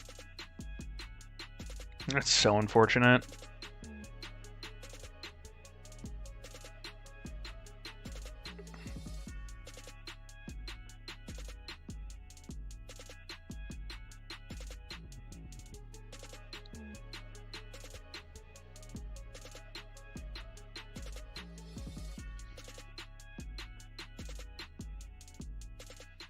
So wait, is there a new mid laner? Is that why they're winning? TSA playing remotely, building game delay for competitive integrity. They're building it.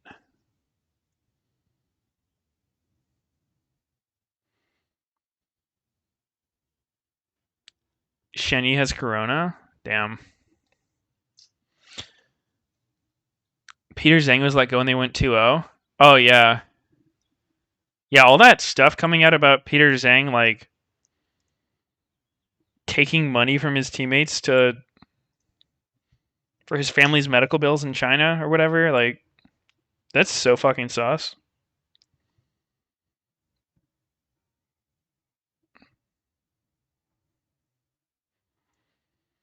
How much did Peter Zhang ask you for? Oh, he said he needed like $1 million for his family back in China, so I hit him up. Have you seen the update of the Peter story? What's the update?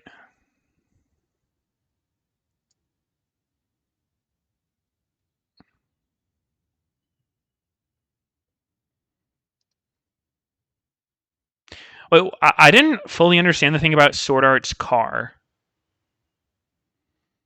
Like, I read what Peter Zhang said in his Twitlonger, something about, like, not giving Sword Art his money or something, like...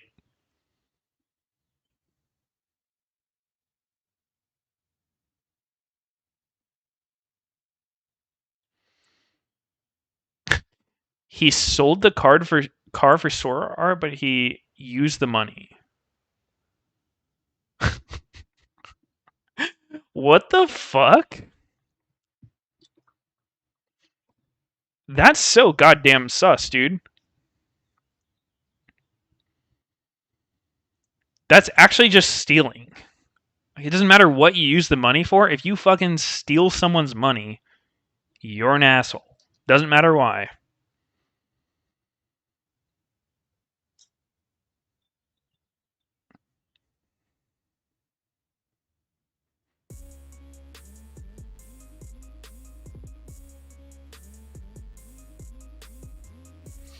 Supposedly he later paid it back, but I don't know if we can prove that. Double F said Peter supposedly gives tons of money to cute Weibo streamers.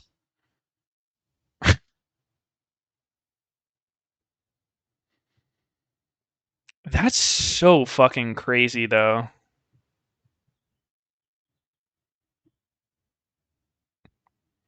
I just don't get, like, so apparently Peter Zhang paid everyone back for the money that he needed for his family's medical bills. Like, so he didn't even use the money on their medical bills? I don't get it. Like, shouldn't he not have the money anymore if he used it?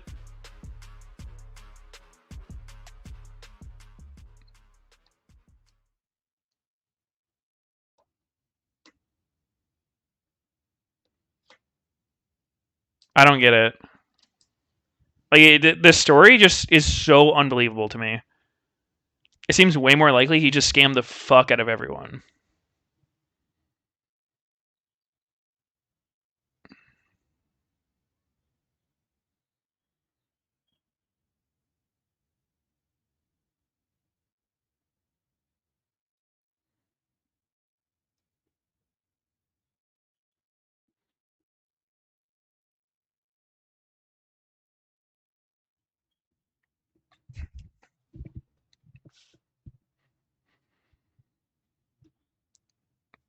Taking play.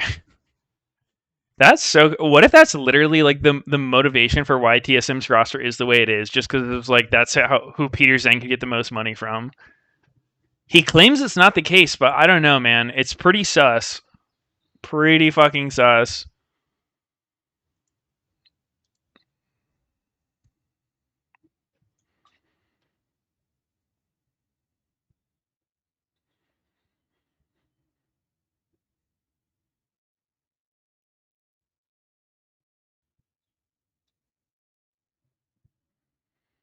Double F said it's not true. Yeah, I mean, I don't know. It's so wild, though. To think that's happening in modern times from someone like Peter Zhang, who most people in the scene know.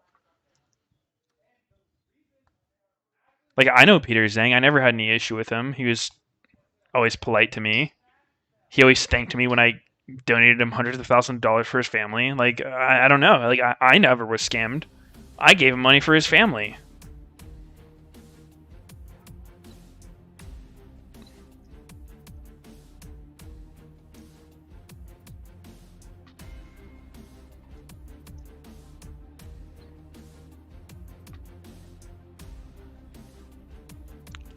Is this must be Takeover because I don't recognize him.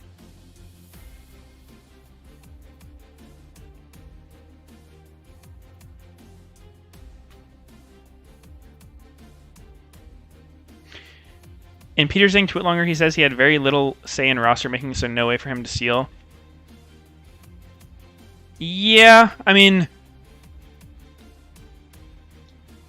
he's gonna say that, right?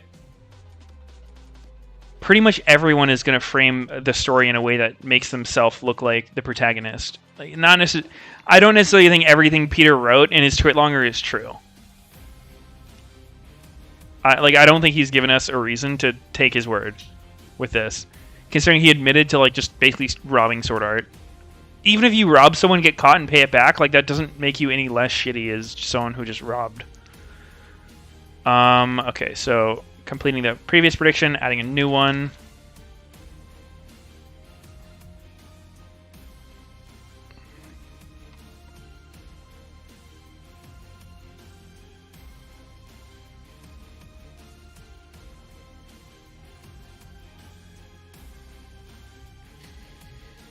What if he said it was just a prank or social experiment? Oh, I mean, that's a totally different story. If he was filming it and it was a prank, like, people are overreacting. They just can't take a joke. But I didn't see the video. It's not on YouTube yet. Or even TikTok, so...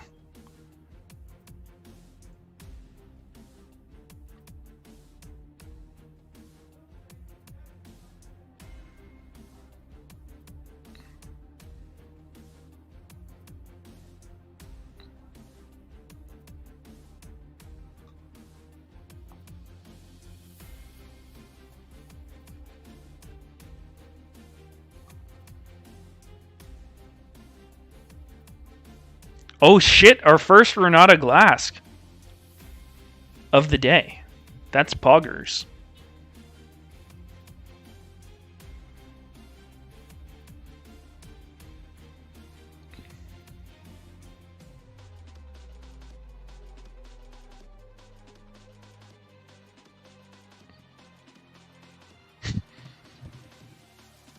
$5K points on TSM. Let's go. If I lose, I'll ask Zhang to spot me. Please, please, I need Meteos points for my family. Their medical bills are so expensive. Please. The doctors are only accepting Meteos points.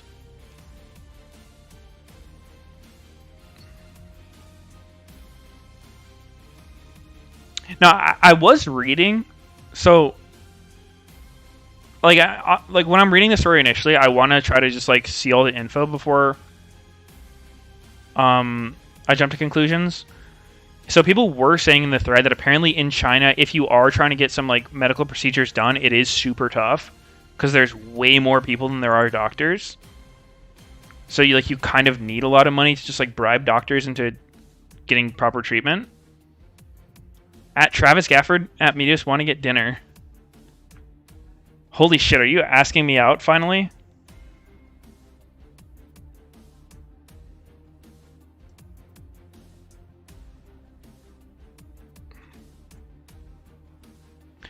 I could be down, depending when.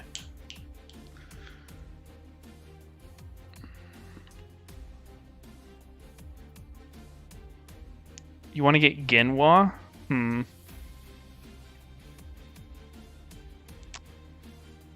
Is that next to Sugma? There's so much Ahri, dude. These teams are definitely seeing something in Ahri that the spectators are not. Is K Barbecue? Oh, dude, I love K Barbecue.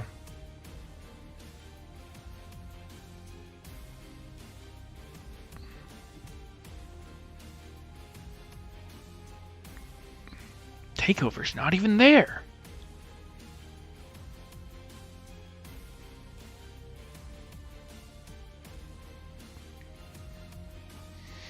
All right. Well, only really talked about Peter Zhang drama. Nothing about the comps. I kind of like TSM's comp better, I think. Still, you'll never be faster than a lion. I don't have to be quicker than the lion, just faster than you. Red Bull gives you wings. What is going on? I can't afford streaming anymore, so. Sure you can. State Farm has rates that fit your budget. Oh, good. Because some true crime would be nice. Like a good neighbor, State Farm is there. Call or click to get a quote today.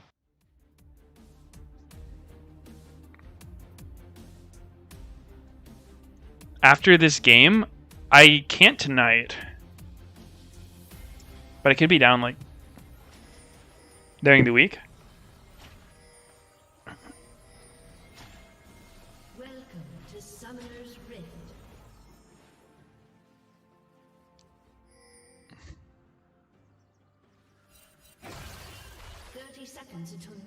Alright. So 100 Thieves, I really don't know how good Renata Glask is, but if you're going based on release date, which seems to be the most accurate indicator of champion strength, more accurate than any other indicator, then 100 Thieves bot lane should be super OP.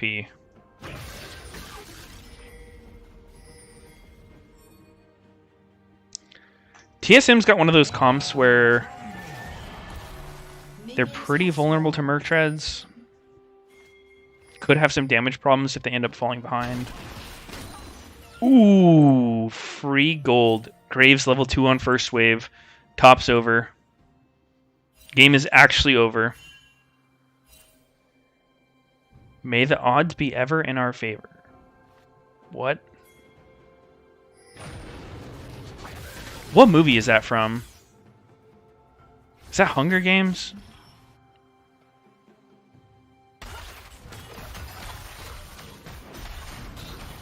Why? Why is Hunger Games reference being tweeted?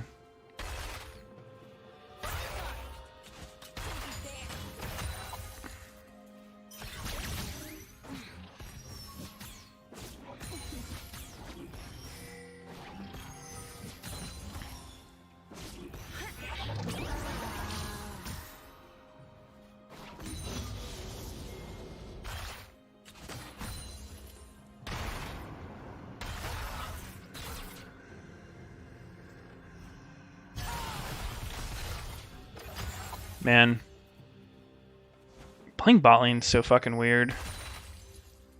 Early levels bot lane is probably like the part of League that I'm least comfortable with.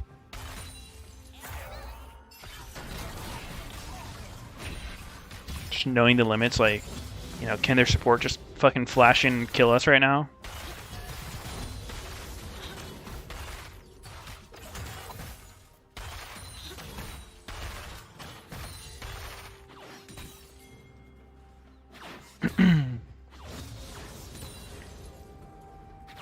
Alright, so both junglers are pathing from top to bottom.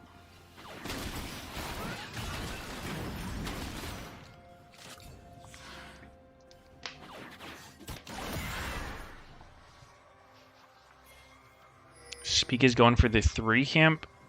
Or sorry, the 5 camp crab. Closer's going for the full 6 camp. Oh, take the Gromp! Oh, he had the opportunity to walk up and smite the Gromp. But I can't blame him for not going for it. Uh-oh. Closer could go in if he hits the Q, but probably not a good idea. Alright, what does Closer do here? He's going to go for the top crab.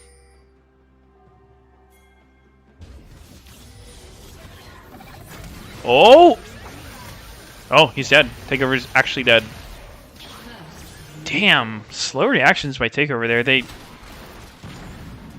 That was not a very good way to die. I think that's a pretty obvious window for Lee. He really doesn't have anything to do except go to top crab. That's the only camp up. So he's either going to recall or he's going to go to top crab. So you need to be really careful on that wave. And be able to react flash the Ahri charm flash. But he didn't get it. And that happens sometimes.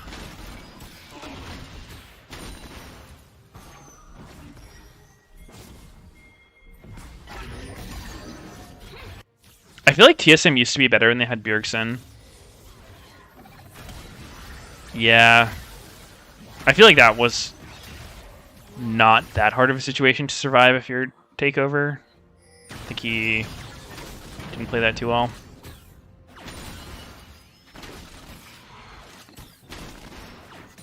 Wait, why did they switch their mid laner to take over? Did we ever get info behind that? Was it just like a random swap or... Oh! Oh! Okay! Damn. I like the way Closer played that. He actually managed to get that kill without flashing.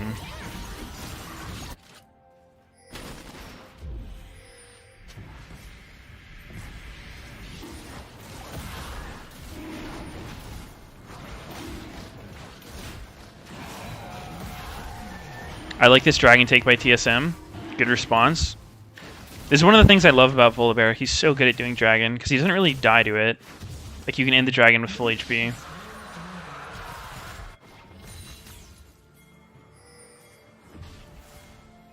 Okay, so they're kind of looking for a dive. This isn't a real window at all.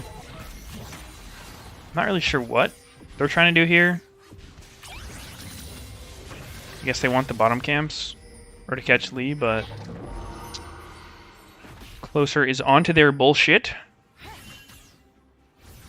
Abadaga has early mercs, so like there's really no way to get a kill on him.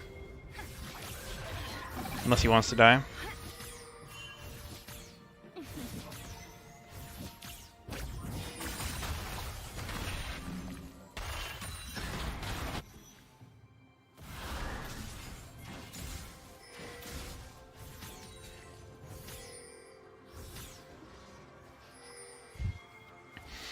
Alright, is Spica gonna go for this crab? Ooh.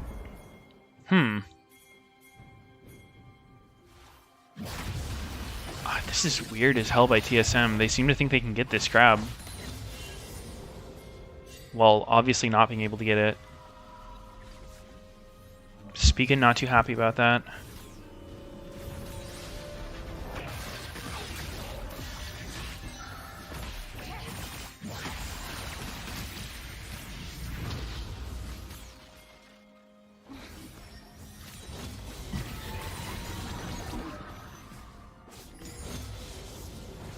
Oh, and they're going to get the blue. Damn, Closer Abadage actually playing very well together. Granted, they are playing Arya Lee, which is like one of the best mid-jungle duos possible. Renata can just get out with 90% health after being ignited. That seems balanced.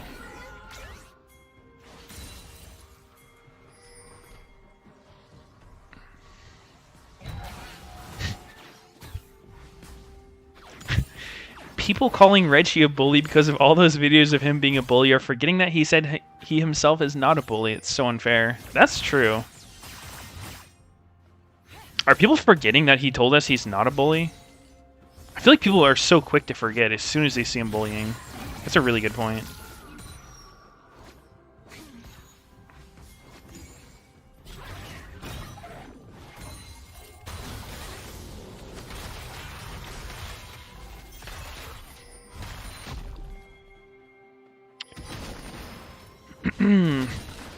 Kind of a slow game.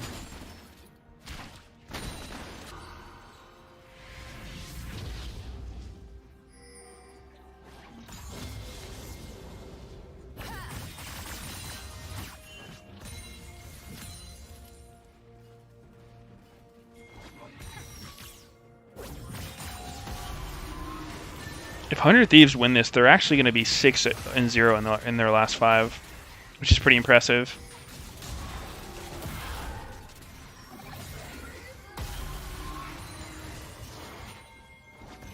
Alright, so TSM's going to initiate the Herald swap, and it looks like 100 Thieves are onto it as well. Actually, what team's initiating the Herald swap? I feel like they're both just going to it. This is 8 minutes. Moths to a flame, they have to. Oh! Shenyi getting flash hooked by Huhi. Can he actually survive this? Is Huhi allowed to just run in? Oh no, he's revived by Renata. Oh shit, Abadaga is deep in that ass. Oh, he didn't use the plant. Use the plant. Oh, I feel like he could have got out. It's okay though. Alright. Fucking crazy fight. What is that? 2 for 2? 2 for 3? That's pretty wild how Renata's allowed to just flash in like that and not get punished.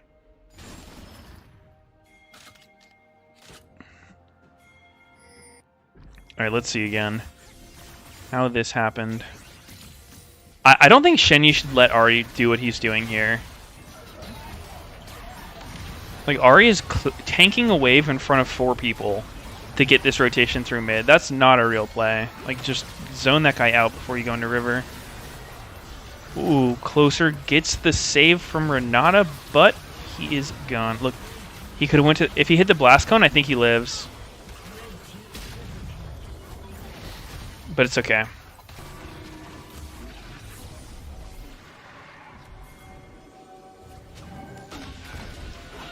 Oh, TSM actually ends up getting Herald. Interesting. This is a lot of juicy plays. Dude, this is the classic TSM. I've never... maybe it's just the Huni. Like, Huni is always pushing with his 80 carry.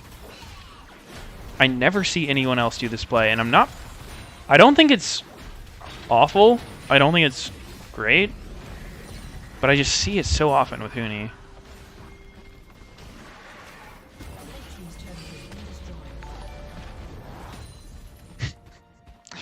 Thank you for the 2 months clubbing with Seals. Dude, this Volibear ability level has been making me scratch my head. So, a lot of Volibears that I've seen in competitive games, they do 3Q and then W max. And to me, that makes legit no sense. I feel like if you want your W max, you do it early for the clear speed and like 1v1 potential, and then you do Q for the mobility and team fights. But they're doing 3Q then W. Like, it doesn't actually make any sense to me. I feel like if you're going to go 3Q initially, you just go all the way with Q. Some weird shit.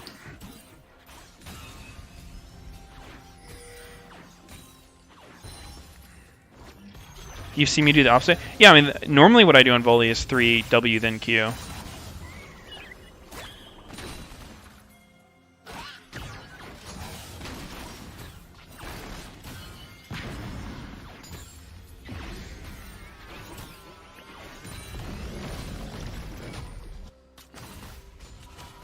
Spica is going Triforce volley. Probably Sunderer is more likely.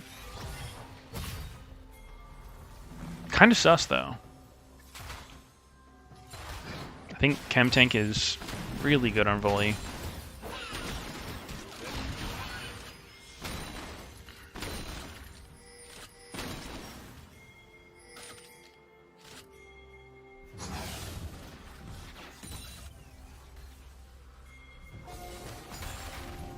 Alright, tactical. Does he recognize the danger? It seems he does not. Oh, gets his ass kicked into the wall and he's gone.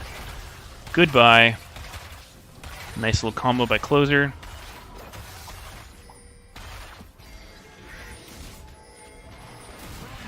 Uh-oh, Spiga's in deep. He has ult to get out. Oh, it doesn't get over the wall, but he should be okay. He really wants this fucking Raptor, though. Oh, and he's going to have to give it up. So sad. Uh-oh, now he wants the red. Spiga is just fucking all up in this jungle by himself. Huh. Damn. Spiga is actually being a cuck right now, just watching the other team fuck his camps. Shenyi looks pretty gone. Unlucky. Wow. That went so bad for TSM. Legit, everything they tried to do just failed right there. I feel like Spiga would be pretty frustrated in that situation. He's just like, why the fuck is my team not here? How are they allowed to hold these camps on their weak side?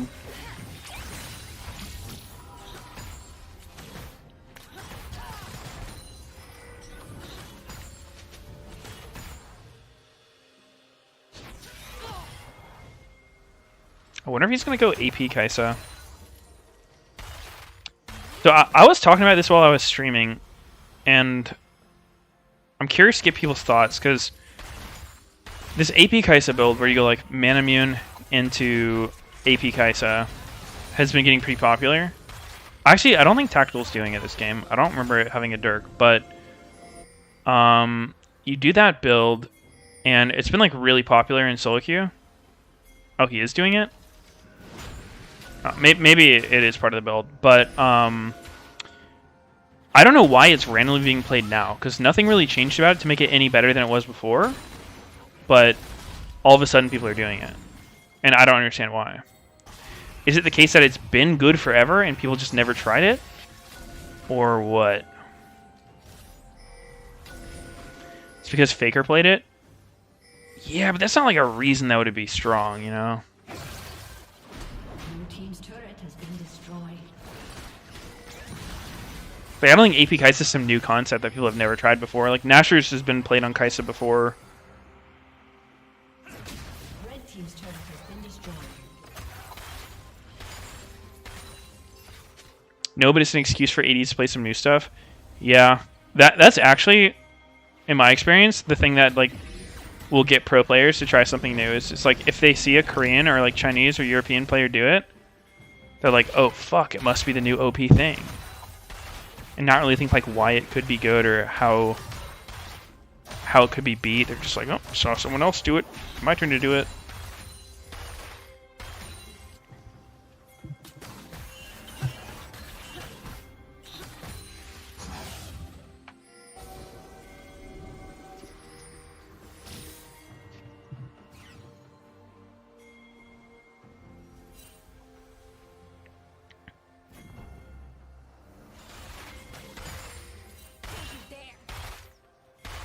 Maybe there's just nothing better right now than AP Kai'Sa. Yeah, that could be it. But I don't know. Like Kai'Sa's W, ever since they did that one change. Oh, hold up. Hold that thought. Big team fight. Spica ulting out. Oh. Uh-oh. Abadage! Oh my god, he just murked them. Oh, wait, Closer actually died there? That's tragic. Alright, this game looks fucked. But like I was going to say, when they did that buff to Kai'Sa's W where it refunds 70% of the cooldown, lol, instead of 50, it really seemed like that made Kai'Sa's, AP Kai'Sa super obnoxious. But it's one of those things where like I can't tell if it's good or it's just really good against bad players. Because if you don't hit the W, it still has a long cooldown. It's only good if you're just chaining them at people. And I don't think her W is particularly hard to dodge if you're watching for it. Alright, let's see. Spiga has to ult out. Here comes the Renata ult. Spiga actually procced his Divine Sunder on his teammate there. Ooh, that Ahri legit pounded them. Ahri's looking pretty strong this game. I don't know.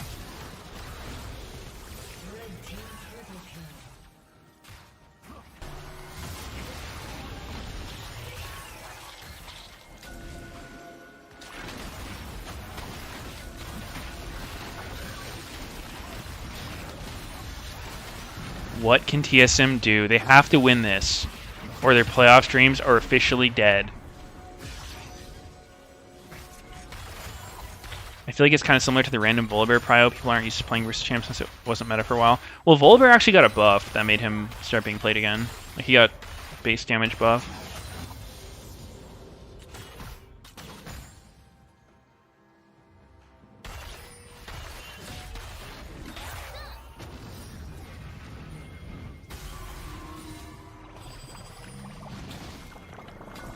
I think Volibear's good, but I think you need the right team around him. He's kind of like a, I don't know, Jarvan or Gragas type jungler where he's not really a carry. You need carries on your team. If you have too many setup champs with him, I don't think it's good. Like Volibear Vex, I don't really like this combo. Both champs kind of do the same thing. You know, you like force the other team to have Merc Treads and then your champ doesn't do too much against them. I'd prefer Voli with like late game scaling champs or like a super fucking aggro assassin champ, but I don't think those are very playable right now.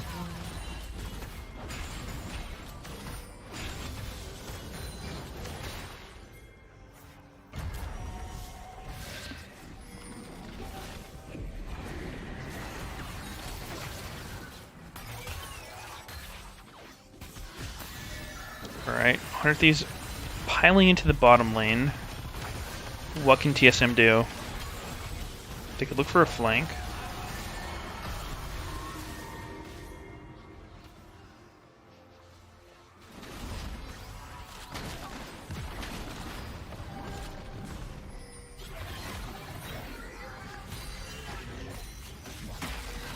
I guess Volibear he kind of feels like a Trundle type champion. Just not a carry at all. Need big damage champs to go with him.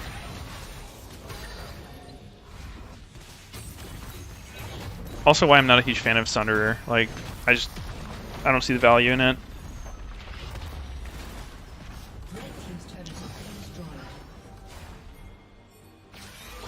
I think Cum Tank just for running people down inside lane can be pretty good.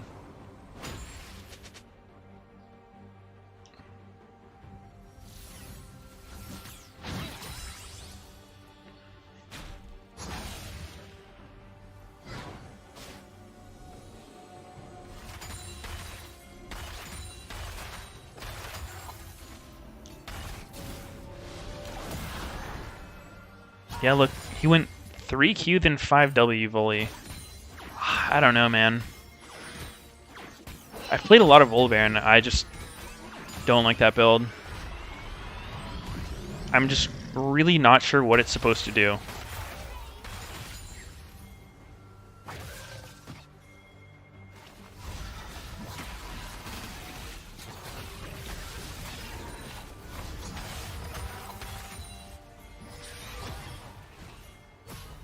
Oh. Big poke. Why are you ulting? You can't kill this guy. Alright. Good try, TSM. Oh. Get him, takeover. Oh, NT. Nah, this game is so done.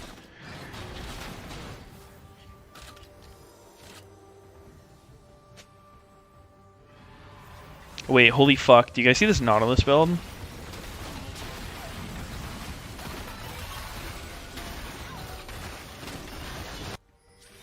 That's like the fucking anti-Trundle build right there. Like, why commit? Chunk him is one thing, but there's no world where you're killing Lee Sin there, and I don't know how they thought they could. It's a fucking Lee Sin with tank items in a head.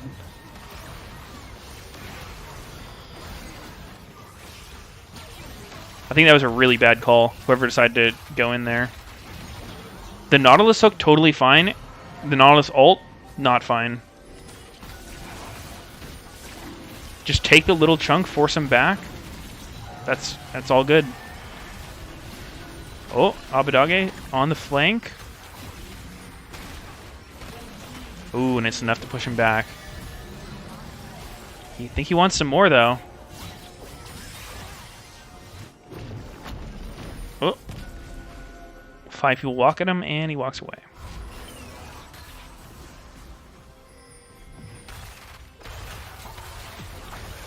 To be fair, they did kill Lee. It just cost him everything. I mean, Lee didn't need to die. Still an awful play. That one, though, feels like a pretty basic, just misjudge of damage. Thinking they can kill him there.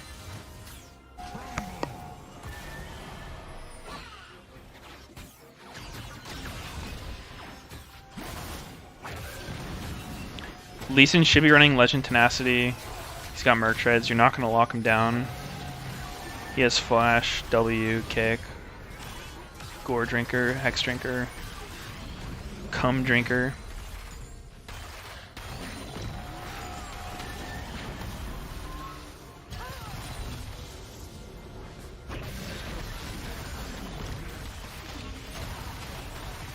TSM cannot do anything. Engaging on Lee once again. That time it was pretty close. He has a GA though. But that was good because it wasn't fully committal. Oh, does Shinny still have his Zonia?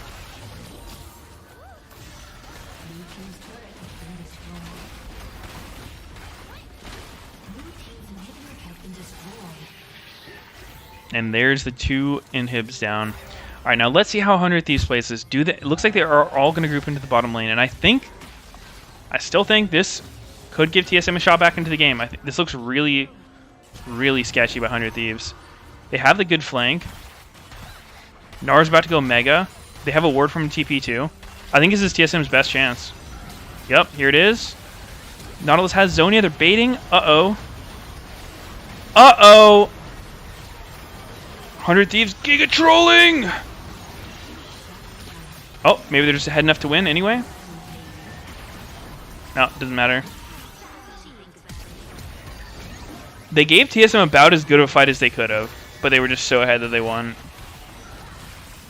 Vex missed ult? Did he really? That's embarrassing.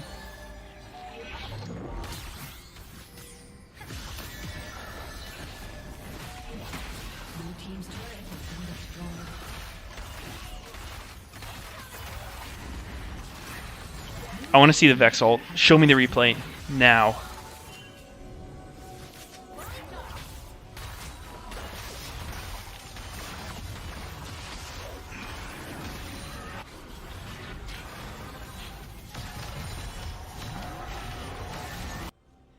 Alright, I'm watching Vex.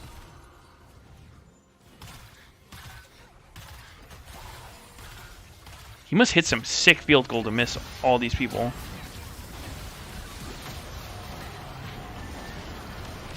Okay, what do you mean he missed? He hit. Oh, that last one? I don't think it really mattered. But yeah, he did miss that. There's no chance he kills FBI there.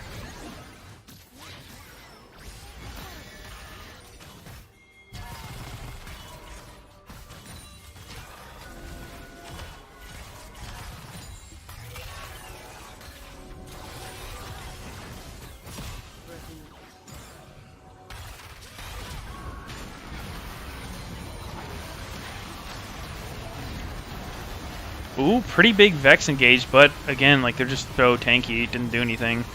Oh. Oh, they're just getting run over by the most fed Ahri that's ever existed. I think TSM aren't even taking bad fights. I think 100 Thieves is kind of playing this fairly lazily. I mean, I guess if you're ahead enough to win a bad fight, just take it, fuck it. But kind of sus.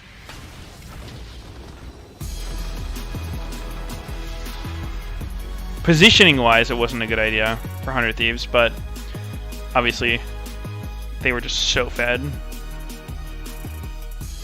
TSM is gone, Sag.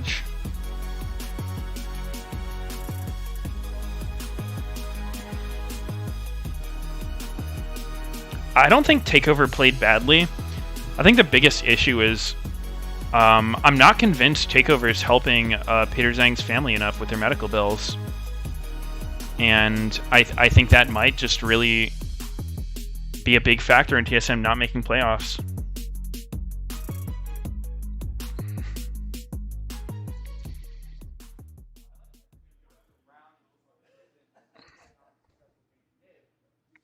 The early ganking, yeah, I'm kidding. He didn't play very well. That first gank really kind of started a snowball. Let's watch it again. Holy shit, I fucking blink and you miss it. He even sees Lee Sin here. Holy shit. Flash! He doesn't look old. This is fucking 50-year-old reaction time. You have so much time to flash this. That's nasty. Was it actually dirty? He saw Lee sitting there.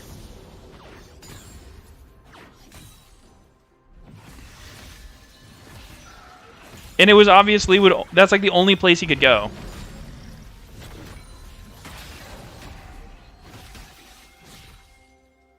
Unlucky.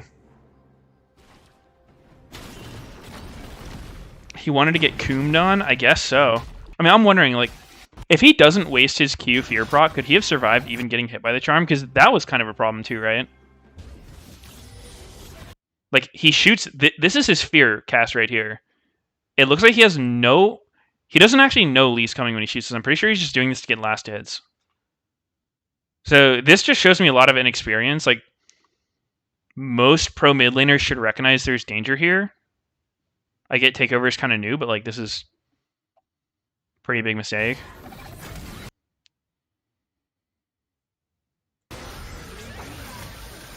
Yeah, because if he had his Fear proc, he may have been able to live even if he gets Charm. Just fucking Fear Lee Sin away, like maybe cancel one of his dashes.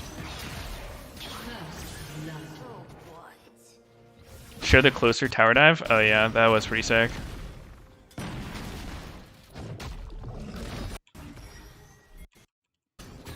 So let's see, closer comes here. He war jumps to the try, so he doesn't have his W right now. He's approaching Huni. He just Qs the minion, then war jumps, autos. Pretty suavemente. He just holds his spells. His positioning seems pretty good. He's trying to not give Gnar the double jump over him. He actually did end up giving it to him, but like barely. And then good patience to not shoot the Q, because if he misses the Q, then like Huni lives. Yo, Don Gore, thanks for the 16 months. Oh my god, they fixed it! They fixed the last 5. How dare they?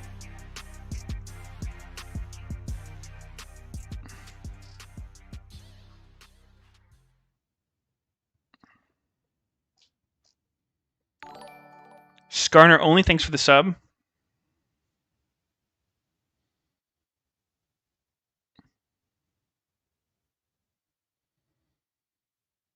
Ooh. It's all up in flames.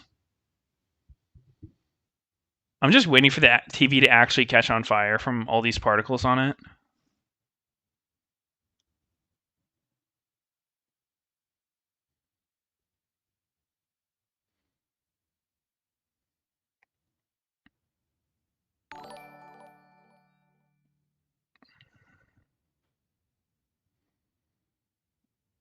I think he missed a spot.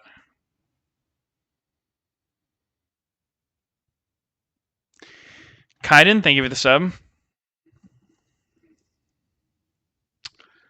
All right, well, that's LCS for today. Sorry there was no sneaky and double lift today, but I appreciate you guys hanging out anyway. Yo, Big Texas Butters, thanks for the 2 months. Emily needs to sit still. Yeah, she's fidgeting hard. That's one of the things they tell you not to do when you're on camera. It's just a nervous habit.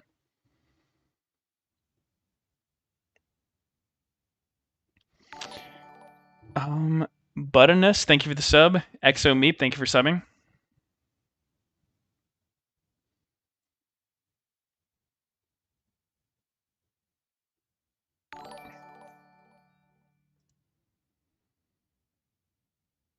She's actually fidgeting Omega. I can't unsee it now. Fuck you, chat.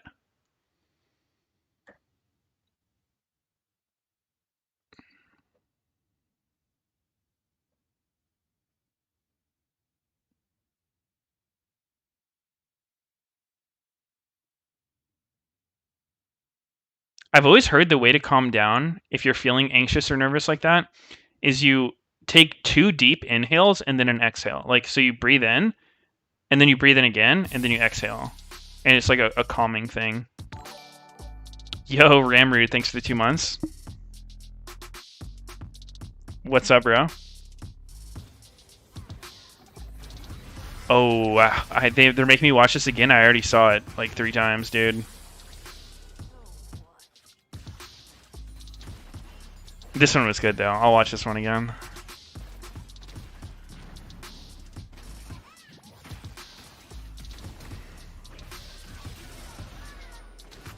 That was smooth. I like that one.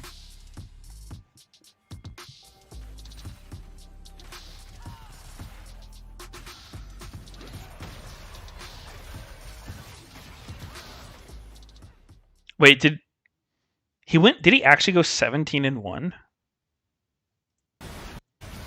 There's no way. That's too many kills.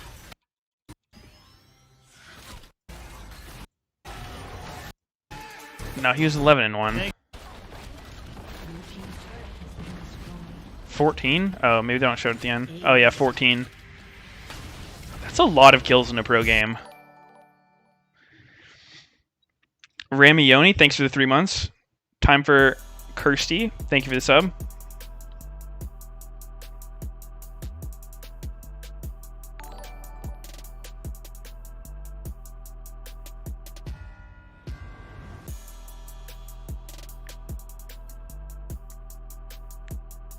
Get Ramar's name right, but calls me Buttners. Big Texas Butters? I don't think I said Buttners. The guy who subbed after you was named Botanis.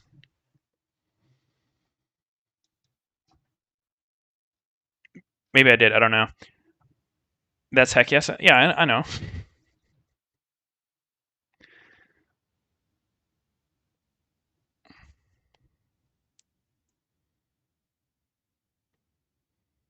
Muse, if you're interested in a Bay Area house, let me know. Are you giving away for free?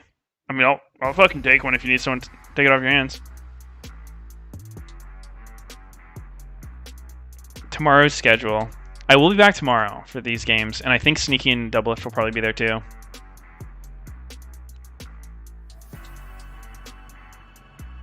So, Gamma payout. Got you. Probably going to call it good for today on the stream, but I will be back tomorrow and the next day. And I should be live for some solo queue days after that. So if you enjoyed, if you want to see more, it would help me out a lot if you could follow me on Twitch and Twitter at MeteosLOL on Twitter. And yeah, stay tuned for streaming updates. Thank you to everyone who tuned in. Much appreciated. And I'll hopefully see you guys tomorrow. Take care, everybody. It's another super week. That means we get 3 days instead of 2 of competition, and I am just over the moon excited about it. 3,000 career assists, though. Poor Bjergsen there, cashing in. No more habanero peppers. Bjergsen got 2 assists. A Blaze Olive stuck underneath the tier 2 turret will buy a moment longer with a stopwatch, but that is it. Golden Guardians are lined up in a neat little single file line, and Team Liquid is checking them all out. I cannot think of a single time when one of my friends said... This is just like the most shots fired at all of 100 Thieves. The man's a battleship. Just boom, boom, boom. Y'all are dumb as hell. No necesito.